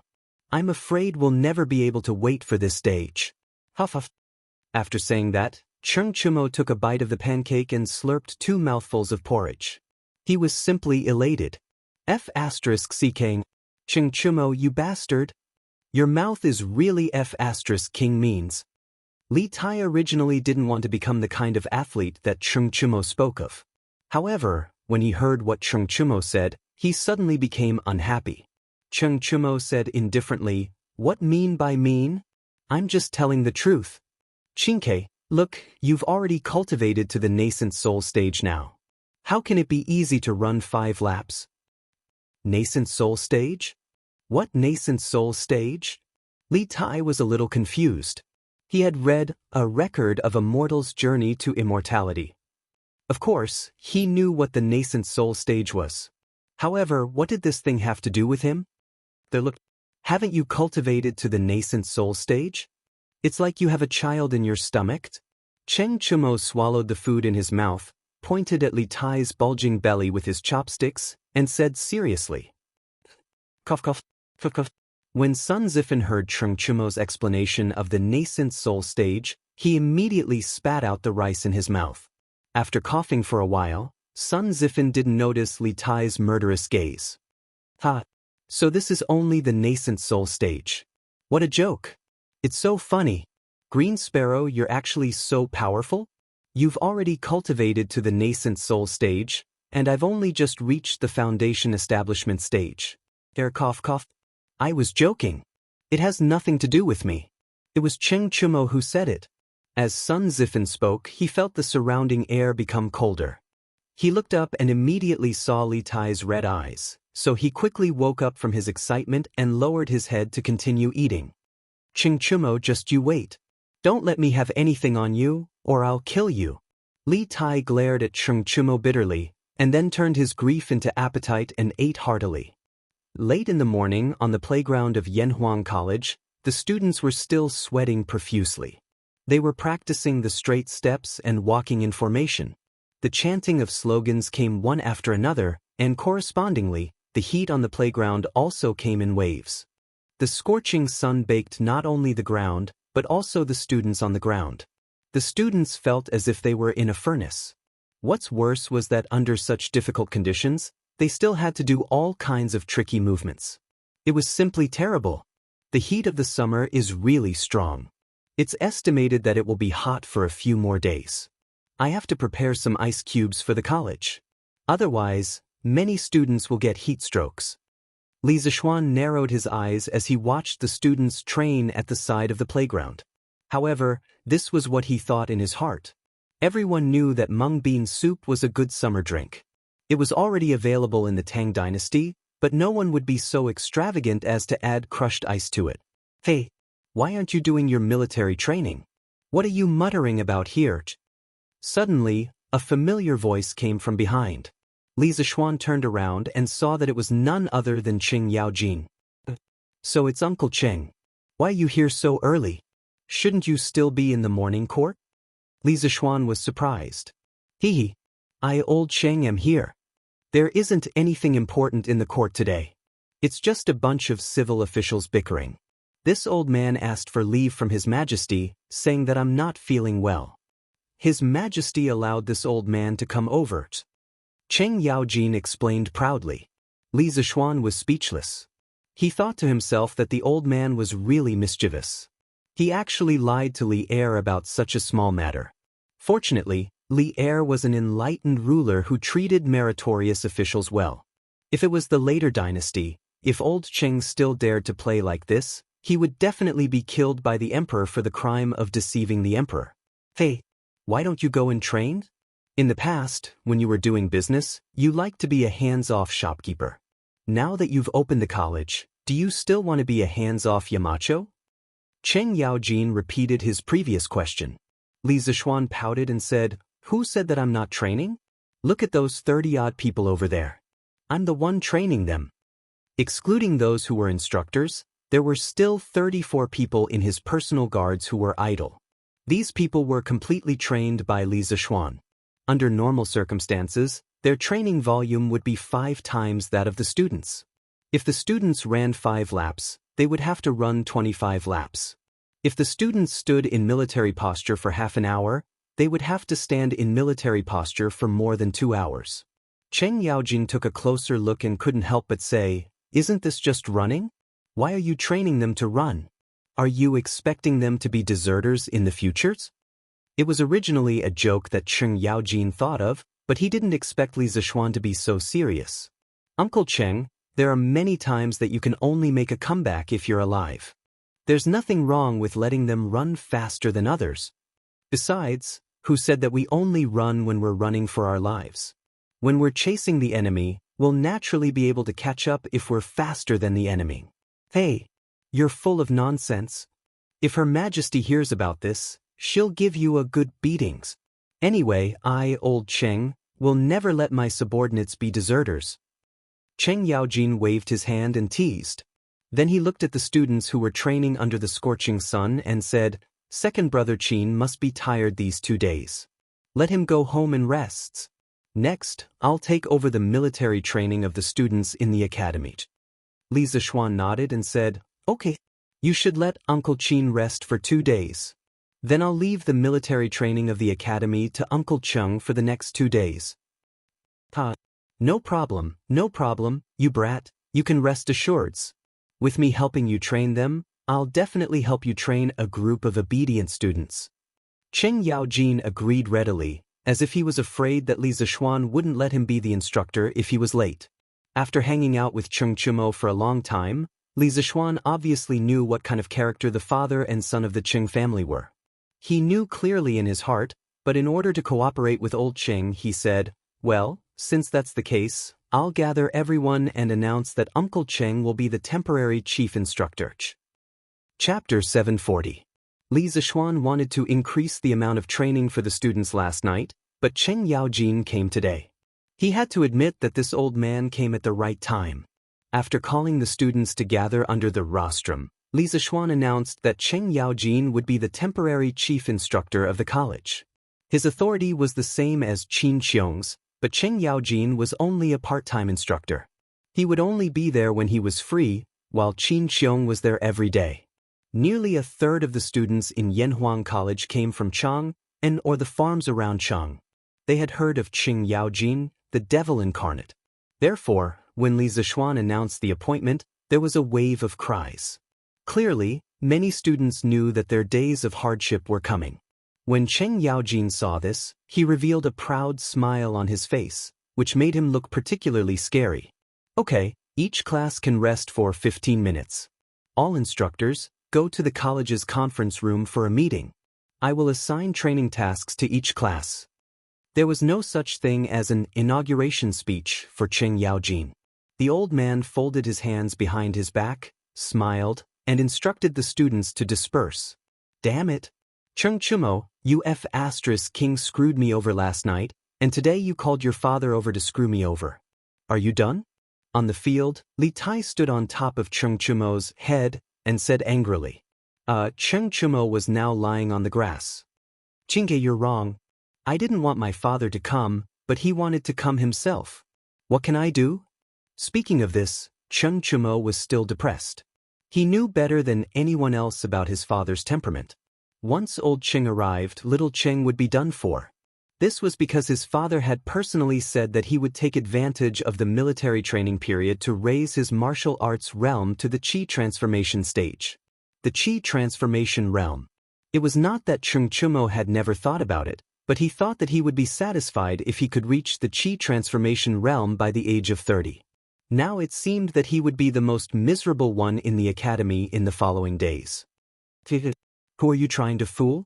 With your father here, your life will definitely be better, but the rest of us will be miserable." Li Tai, who did not know the inside story, curled his lips and sat down beside Cheng Chumo. Although Qin Xiong was strict, he was very methodical in his actions. However, Cheng Yaojin was different. To put it nicely, this old man had a big heart, was strict with his troops, and was not afraid of anything. To put it bluntly, this old man was heartless and had no sense of severity. When he trained people, it was as if he was playing with their lives. Cough cough, of course, he was playing with the lives of others. "Chinke, you'll know when the time comes." Cheng Chumo was too lazy to explain. He felt like he had nothing left to live for. "Little Xian, can you help me prepare a batch of 6 feet tall wooden barrels?" Cheng Yaojin asked on the way to the conference room. Li Zishuan looked at him strangely and asked curiously, 6 feet tall? "Uncle Cheng, what do you need such a big wooden barrel for?" 6 feet was close to 2 meters. Li Zishuan could not figure out what this old man was up to. Cheng Yaojin laughed and said softly, "Of course, it's for the students who don't listen to me. If anyone doesn't listen to me, I won't beat them with the military rod or make them run. I'll just put them in the barrel and close the lid for 3 days. I'll leave 2 small holes for them to breathe. I'll get someone to deliver food to them." Li Zishuan did not expect Cheng Yaojin to be so playful. He could not help but ask, Isn't this just a small black room?" Cheng Yang smacked his lips and thought for a while before saying, "Small black room? That's a good name. Whoever doesn't listen to me in the future will be locked in a small black room. Otherwise, if I beat them with the military rod, these soft and tender students will definitely not be able to take it." You really have a lot of ideas. These students will have to thank you properly in the future. Li Zishuan was speechless. He thought to himself, "You were the one who came up with this idea. Why are you putting the blame on me?" "Alright, I'll send someone to get the craftsman in the workshop to make a batch of large wooden barrels." Although old Cheng's idea was a little harmful, it was still a good idea. After all, the military rod was not suitable for the academy. However, where did old Cheng get such a rotten idea? In fact, this kind of punishment method of locking people in small black rooms had been circulating in the army for a long time. The specific origin was unknown. During the period of Emperor Gaozong of the Tang dynasty, Wu Mainyang introduced this method into the palace to deal with disobedient women in the palace. At that time, Li Ji's original empress, Empress Wang, had suffered such a punishment. "Oh, by the way, Xiaoxian, I have another idea. Listen to it." Cheng Yaojin seemed to have suddenly thought of something and hurriedly shouted. Li Zishuan's heart skipped a beat. He had another idea? This old demon was eating people. He really began to mourn for these students in his heart. "Uncle Cheng, please speak first." "Ahem. This is just a preliminary idea of mine. Xiaoxian, you're smart. Help me perfect it." Cheng Yaojin coughed dryly and began to introduce his detailed plan. "I want to select the students in the academy who have a foundation in martial arts. In addition to the usual military training with the other students, they also need to undergo additional weapons training. After all, they have a good foundation." Li Zishuan's eyebrows twitched and he asked, "Weapons training? If they get hurt, it won't be a small matter." He did not object to Cheng Yaojin training the students who knew martial arts alone, but if they fought with real weapons, it was still very easy to get hurt. After all, weapons had no eyes. Cheng Yaojin waved his hand indifferently and said, "What's a small injury to a martial artist? Xiaoxian, don't think too highly of these students. It's not good for them." Hearing old Cheng's words, Li Zishuan came to a realization. This was ancient times. In this era, students were usually willing to endure any hardship in order to learn knowledge and skills. They were not like the students in the modern era. If the teacher said a few harsh words, the children's parents would come to the school and fight the teacher to the death. Indeed, students should not be too delicate. Thinking of this, Li Zishuan nodded and said, "Yes. That's good. I agree with your plan. But in terms of weapons, I'll have to rely on Uncle Cheng to think of a way." Cheng Yaojin laughed and said, "Hef, this is a small matter. Zhuo Wei happens to have a batch of weapons that can't be cut and are about to be eliminated. I'll send someone to get some later. I'm looking for you because I have another problem. I'd like you to help me perfect it." "Please speak." The old demon wanted to eat people. Li Zishuan thought for a while and decided to cooperate. Chapter 741. I'm thinking about how to pick out the students with Kung Fu background. If they know that I am going to give extra training to the students with Kung Fu background, they will definitely hide their Kung Fu. Cheng Yaojin's logic was quite clear. He had actually thought of this. This old man is really meticulous. About this? Li Zishuan rolled his eyes and an idea came to his mind. He whispered, "Uncle Cheng, I have an idea." Cheng Yaojin's eyes lit up and said, "Oh? What is it? Hurry up and tell this old man about it." "It's like this, Uncle Cheng, in a while." 15 minutes later, all the instructors came out of the meeting room and returned to the field.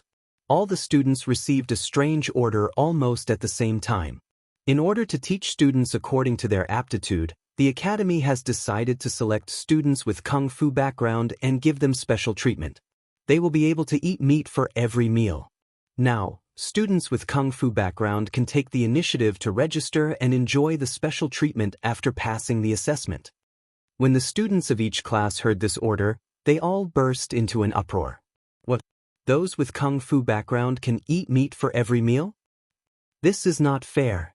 This is not fair. We are going to look for the Yamacho. Yes. This is not fair. Why can those with kung fu have meat for every meal while we can only eat vegetables? Among the students of the academy, only a small number of them knew kung fu. After all, they were scholars and there were not many people like Li Zishuan who knew both kung fu and kung fu at the same time. This is an order from the Yamacho. Those who are not convinced can go to the Yamacho's office after school. Now listen to me obediently. With Li Zishuan supporting them from behind, the instructors were very confident. They all shouted at the students in their classes. As for Class 1, it was even simpler and more violent. What? Who is not convinced? Come out if you are not convinced. I will reason with you. Cheng Yaojin put his hands behind his back and smiled maliciously. The students in Class 1 shrunk their necks. Only idiots would be willing to stand out and fight with Cheng Yaojin. Good. Since no one had any objections, then from now on, those who had a foundation in Kung Fu should take the initiative to step forward and accept the award. I'm just testing you. If you pass, you'll be able to eat meat for every meal every day. Seeing that no one objected, Cheng Yaojin said, Chief Instructor, do you think I can do it? Hearing that he could have meat for every meal, Sun Zifan immediately became excited. He had been eating vegetables for the past 2 days. Sun Zifan felt that even his feces had turned green. He wanted to eat meat. You are Sun Fujia's son, right?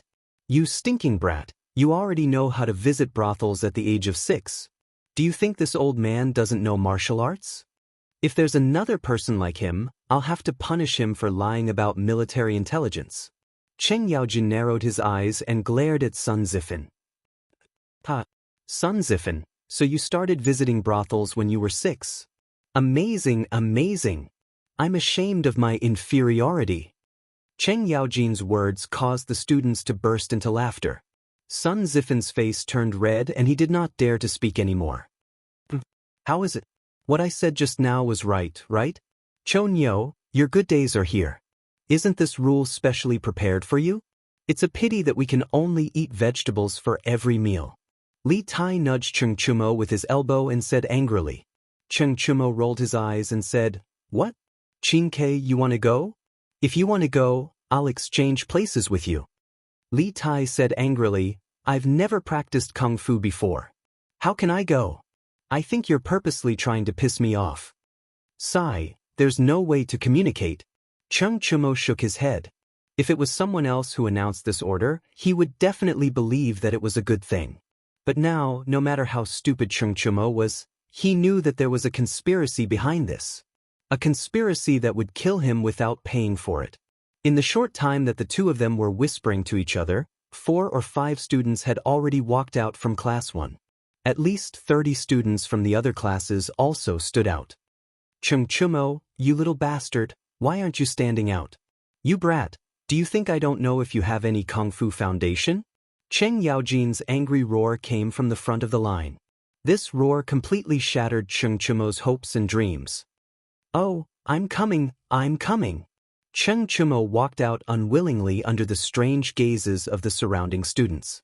Cheng Yaojin glared at his son fiercely but did not say anything else. Here, this is your identification. When you go to the cafeteria to eat, take this out. You can get meat dishes. You're not allowed to borrow it, or it will be confiscated forever. Cheng Yaojin gave each of them a small token and explained. Li Tai and Sun Zifan, the 2 gluttons behind, were about to drool. Alright, return to the team. Let's begin today's training. Before the training, this old man will say a few words to you. There are only 2 sentences, so listen to me clearly. Cheng Yaojin waved his hand and attracted everyone's attention. Then he raised a finger and said, First, listen to this old man and you can eat meat. Second, if you don't listen to this old man will let you suffer the harshest punishment in the world. The harshest punishment in the world? The students sucked in a breath of cold air. As expected of Brother Cheng, he was ruthless and didn't say much. Old Cheng was indeed much less talkative than Qin Xiong, but every word was bloody and ruthless. It made people's hearts turn cold when they heard it. Instructor, what's the harshest punishment in the world? Wang Meng scratched his head and asked. Cheng Yaojin narrowed his eyes and said meaningfully, You want to know? You'll know when you give it a try. No. Wang Meng hurriedly waved his hand. Even if he was beaten to death, he wouldn't dare to be the first person to eat crabs. Someone would die. Alright. These 2 days, the main training is running and formation change. Within 2 days, you must be neat and tidy. Run 5 laps first. If your steps are not in sync, we'll continue to run. After Qing Yaojin said that, he looked around with his eyes. Then, without giving the students any time to react, he directly shouted, "Attention! Look to the right. Look forward. Turn right.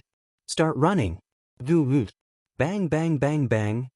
Throughout the entire process, the students were like machines. Whatever instructions Qing Yaojin gave, they would respond accordingly.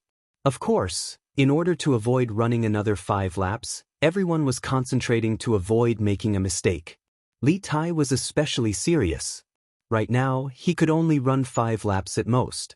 If he were to be punished, he wouldn't be able to run anymore even if he was beaten to death. Chapter 742.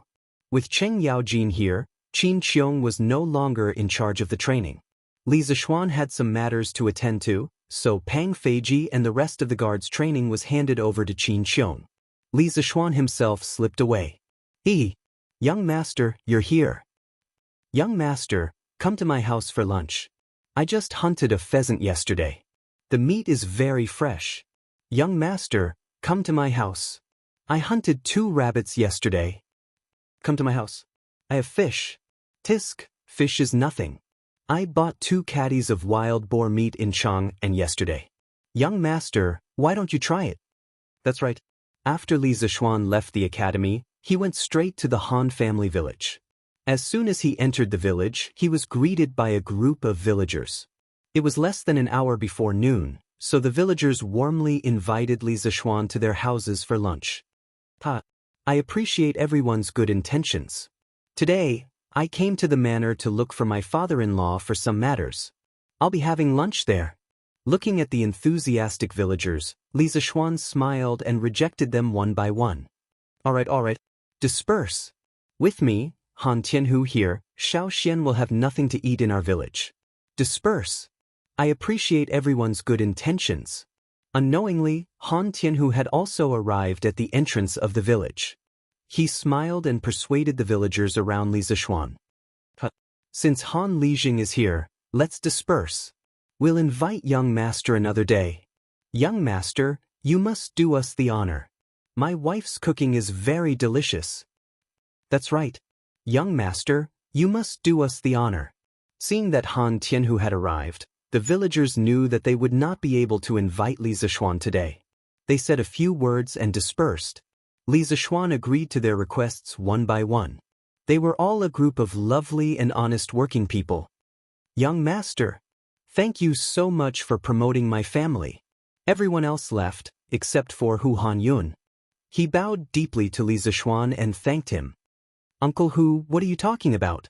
As expected, he was able to enter the academy because of his own ability. I didn't help him at all. Don't stand on ceremony. Li Zishuan quickly pulled Hu Hanyun up and said with a smile. Han Tianhu couldn't help but laugh. Little Xian, you don't know this, but Hu has really become the pride of the village. When the other villagers heard that the Hu family had a student from Yanhuang College, they were all envious. A few people have already come looking for me, asking me to quickly set up a school in the village. Now that the villagers are living better lives, they want their children to be able to study. Li Zishuan said happily, that's a good thing. It's time for our village to have a school for beginners. Taishan, hurry up and get it done. If you have any difficulties, you can find me at any time. I can also send a group of engineers from the academy to you. Han Tianhu waved his hands and said, no need. The original school in the village can still be used after some slight renovations. There's no need to make it so luxurious.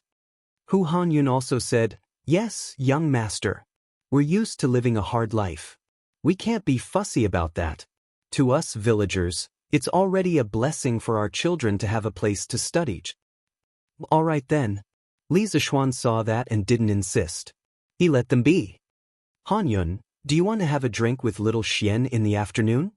After talking about the school in the village, Han Li looked at Hu Han Yun and invited him. Hey, how can I do that?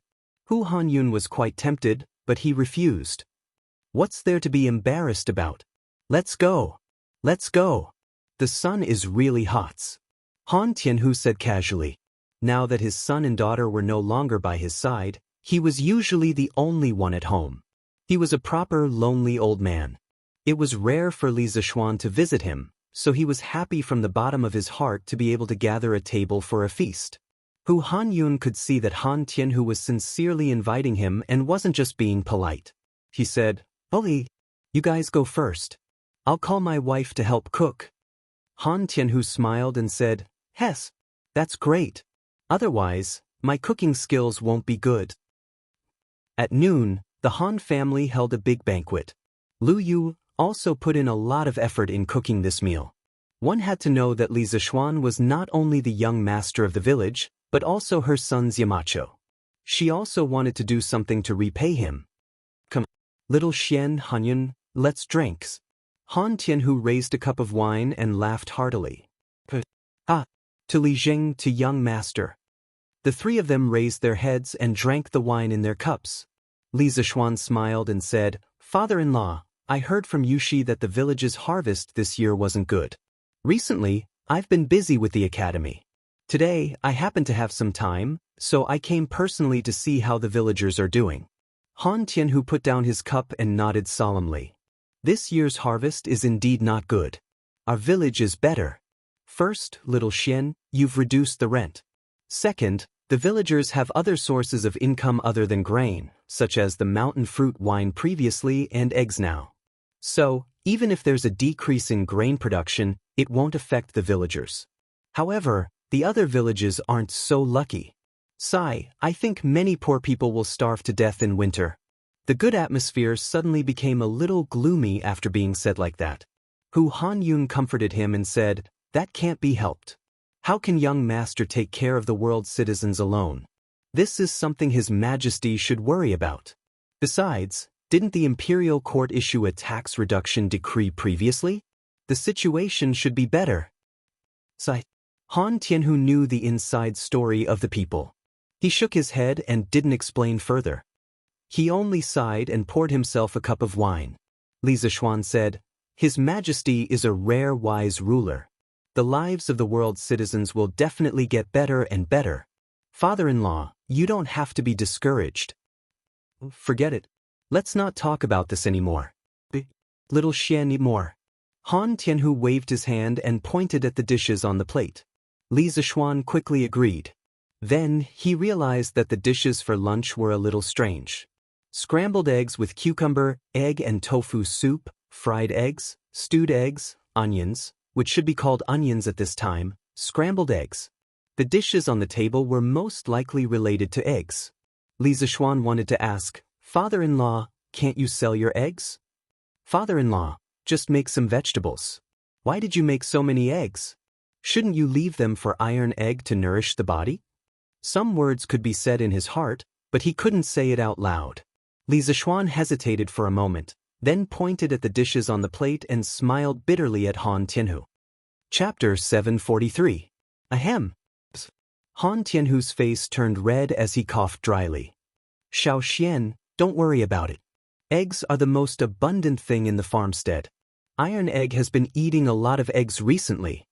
Li Zishuan paused for a moment before asking, "Father-in-law, the chickens in the village have grown up and started laying eggs, right? Generally speaking, it would only take 3 to 7 months for a hen to mature and lay eggs. Counting the days, the hundreds of thousands of chicks should have started laying eggs by now." "That's right. They started laying eggs a month ago. Now, every household can get hundreds of eggs every day." Han Tianhu nodded. Li Zishuan thought for a moment before asking curiously, "That's a good thing. The farmers can sell their eggs in Chang and city. That way, they can subsidize their families." Generating income for his own farmstead was something Li Zishuan had always wanted to do. Hu Han Yun interrupted, "Young master, you don't know. Previously, eggs were selling quite well. At its most expensive, it could be sold for 6 copper coins each. But now, it's not easy to sell them for 2 copper coins each. The farmers are selling them for 1 copper coin each. Even so, there are still many that haven't been sold. Seeing these things spoil, everyone's heart aches. We couldn't bear to eat them before, but now, we can only eat them like vegetables. In this era, eggs were worth money to the farmers. They would sell them in the market. But now, with the Han family farmstead situation, they had to eat them even if they didn't want to. Because the eggs were stored for too long, the bacteria would invade the shell and cause it to spoil. Eggs stored at temperatures higher than 25 degrees had a higher chance of spoilage. In the summer, they could be stored at normal temperatures for 7 to 10 days. Below 15 degrees, they could be stored for 30 days. In this era, there were no refrigerators, so the eggs in the farmstead could only be stored for 7 days. Any longer and they would spoil. The price actually dropped so much? Li Zishuan opened his mouth in surprise. He had a lot of things to do all day long, so he definitely didn't have the time to understand these trivial matters of daily necessities. Therefore, he didn't know anything about the huge changes in egg prices in the past few months. Thus, not only our village but the neighboring plum village as well. Han Tianhu sighed. Sigh. How about this? Father-in-law, you can send a batch of eggs to the academy first. Anyway, the canteen over there consumes a lot of eggs every day. It's the same as buying other people's eggs. When the time comes, the canteen will buy them from you at the price of 2 copper coins per egg. Li Zishuan thought of an emergency plan and said, How can that be? Now, all the eggs in Chang and city are sold at the price of 1.5 copper coins. Aren't you suffering a loss, Xiaoxian? Han Tianhu said anxiously. He knew that his son-in-law was rich, but he shouldn't spend it recklessly. Li Zishuan waved his hand and said, It won't be a loss, it won't be a loss. The academy's cafeteria is not free, what loss is there? It's just that there are only 600 students in the academy at the moment. At most, we can consume 1,000 eggs a day. Hu Hanyun smiled and said, Young master, it's already good enough to sell 1,000 eggs a day. We will think of other ways. We can't let young master worry about everything, right? Li Zishuan pursed his lips and didn't say anything. He knew that the farmers couldn't think of any good ideas. After all, they had a lot of foresight. After thinking for a long time, Li Zishuan suddenly smiled excitedly and said, I have an idea. How about this? I'll send someone to get Steward Wang to arrange the purchase of eggs today. All the eggs in the farm can be sold to Steward Wang at 2 copper coins per egg. Everyone is willing to sell, if they want it. Han Tianhu was shocked and said, Xiaoxian, you can't do that. Where are you going to sell so many eggs at once? The markets around Chang and city are all flooded with eggs. If you buy so many eggs, they will all go bad in your hands. That's right, young master. You've taken care of the farmers enough. We can't let you lose any more money. Don't say that I won't agree. Everyone in the farm would rather have all the eggs in their house go bad than agree to this.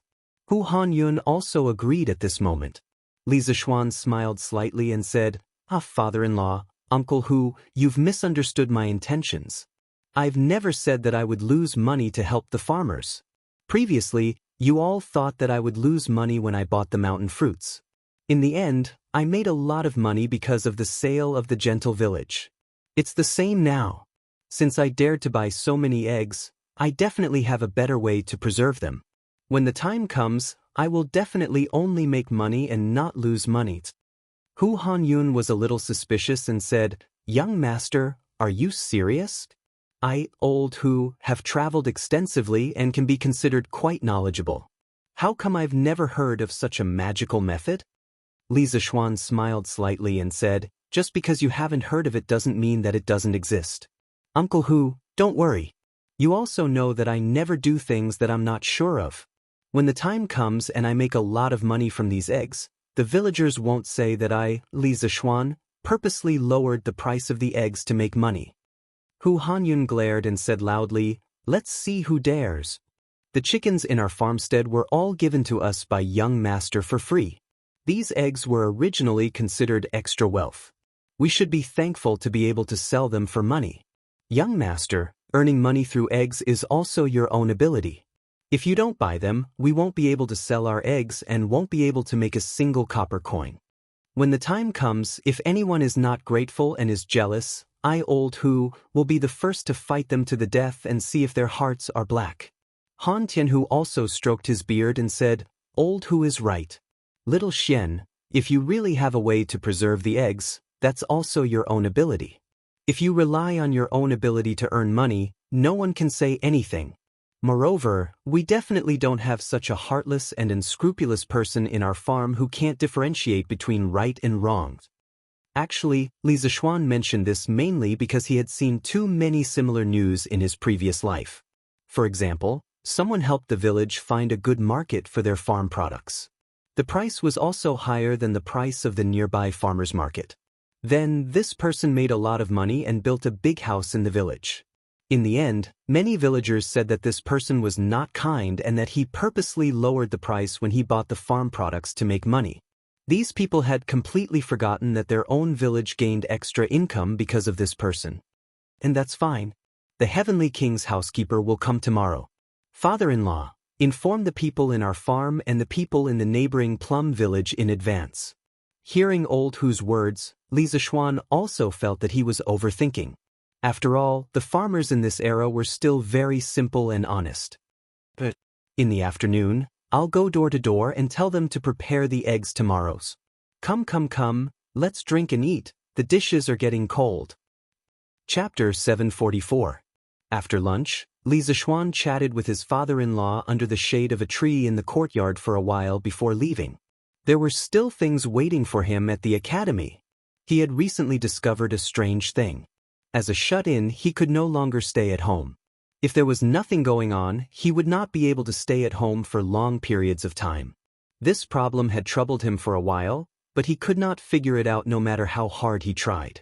He blamed it on the fact that there were no electronic products in this era, causing him to be unable to stay at home.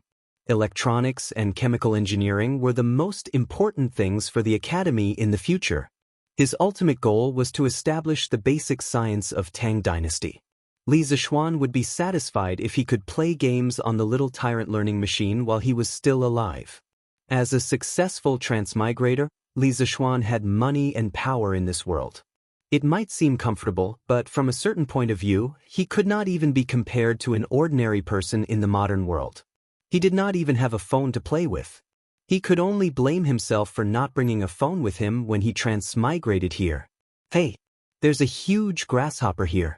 Ha, you guys are finished. But such a huge grasshoppers? I don't want to compete with you anymore. I'm going back to the chicken farm to pick up eggs. When he reached the entrance of the village, Li Zishuan saw Niu and Niu playing with a group of children from the same village in the fields. From what they were talking about, it seemed like they were fighting grasshoppers. He smiled and walked over. The lifespan of a grasshopper was around 2 to 3 months. They could be divided into summer grasshoppers and autumn grasshoppers. The eggs of grasshoppers that survived the winter hatched into nymphs in April and May. They were called summer grasshoppers. The next generation of summer grasshoppers was called autumn grasshoppers. When autumn grasshoppers laid eggs, they were called winter grasshoppers. It was already the end of September. This group of naughty children must be playing with autumn grasshoppers. Niu, Niu, what are you guys doing? The few children were stunned. They quickly greeted Li Zishuan respectfully. Greetings, young master. Then, Niu said in a muffled voice, Young master, we were competing to see who could catch the biggest grasshopper. In the end, De Zhuang was shameless. Only now did Li Zishuan notice that there was a thick bamboo tube hanging from Niu's waist. He could faintly hear a dong dong dong sound coming from inside. Brat, why did you catch such a big basket of grasshoppers? Even if it was a competition with De Zhuang, there was no need to catch so many. It's such a hot day, aren't you afraid that something bad will happen to you? Hee hee. Scratching his head, Niu awkwardly laughed. Young master, we're not afraid of the heat. This grasshopper is for the chickens in my chicken farm to eat. My mother said that when a chicken is full, it can lay more eggs. If it lays more eggs, we can sell them for money. If we sell them for money, we can have new clothes to wear during the new year. Li Zishuan couldn't help but laugh when he saw Daniel thinking hard while counting his fingers. Daniel, why don't you let your chickens out of the chicken farm to eat the grasshoppers? Li Zishuan was too tall, so Daniel could only raise his head and answer, Young master, that won't do. If we let the chickens out, after they finish eating the grasshopper, they'll definitely go to the vegetable farm. Looks like there aren't many grasshoppers this year. Li Zishuan understood this information from Daniel's words. Grasshopper, eggs, eh? There's something in here. Li Zishuan suddenly had an idea.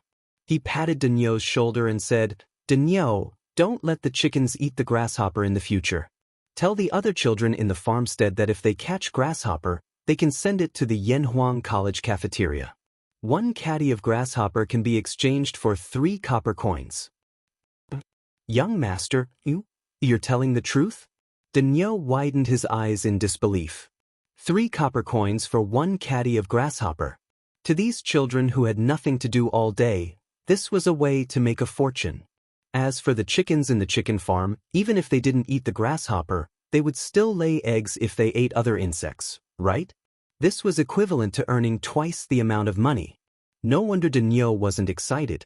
The other children all looked at Li Zishuan expectantly, hoping to hear a definite answer from him.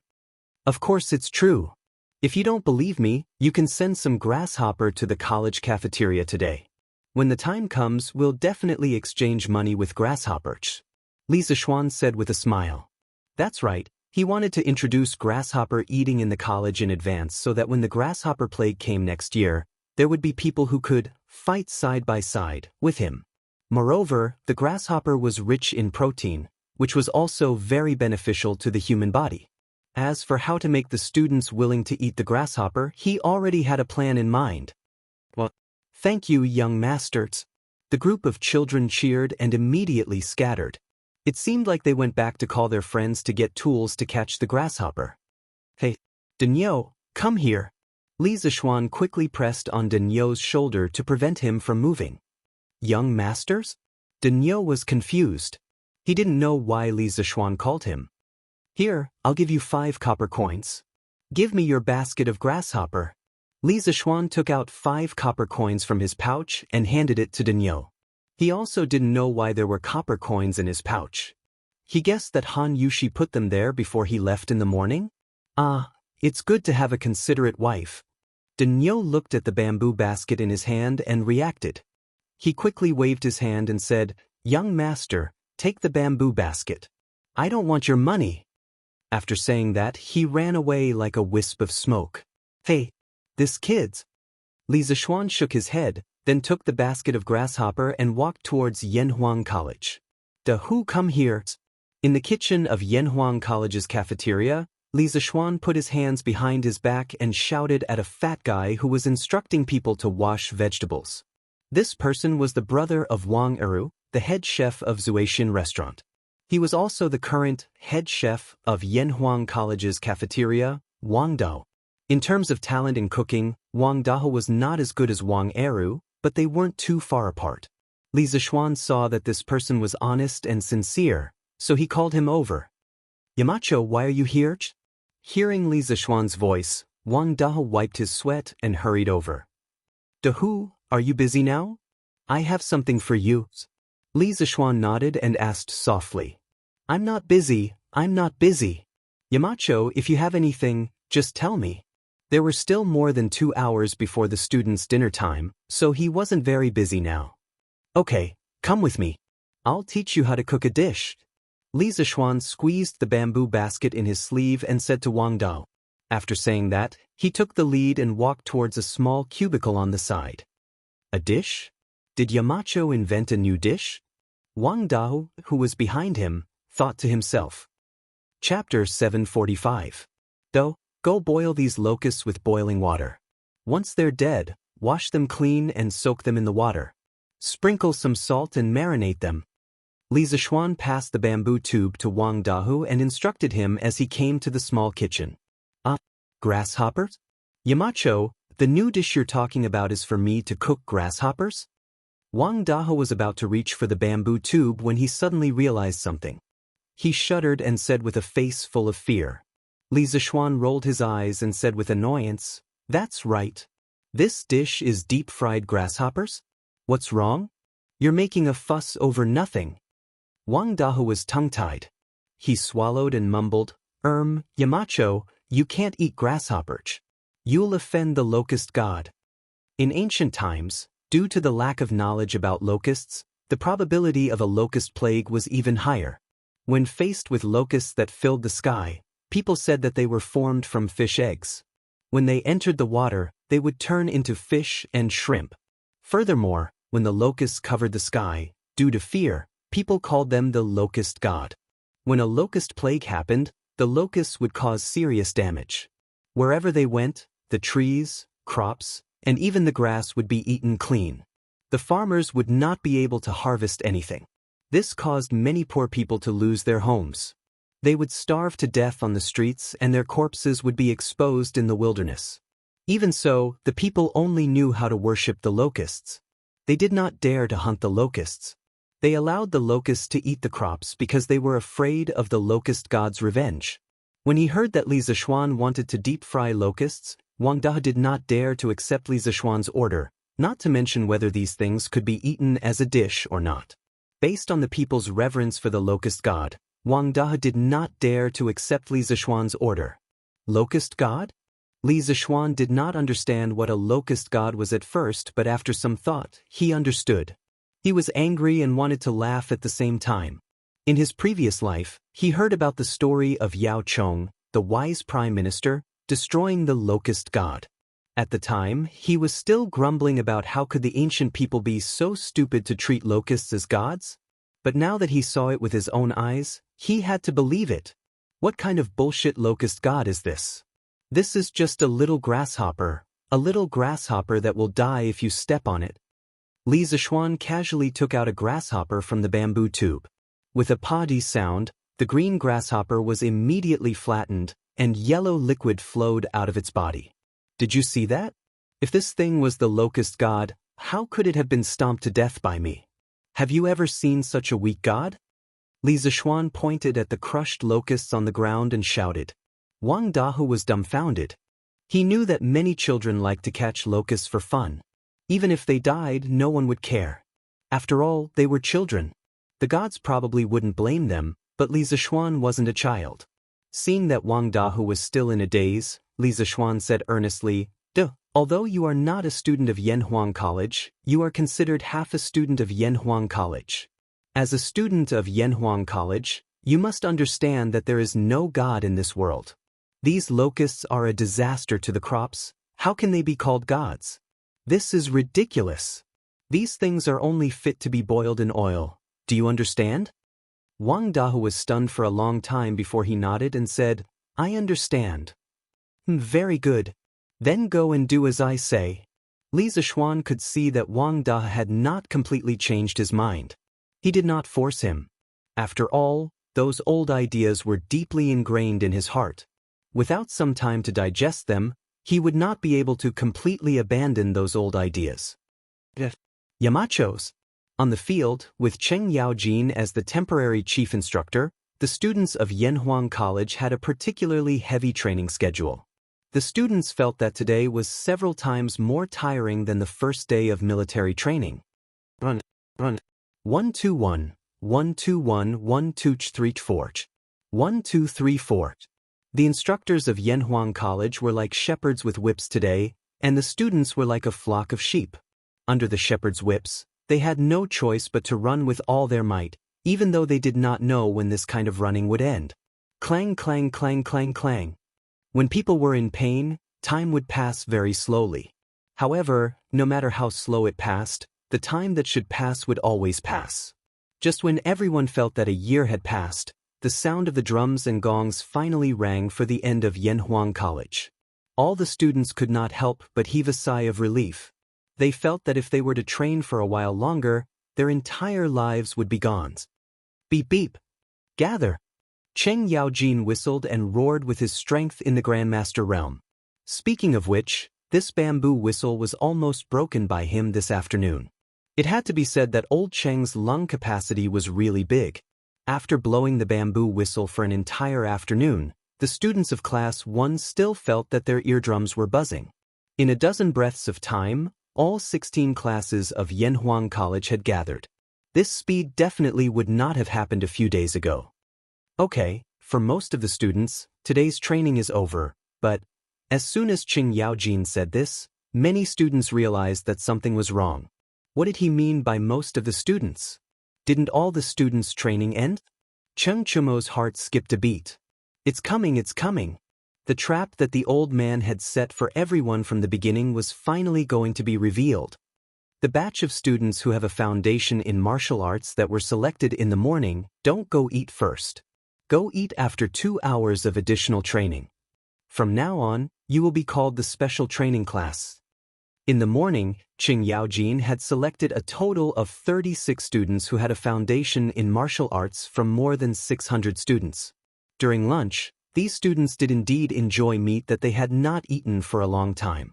Therefore, in the afternoon, except for Cheng Chumo, they were secretly glad that they had been selected by Qing Yaojin in the morning.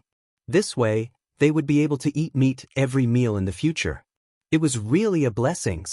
But now, after Qing Yaojin's words, they finally understood why there was a saying that there was no free lunch in the world. Tricks, it was all AF * King tricks. The Academy's tricks are deep. We are going back to Chang'an City. There's actually additional training? What? In the morning, High Duke Lu did not mention anything about additional training. Some students could not help but talk about it below. Ugly ox, it seems that I have really wronged you. It turns out that High Duke Lu is not targeting me. The happiest person was none other than Li Tai. When the little fatty saw Cheng Chumo and Li Ku's bowls filled with meat in the afternoon, he was filled with envy, jealousy, and hatred. But now, our Prince of Wei expressed that if he wanted to eat vegetables, then so be it. At least it was better than having to train for 2 hours. Chapter 746. Raise your hand. You can't hold the MO's sword like that. Use more strength. You're so soft. Can you chop someone to death? Think about it.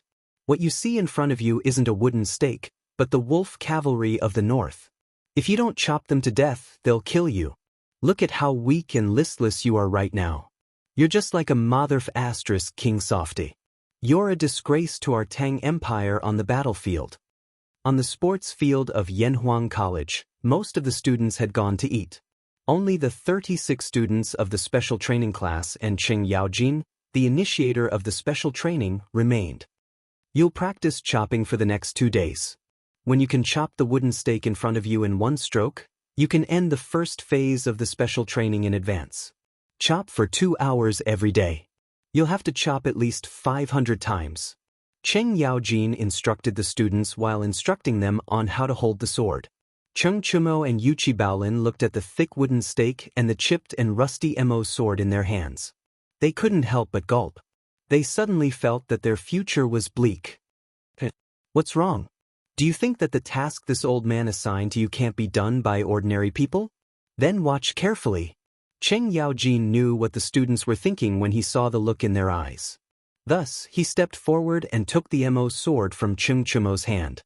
He twirled the MO sword with one hand, and then the MO sword slashed at the thick wooden stake with lightning speed. Bam!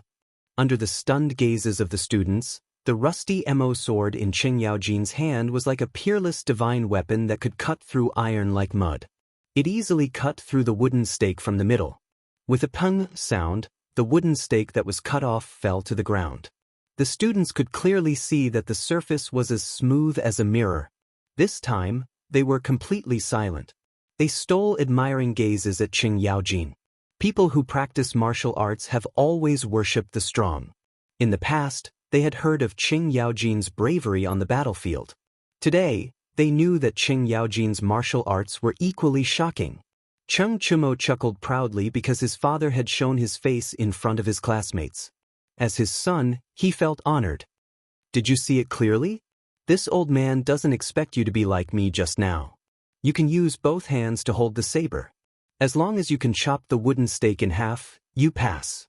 Then this old man will lead you to the next stage of training. As long as you work hard from now on, you will definitely become strong. After mingling in the imperial court for so many years, Cheng Yaojin still knew how to say a few words. In just a few words, he had made the group of youngsters in front of him agitated and their faces flushed red. I heard it. Instructor, we will definitely train well. Cheng Yaojin smiled with satisfaction and said, then let's start now. Practice chopping for 2 hours before you can go eat. Of course, the students obeyed. For a moment, the field was filled with the sound of blunt sabers colliding with wooden stakes. Cheng Yaojin held his hands behind his back and guided the students on how to hold the saber. Okay, today's special training is over. Let's go eat. Oh, right, put the saber aside. Don't take it with you. After 2 hours, the sky had gradually darkened. Cheng Yaojin hurriedly said to the students in the special training class. It was not that he did not want to train a little longer, but if he delayed any longer, the gates of Chang would be closed and he would not be able to go back. Oh, school is finally over. Phew, let's eat. The students let out cheers of relief. Cheng Chumo looked at Cheng Yaojin and said, Dad, do you want to go to the cafeteria to eat? The food here is delicious. It's not inferior to the Zuaxian restaurant. Although this guy was afraid of Cheng Yaojin, filial piety was not to be disobeyed. As a son, he still had to be filial. Cheng Yaojin waved his hand and said, No need. I still have to go back. Cho Nyo, ask a few people to move these sabers into the building. I'll be leaving first. Cheng Chumo was dumbfounded. He did not expect that instead of sucking up to his father, he would get himself into trouble. Damn it. Virgo, I'll help you move them. Yuchi Baolin laughed heartily. Ha, good brother. Let's go. Let's go eat when we're done. Phew. Finally we can eat. I wonder what's left? Please don't run out of meat. 15 minutes later, Cheng Chumo and Yuchi Baolin arrived at the cafeteria. Cheng Chumo rubbed his stomach and thought gloomily. At this time, the cafeteria was almost empty except for the students from the special training class who had just arrived. Sadly, they were the last two to arrive at the cafeteria. Oh, you're from the special training class. The waiter was about to get off work when he saw Cheng Chumo coming and saw the sign hanging on Cheng Chumo's body. He quickly greeted him with a smile. Hey, is there any more meat? I want 2 portions of braised pork, 1 portion of lion's head, and 2 portions of rice. Cheng Chumo nodded his head and said to the person who brought the food. There was enough meat and rice. This was Cheng Chumo's only consolation. Student, I don't have any more lion's head. I only have 2 portions of braised pork and dongpa meat left. The waiter said apologetically. Cheng Chumo's eyes widened. Sure enough, the thing that worried him the most had happened. In this situation, he could only eat 1 portion of braised pork and 1 portion of dongpa meat. He wanted 2 portions of each, but then what would Yuchi Baolin eat? He could not do that. Then give me 1 portion of braised pork and... What's this dish? Why haven't I seen it before? Cheng Chumo began to order helplessly. Suddenly, he caught a glimpse of a bowl of something golden near the window. He quickly asked, This is the new dish that our manager came up with today. It's called Flying Yellow, Locust, Tingda. This is not for sale yet. It's only a trial today. It will only be sold tomorrow. Hey, Flying Yellow, Meteoric Success, this is a good name. Give me 1 portion quick. The locusts were wrapped in eggs and flour. They were fried until they were golden yellow and tender. They looked so delicious. The more Cheng Chumo looked at them, the more he wanted to eat them. But what? Do you see? I'm a student of the special training class. According to the rules, I can eat whatever I want in this cafeteria. Do you understand? Oh, right, what is this Flying Yellow, Meteoric Success made of? It looks like it's fried with some kind of meat. Cheng Chumo glanced at the golden delicacy but could not figure out what it was. He could only ask, This is a secret. Our chef said not to tell anyone. Tisk, why are you being so secretive? I don't want to know. Quick, give me my food. Cheng Chumo pursed his lips and said, Chapter 747. Oh, delicious, so King delicious? In the Yanhuang College cafeteria, Cheng Chumo tried a taste. As soon as the crisp and soft, meteoric success entered his mouth was instantly filled with the aroma of eggs and meat, as well as a tinge of numbness. This was the effect of the Sichuan pepper. Cheng Chumo couldn't help but open his eyes wide and exclaim how delicious it was. He couldn't stop at all. The Sichuan pepper originated in the Midwest of China. It was originally used as incense to worship the gods. It was recorded in the Book of Songs, Qin Feng, Song of the East Gate. The Sichuan pepper was a custom in the Han Dynasty. During the Three Kingdoms period, the Sichuan pepper began to be used as a condiment. Gulp. Seeing how much Cheng Chumo enjoyed it, Yuchi Baolin couldn't help but gulp and say, "Ugly ox, is this meteoric success really that delicious?" Yes, of course. I think this thing tastes better than gnawing chicken." Cheng Chumo stuffed his mouth with oil as he spoke. Then what does this meteoric success taste like? What's it made of? Ugly ox, have you tasted it yet? Yuchi Baolin really wanted to eat it, but he was too embarrassed to ask. He could only ask Cheng Chumo to describe it so that he could enjoy it. Oh, salty, fried, numbness, and meaty. As for what kind of meat it is, I haven't tasted it yet. In any case, I've never eaten this kind of meat before. Nonsense, of course I've never eaten locusts before. Tifiske, I actually got such a good deal when it's so delicious. Looks like this is God's reward for helping me clean up the knives in class today. At the end, Cheng Chumo couldn't help but laugh heartily. However, only God knew if he would still laugh after he found out the truth. Although Cheng Chumo's language skills were not good, Yuchi Baolin listened with great interest. His gaze toward the food in Cheng Chumo's bowl became more and more covetous. Ahem, do you want to eat Baolin? Cheng Chumo was not stupid. At this time, he also realized that it was not good for him to eat alone, so he asked. Yes. Yuchi Baolin nodded repeatedly, his saliva almost dripping all over the floor.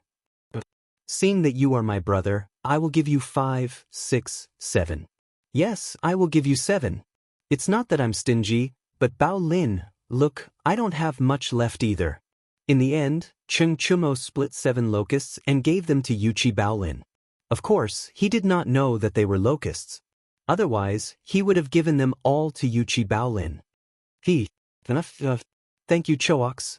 Yuchi Baolin did not mind at all. He hurriedly picked up a locust from the bowl and stuffed it into his mouth, swallowing it in no time. His eyes widened as he exclaimed in admiration, delicious. Brother Chonyo didn't lie to me after all. This meteoric rise is really delicious. How is it? Cheng Chumo, treat my brother well, right? Chinke, Chengqian, Ziffin, Huayu, let me tell you guys something. After returning to his dorm, Cheng Chumo did not even bother to take a shower. Instead, he told everyone in the dorm smugly. Li Tai saw that the corner of Cheng Chumo's mouth was still stained with golden food residue. He wrinkled his nose and asked, "What news? You just want to show off to us that you ate meat today, right?" At the mention of this, Li Tai's appetite was aroused. He really wanted to eat meat. For a fatty like him, not being able to eat meat was so cruel. Cheng Chumo said excitedly, Oh no. Let me tell you guys, Baolin and I just ate a new dish in the cafeteria. I heard that it was made by the cafeteria's chef today. It was so King delicious. It was charred and tender, fragrant and crispy. When you ate it, you felt numb in your mouth. It was such a memorable taste. CK. Cheng Chumo's night poisoning instantly made Li Tai jump out of bed. He asked anxiously, "What dish is it? What's it called? I'll go and try it tomorrow." Yuchi Baolin answered with a smile, That dish is called Meteoric Success. It's delicious. Meteoric Success? Li Tai muttered it twice. He felt that this name was too domineering. He secretly decided that he must try this dish tomorrow. However, Cheng Chumo's next sentence immediately poured cold water on the little fatty. Chinke, don't even think about it. Meteoric Success is a meat dish. Only people in the special training class can eat it. CK. This is so King unfair. Li Tai was dumbfounded. Sun Ziffin, who was beside him, was also disappointed. He, Baon, come here. I have something to discuss with you. After a while, Li Tai rolled his eyes and pulled Yuchi Baolin out of the room.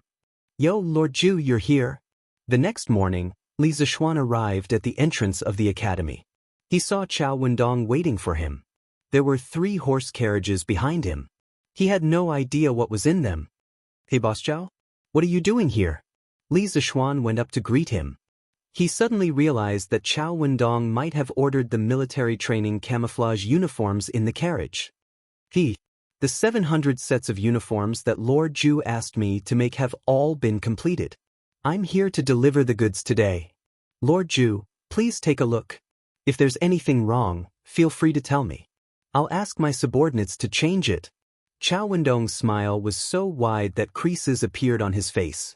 He had received many envious looks from the academy. After all, Yanhuang College was in the limelight. If he could build a relationship with Yanhuang College, it meant that he had unlimited potential in the future. Let's talk inside. What's the point of standing here? Li Zishuan laughed and invited Chao Wendong into the academy. Chao Wendong's subordinates lifted the curtains of the horse carriages. Chao Wendong extended his hand and said, "Please take a look, Lord Ju." Li Zishuan nodded and walked forward. A pile of green camouflage uniforms entered his eyes. They weren't made of cotton, but were made of silk. These things were more breathable and cooler on the body. He casually took out a piece of clothing, and suddenly a familiar feeling surfaced in his heart.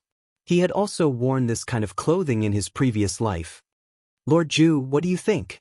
Are they okay? Chao Wendong saw that Li Zishuan was silent for a long time and thought that there were flaws in the clothes. He could not help but ask worriedly. Not bad, not bad. The craftsmanship and quality are very good. Li Zishuan came back to his senses and praised.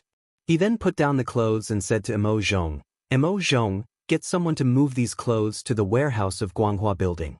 Then, let Mr. Yen gather the students to collect them." Yes, Yamacho. Li Zishuan then said to Chao Wendong, "Mr. Chao, come with me. I have something to tell you." Chao Wendong was delighted and quickly nodded.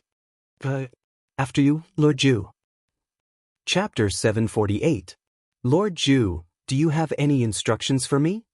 In the principal's office in Guanghua Building, Chao Wendong cupped his fists at Li Zishuan as he leaned against the sofa. "I wouldn't dare to give you any instructions, but I have some small matters to discuss with you, Mr. Chao." Li Zishuan took a sip of water, then put down the teacup and smiled. "Oh, Lord Ju, you're being too serious. What's there to discuss? Feel free to tell me what you need." Chao Wendong stood up, flattered, and cupped his fists. Li Zishuan didn't bother with pleasantries and asked directly, "What do you think of Plum Village in Yunshan, Mr. Chao?" Chao Wendong was stunned. He didn't understand why Li Zishuan would bring this up out of the blue. He thought for a moment and answered, "Plum Village is surrounded by mountains and rivers. The scenery of Cloud Mountain is unique and beautiful. It is a paradise. Yanhuang Academy is located on Cloud Mountain. In a few years, this place will definitely be a gathering place for talents. In addition, I heard that the Curious Pavilion has opened a branch in Plum Village. Soon, Plum Village will attract a large number of merchants to gather here. In other words, in a few years, this place will be filled with the world's culture and wealth. It's a land of treasures." Clap, clap, clap. Li Zishuan clapped and laughed. Mr. Chao, you have good taste. No wonder you can become the biggest cloth merchant in Beijing. With your foresight, I'm not surprised that you can achieve what you have today." Chao Wendong smiled like a Maitreya Buddha and waved his hands. "You flatter me. To tell you the truth, Mr. Chao, what you just said is exactly my plan for the future of Plum Village and Cloud Mountain. I plan to rely on the powerful creative ability of Wonderful Taste Pavilion to turn Plum Village into a supermarket that is even bigger than Shi City. Then, with Yanhuang College's strong teaching staff, I'll turn Yunshan into a holy land of learning." Li Zishuan stood up and looked out the window, revealing his ambition. Although Chao Wendong had expected this, he still felt a ripple in his heart. He thought to himself, "Looks like I have to plan my plans for Plum Village in advance. Time waits for no one." Li Zishuan smiled and continued, Perhaps Mr. Chow has doubts in his heart. What does what I said have to do with you? This matter is very important. The students of Yanhuang College mainly study engineering. In the future, there will be tens of thousands of students who will inherit my knowledge. At that time, with the top-notch academic ability of Yanhuang College and the strong creative ability of the Strange Taste Pavilion, there will be a huge market here. Boss Chow, you should be well aware of this.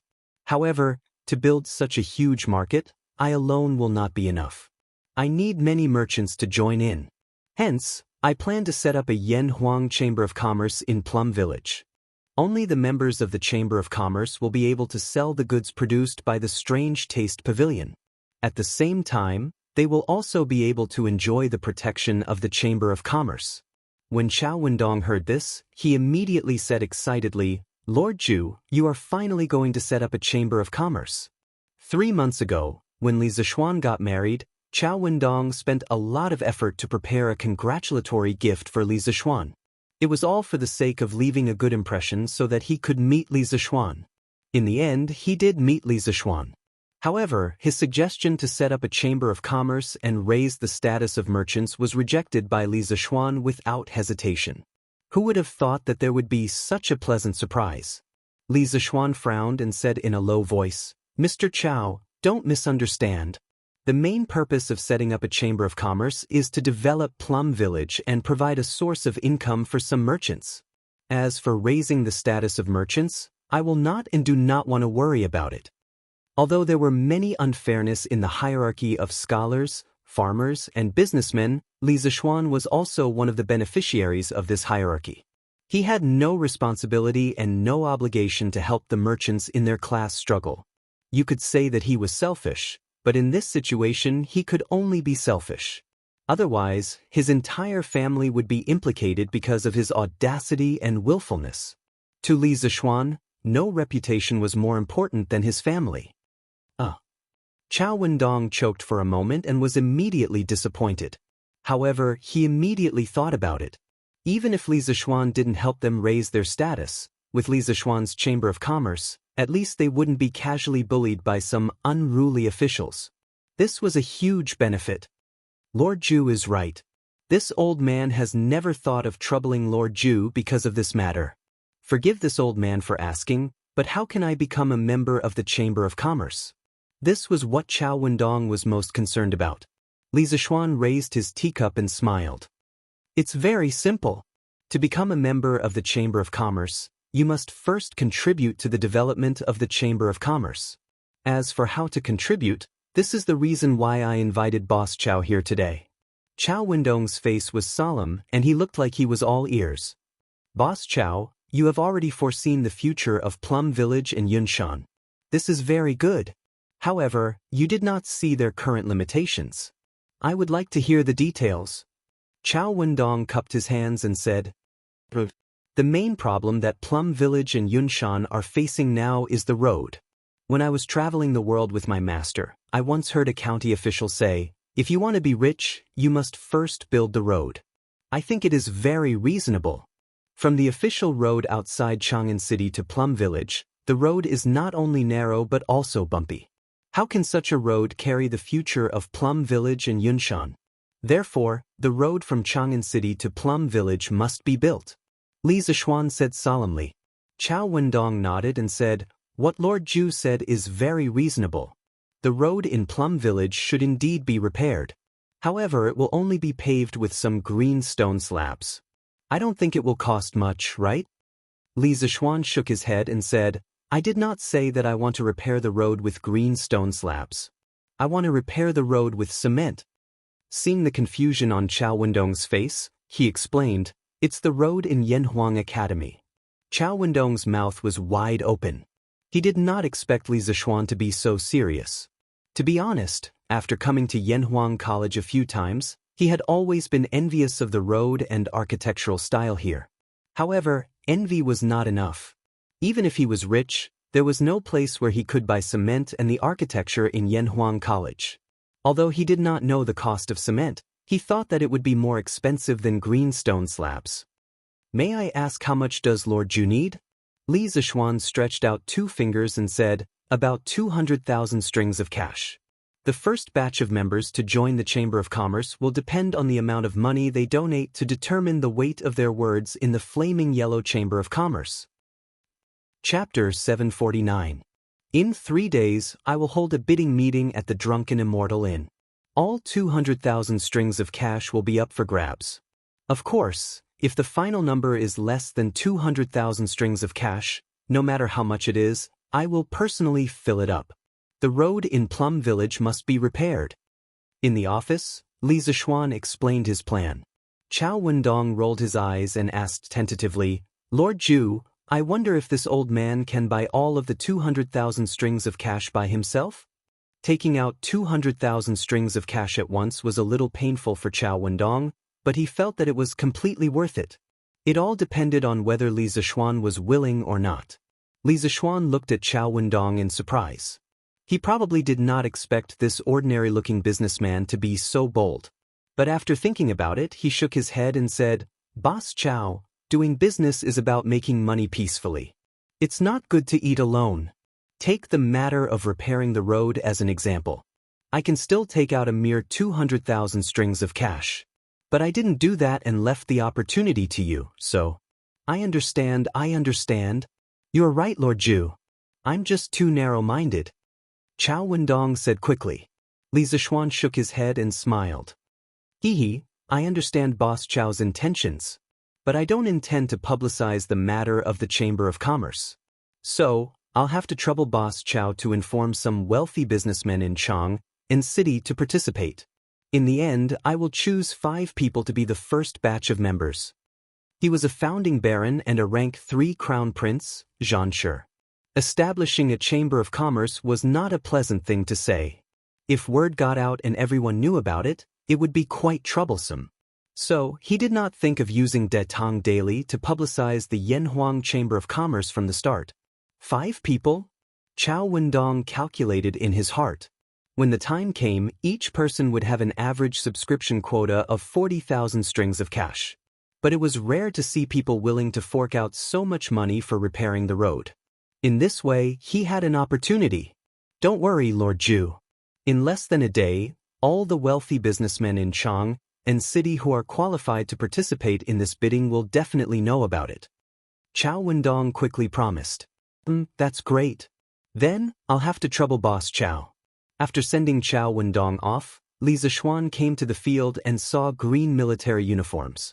Obviously, Yan Silu had already distributed the camouflage uniforms to the students. But why did it look so weird? Li Zixuan rubbed his eyes and took another look.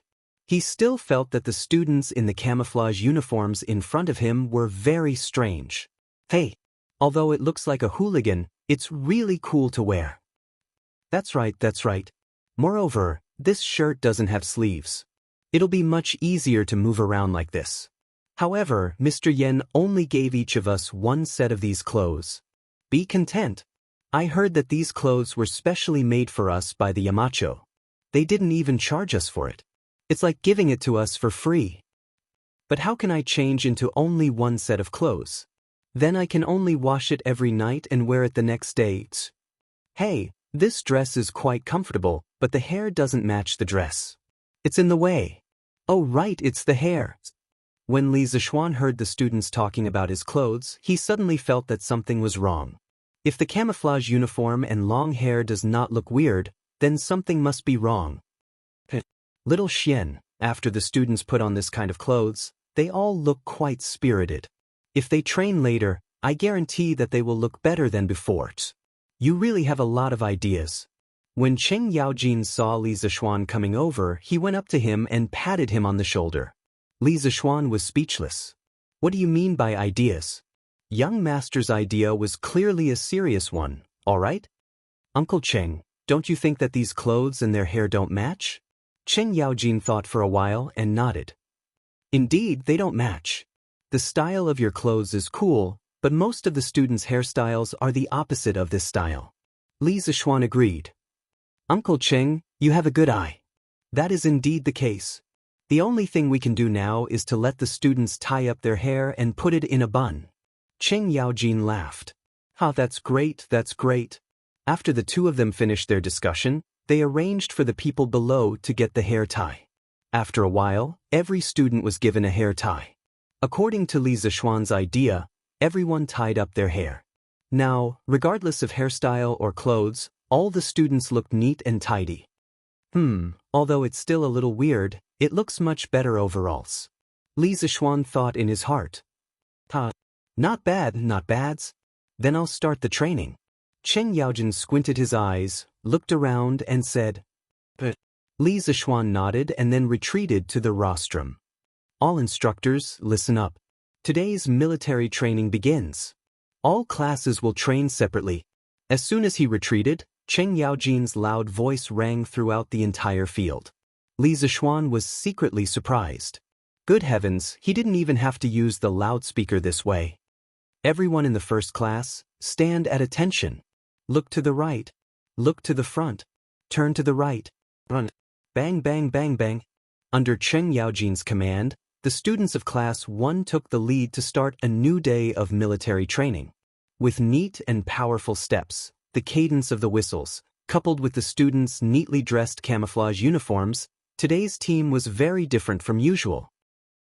This bunch of rascals. I haven't seen them for a few days, and they're actually so obedient. Indeed, there's always something to conquer something. Just as the students were running hard, a few uninvited guests arrived at the edge of the field. It was Li Er, who had brought Zhang Sun and Chengel to Yanhuang College to visit the inmates. They were mainly there to check on Li Tai and Li Qingqian. They all knew that Li Ku was skilled in martial arts, so there was no need to worry about such a small military training. As soon as he arrived, Li Er saw such a group of uniformed students walking in neat steps. Moreover, there were also his two sons in the team, as well as some of the second-generation hedonists of Chang in city that he had seen before. This made him very surprised. Since when did those hedonists who only knew how to walk chickens and fight dogs become like a well-trained army? Imperial father, look, that's Brother Qingke. He doesn't seem to be running very strenuously. But Brother Qingke has become thinner, and he seems to have become darker. Chapter 750. Qingke, Qingqian. When Empress Zhangsun saw her two sons sweating profusely on the field, her heart instantly ached. After all, these two children were her flesh and blood. Don't worry, Guanyin. Li Er squeezed Empress Zhangsun's small hand and squinted his eyes. Guanyin, don't you see that Qingqian and Qingke have changed? Empress Zhangsun frowned and asked directly, what's different? Right now, she only cared about her two sons. How could she have the time to think about anything else? Li Er smiled, then pointed his other finger at Li Qingqian and Li Tai, who were running, and said indifferently, spirit, energy, spirit, they're all different. The most direct manifestation is, look at Qingqian and Qingke. Aren't their waists straighter? Aren't their legs more explosive? And they can even cooperate with others. Who would have thought? Who would have thought that in just a few days, Qingqian and Qingke have changed so much? Li Zishuan's military training is indeed something. Father, Brother Crown Prince and Brother Qingke are working so hard. Why does Brother Xiaoxian insist on making them run? Changel tugged at Li Er's wide sleeve and asked with her small face raised. The naive little girl found it hard to understand this kind of strange behavior of running in circles around the field. Li Er rubbed Changel's small head and smiled. This is military training. It trains people's physical strength, endurance, and ability to cooperate with team members. Although it's hard, it's still very necessary to mold young people's personalities. Changel nodded as if she understood. The little girl looked at the long green line on the field and smiled. Although Changel's heart aches for Brother Crown Prince and Brother Qingke, they're really pretty when they run. They're very imposing. Li Er laughed loudly. Father also thinks so. Then let them run 2 more laps later? This sentence was mostly a joke. After all, Li Er wouldn't trick his own children. However, Empress Zhangsun took it seriously. She hurriedly said, Your Majesty, please don't. The weather is so hot right now. Li Er smiled and shook his head. I'm just joking with Changel. Guanyin, don't worry. Greetings, Your Majesty. At this moment, Li Zixuan walked over from the side and bowed. He had just stood on the rostrum and looked down at the overall situation. Not long after Li Er walked into the field. He saw them from above and came down to greet them. Rise. Li Er nodded and said, "Did you make the green clothes that the students are wearing?" Li Zixuan did not expect Li Er's first concern to be the clothes. He replied, "Your Majesty, I mainly want the students to wear uniforms so that it is convenient for training. Secondly, this kind of clothing is cool and breathable. It can reduce the burden on the students." Li Zixuan frowned and remained silent. Seeing this, Li Zixuan continued, "Your Majesty, I call this kind of clothing camouflage clothing. Actually, camouflage clothing has another advantage. When in the wild or in the jungle, camouflage clothing can hide the body better."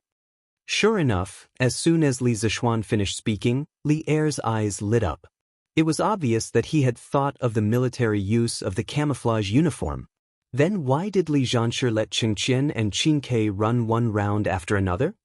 Suddenly, Empress Zhangxuan's unfriendly voice came from the side. Li Zixuan was stunned.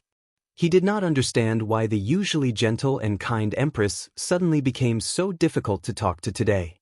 However, he thought about it and understood. He cupped his hands and said, "I understand your love for your son.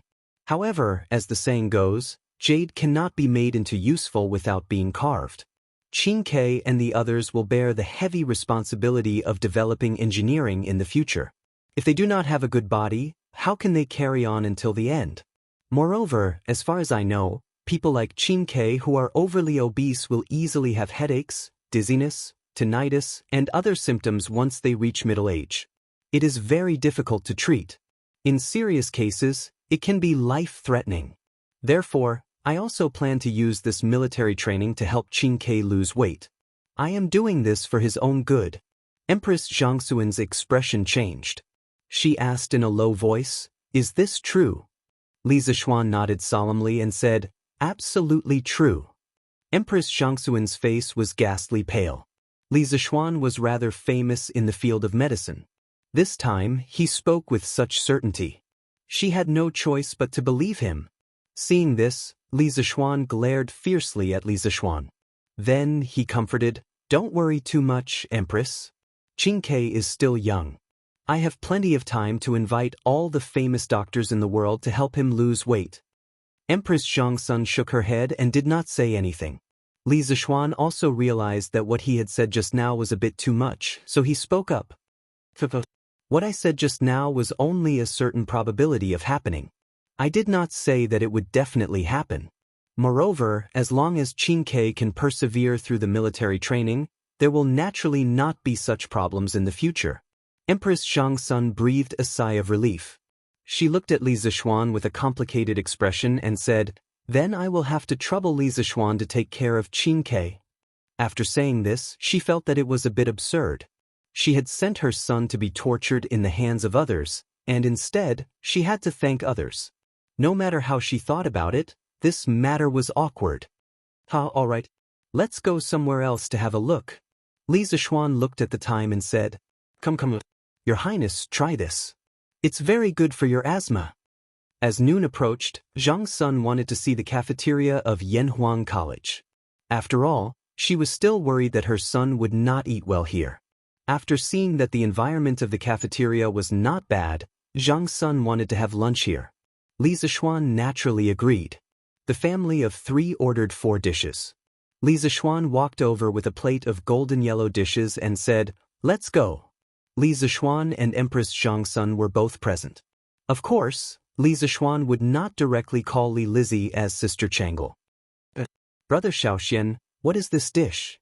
Li Zixuan had scruples, but Changle did not. The little girl looked at the golden food on the plate and asked doubtfully. Li Zixuan stared blankly. Staring at Li Zixuan, he asked in a deep voice, "You just said that this food can treat asthma. Is this true?" Li Zixuan felt that these words were very familiar. Previously, Zhang Sun had asked him similar questions. Was he here today to treat old Li's illness? Autumn locusts were high in protein and low in fat. In particular, the female locusts had many eggs, which were rich in lecithin. After being digested, the lecithin released choline. Not only could it improve one's memory, it could also stop coughing and relieve asthma, treat whooping cough, and bronchitis. Replying to Your Imperial Majesty, this subject only said that there were benefits, but did not say that it could be cured.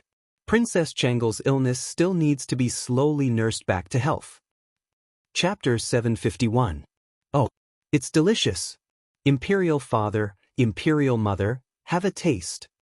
Li Zishuan and Li Er were discussing Changle's condition, but the person in question went to taste the yellow delicacies. It seemed that she didn't care about her condition at all. It couldn't be said that she didn't care. Perhaps the little girl knew that her illness couldn't be cured by medicinal stones, so she didn't want to show that she cared very much, lest her father and mother worry. Zhang Sun picked up a locust and looked left and right, but couldn't see what it was, because it was wrapped in eggs and flour. She tentatively put it into her mouth, and with a light bite, her mouth was suddenly filled with a crisp fragrance. Well, this thing is really delicious, but I can't tell what it's made of. Empress Zhangsun praised sincerely. She felt that this thing was more delicious than Ken's chicken.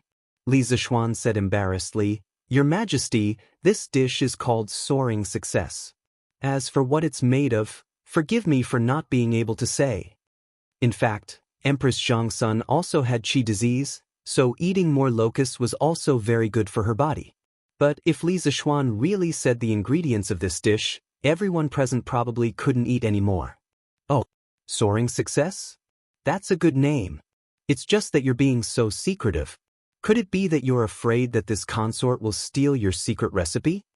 Empress Zhangsun smiled and said. Li Zishuan repeatedly said that he didn't dare, but this guy didn't say what the ingredients were. Li Er's curiosity was greatly aroused. He picked up a piece of Soaring Success into his bowl, and then quietly poked the egg on the surface with chopsticks. A cute locust head suddenly popped out, and Li Er's face suddenly became very interesting. Li Zishuan, come with me. Li Er quickly buried the locust under the rice, and then said to Li Zishuan opposite him. Empress Zhangsun and Changle looked at each other. Li Zishuan's heart thumped, and he felt that something was wrong. He braced himself and stood up, saying, Yes, Your Majesty. Bastard! How dare you feed locusts to the Empress and Changle? I see that you are getting bolder and bolder. Walking to a nearby pillar, Li Er shouted in a low voice with a gloomy face. Li Zishuan did not expect Li Er to find out so quickly that Soaring Success was made from locusts. However, he was not unprepared.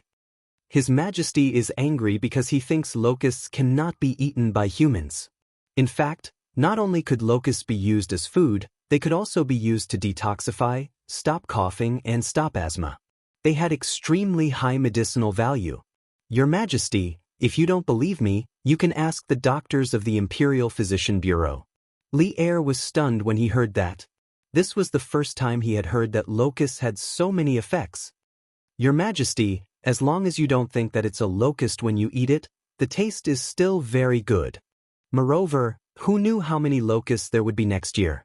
When the time comes, if this method of eating locusts becomes popular, coupled with the many chickens raised by the people, there will be no need to worry about the locusts not being wiped out. Li Zishuan added. Li Er was greatly moved, but he still hesitated and said, But there is a saying among the people that there is a locust god. What if you incur the wrath of the gods? Li Zishuan sneered and said, Your Majesty, not to mention that there are no gods in this world, even if there were, they would not be locusts. They nibble away at crops and harm the common people. They can only be considered evil spirits and are not fit to be gods. Li Er nodded and then unhappily said, No matter what, you cannot use the Empress and Changle as your experiment. Li Zishuan smiled and said, Your Majesty is wise. This subject cannot bear the responsibility of this crime. In fact, before this, there were already people who tried this dish. This subject saw that the response was not bad. In addition, these locusts were indeed beneficial to the Empress and Princess Changle's illness. Therefore, this subject brought it out. Then who else? Li Er asked. Li Zishuan smiled and told Li Er about Chung Chumo eating locusts yesterday. Li Er laughed and said, And that's more like it. Today, we will give you some face and go taste that so-called soaring to the heavens. Looking at old Li's back, Li Zishuan silently cursed, "Tiske, still giving me face? If it weren't for me, old Li, you would have to eat locusts raw next year." The history books recorded, in the second year of Zhengguan, there were locusts in the capital. Xin Mao entered the garden and saw locusts. He plucked several of them and said, "The people live in the valley. If you eat them, you would rather eat my lungs and intestines." He raised his hand and was about to swallow them when he admonished, "Evil things may become diseases." He said, "We are suffering for the people. Why should we avoid diseases?" Thus he swallowed them. In this year, locusts are not a disaster. Compared to eating locusts raw, deep-fried locusts were obviously more delicious. Imperial father, imperial mother, Chang'e? You're all here? When Li Zishuan and Li Er were talking, the gongs and drums of the academy had already sounded. Li Tai, who was always very enthusiastic about eating, was naturally the first to arrive at the cafeteria. After seeing the table of people inside, the little fatty was stunned, as if he had suddenly found his backbone. He hurriedly complained to Li Er and Empress Zhongzhen, "Imperial father, imperial mother. Shaoshan, Yamacho deliberately abuses people. He punishes students every day and doesn't let us eat meat. He only lets us eat vegetables. You see, in just a few days I've lost weight." Li Zishuan widened his eyes and secretly thought that this little fatty was arrogant enough. He actually complained in front of him. It seemed that he would have to make things difficult for this fellow in the future. Li Er frowned. It was true that he doted on Li Tai, but Li Tai's behavior of complaining still made him a little unhappy. In his opinion, he was Li Shimin's son. If he was bullied outside, he should be bullied back. What was the difference between crying and complaining to him like this and a girl's? "Qingge Li Xianxia is also doing it for your own good. Although it's a little bitter, it's only for a month. Just bear with it and it'll be over." Li Tai was instantly dumbfounded. What was wrong with this scene? Why was Imperial Mother, who used to be obedient to him, speaking up for an outsider today? Also, why was his tried and tested method of complaining and acting pitiful not working today? What this fellow didn't know was that he had the method of complaining and acting pitiful, and Li Zishuan had the knack of public relations in advance. Now, Li Er and Empress Zhongsun had already been public relations by hims. Brother Qingke is so embarrassing. You actually came to Imperial Father and Imperial Mother to complain about Brother Xiaoxian. Shame on you. Chang'e, who was eating happily at the side, raised her head at this moment and made a funny face at Li Tai and giggled.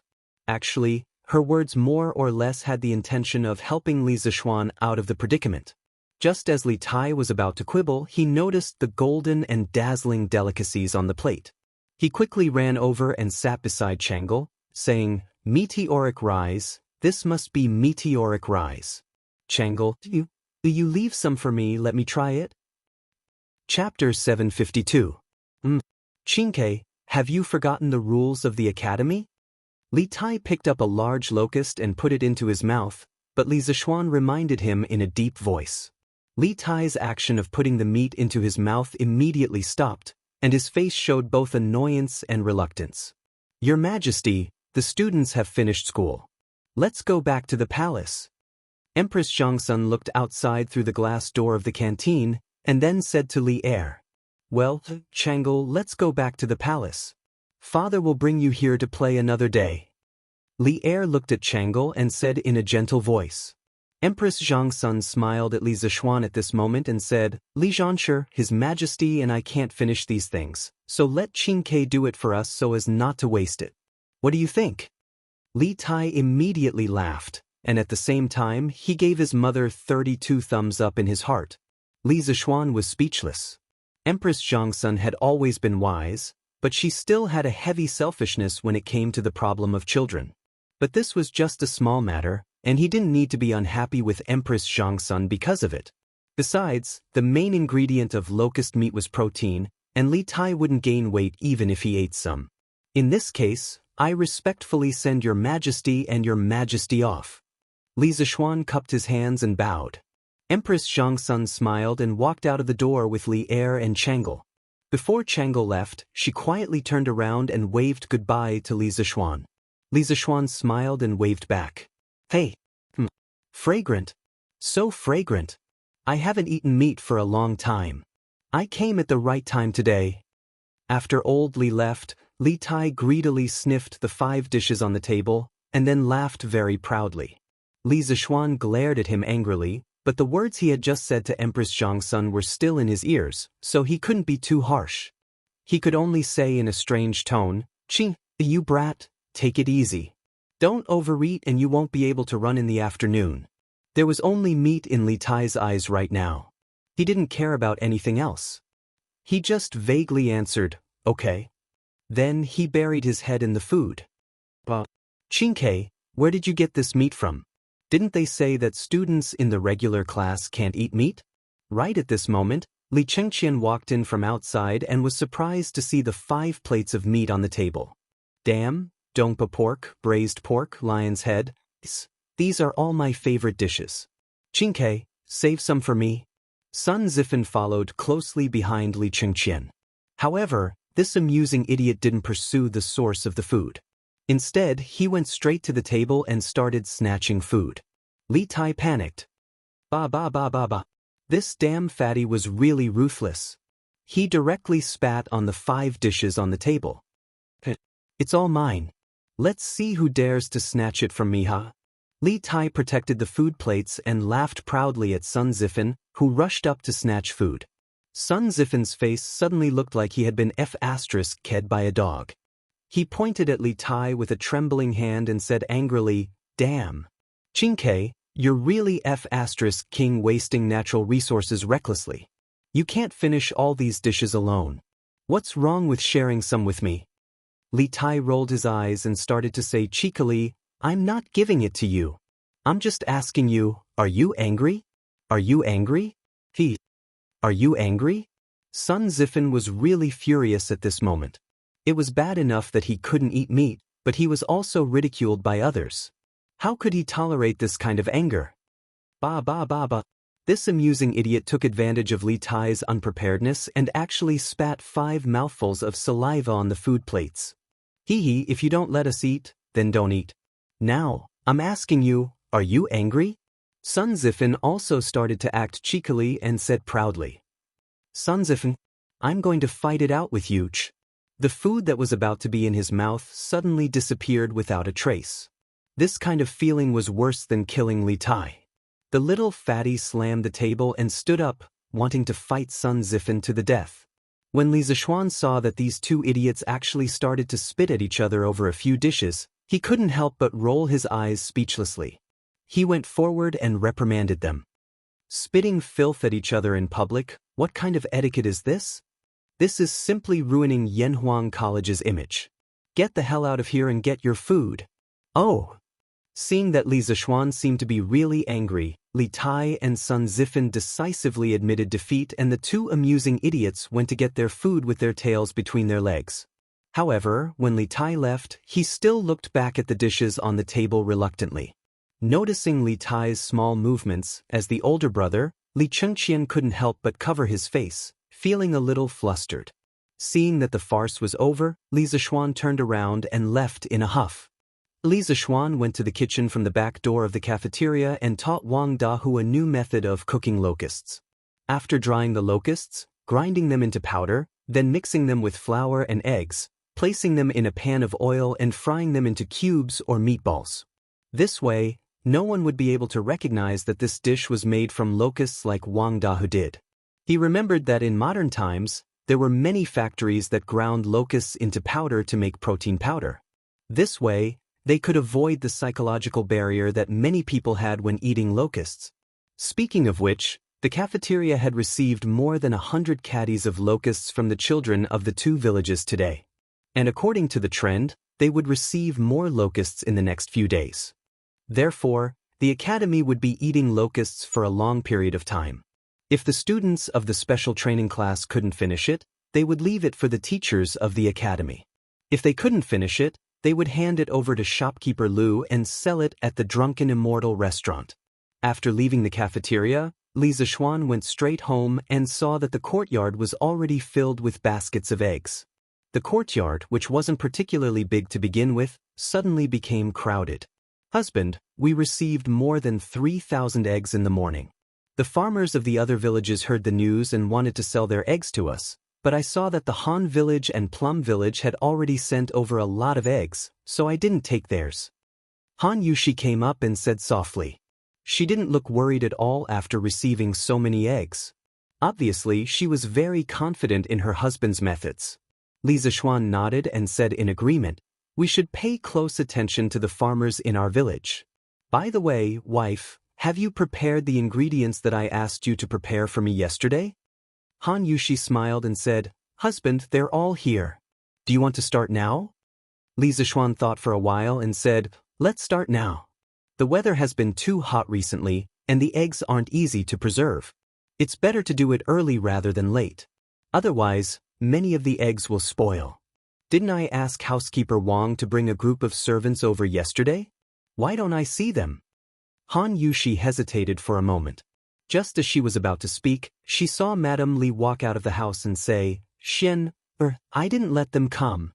The century eggs you're going to make are our family's secret recipe.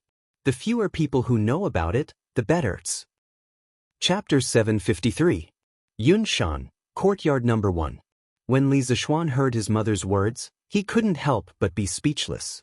He really didn't expect his mother to have the awareness of protecting intellectual property. Her thinking was simply too advanced. Mother, if we don't ask the servants to come and help us, how can we finish these thousands of eggs? Li Zixuan looked at Madame Li and smiled bitterly. Why is it impossible? Madame Li looked at her son reproachfully and said, there's me, your father, Yushi, Xiao He, and Xiao Shi here. There's a total of 5 of us. Teach us the method of making century eggs later, and you can go do your own things. The 5 of us will use half a day to finish all these eggs in the courtyard. Father Li looked up at the sky and was speechless. It seemed like Madame Li didn't discuss this decision with him in advance. He was represented again. Li Zixuan was sweating profusely. Mother, compared to the drunken immortal and fairy mirror, these century eggs are just a small amount of money. Why should we trouble you and my father? Moreover, the farmers will send thousands of eggs in the future. How can you handle it? Madame Li frowned. I know that the money earned from these century eggs can't be compared to the drunken immortal and fairy mirror, but it's easier to imitate. If we don't pay attention, the recipe will be easily leaked. By then, there will be century eggs everywhere in the East and West markets. Won't we suffer a huge loss if we receive so many eggs?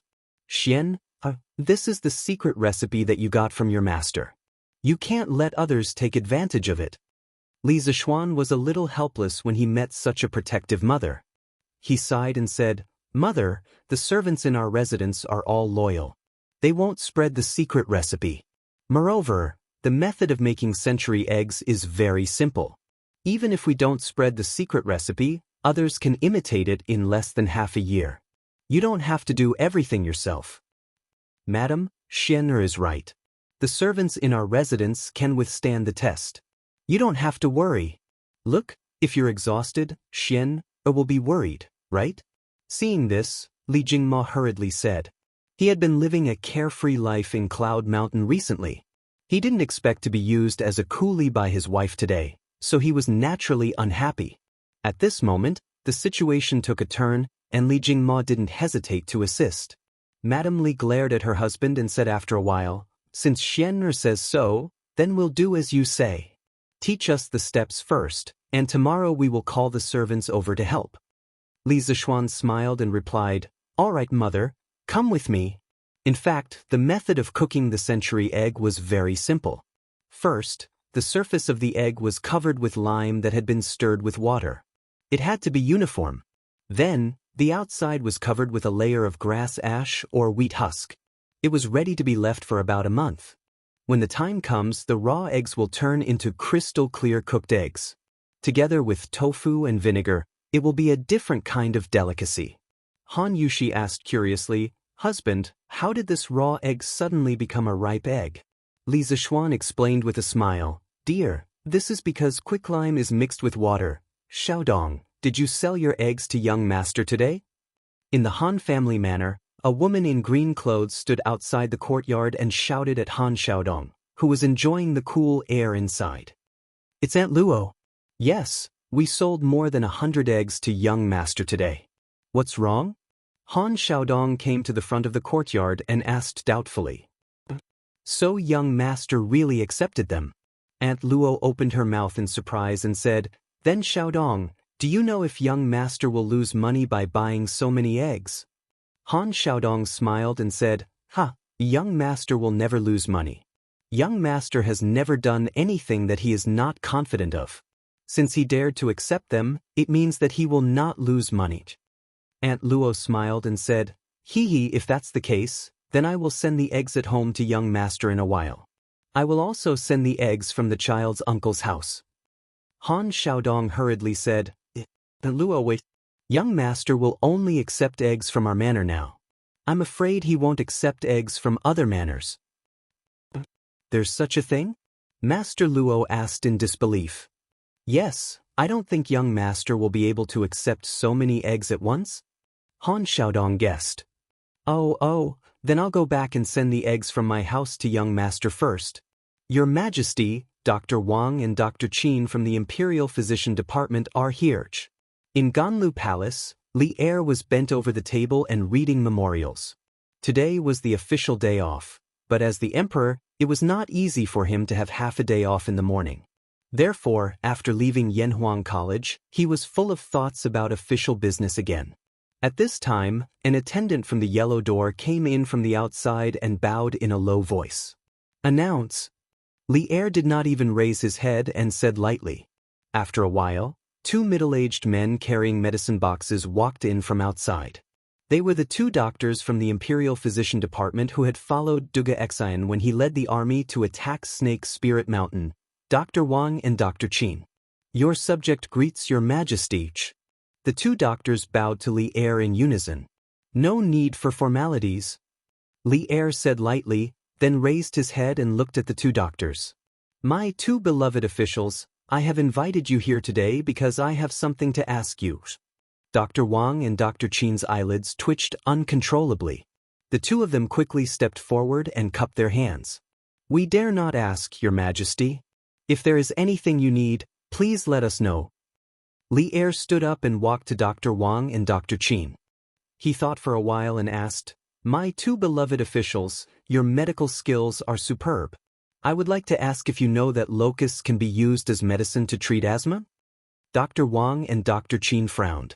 After a while, Dr. Qin cupped his hands and said, Your Majesty, forgive me for my shallow knowledge, but I have never heard of locusts being used to treat asthma.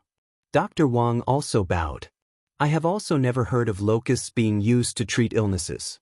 Perhaps it exists in ancient books, and I have never seen it. Dr. Wang saw that Li Er's expression was not very good, so he added on. Li Er stood on the spot, his expression uncertain. One could not tell whether he was happy, angry, sad, or happy just by looking at his face. Alright, I understand. My 2 beloved officials, you may go about your business. After a long while, Li Er waved his hand and said, Your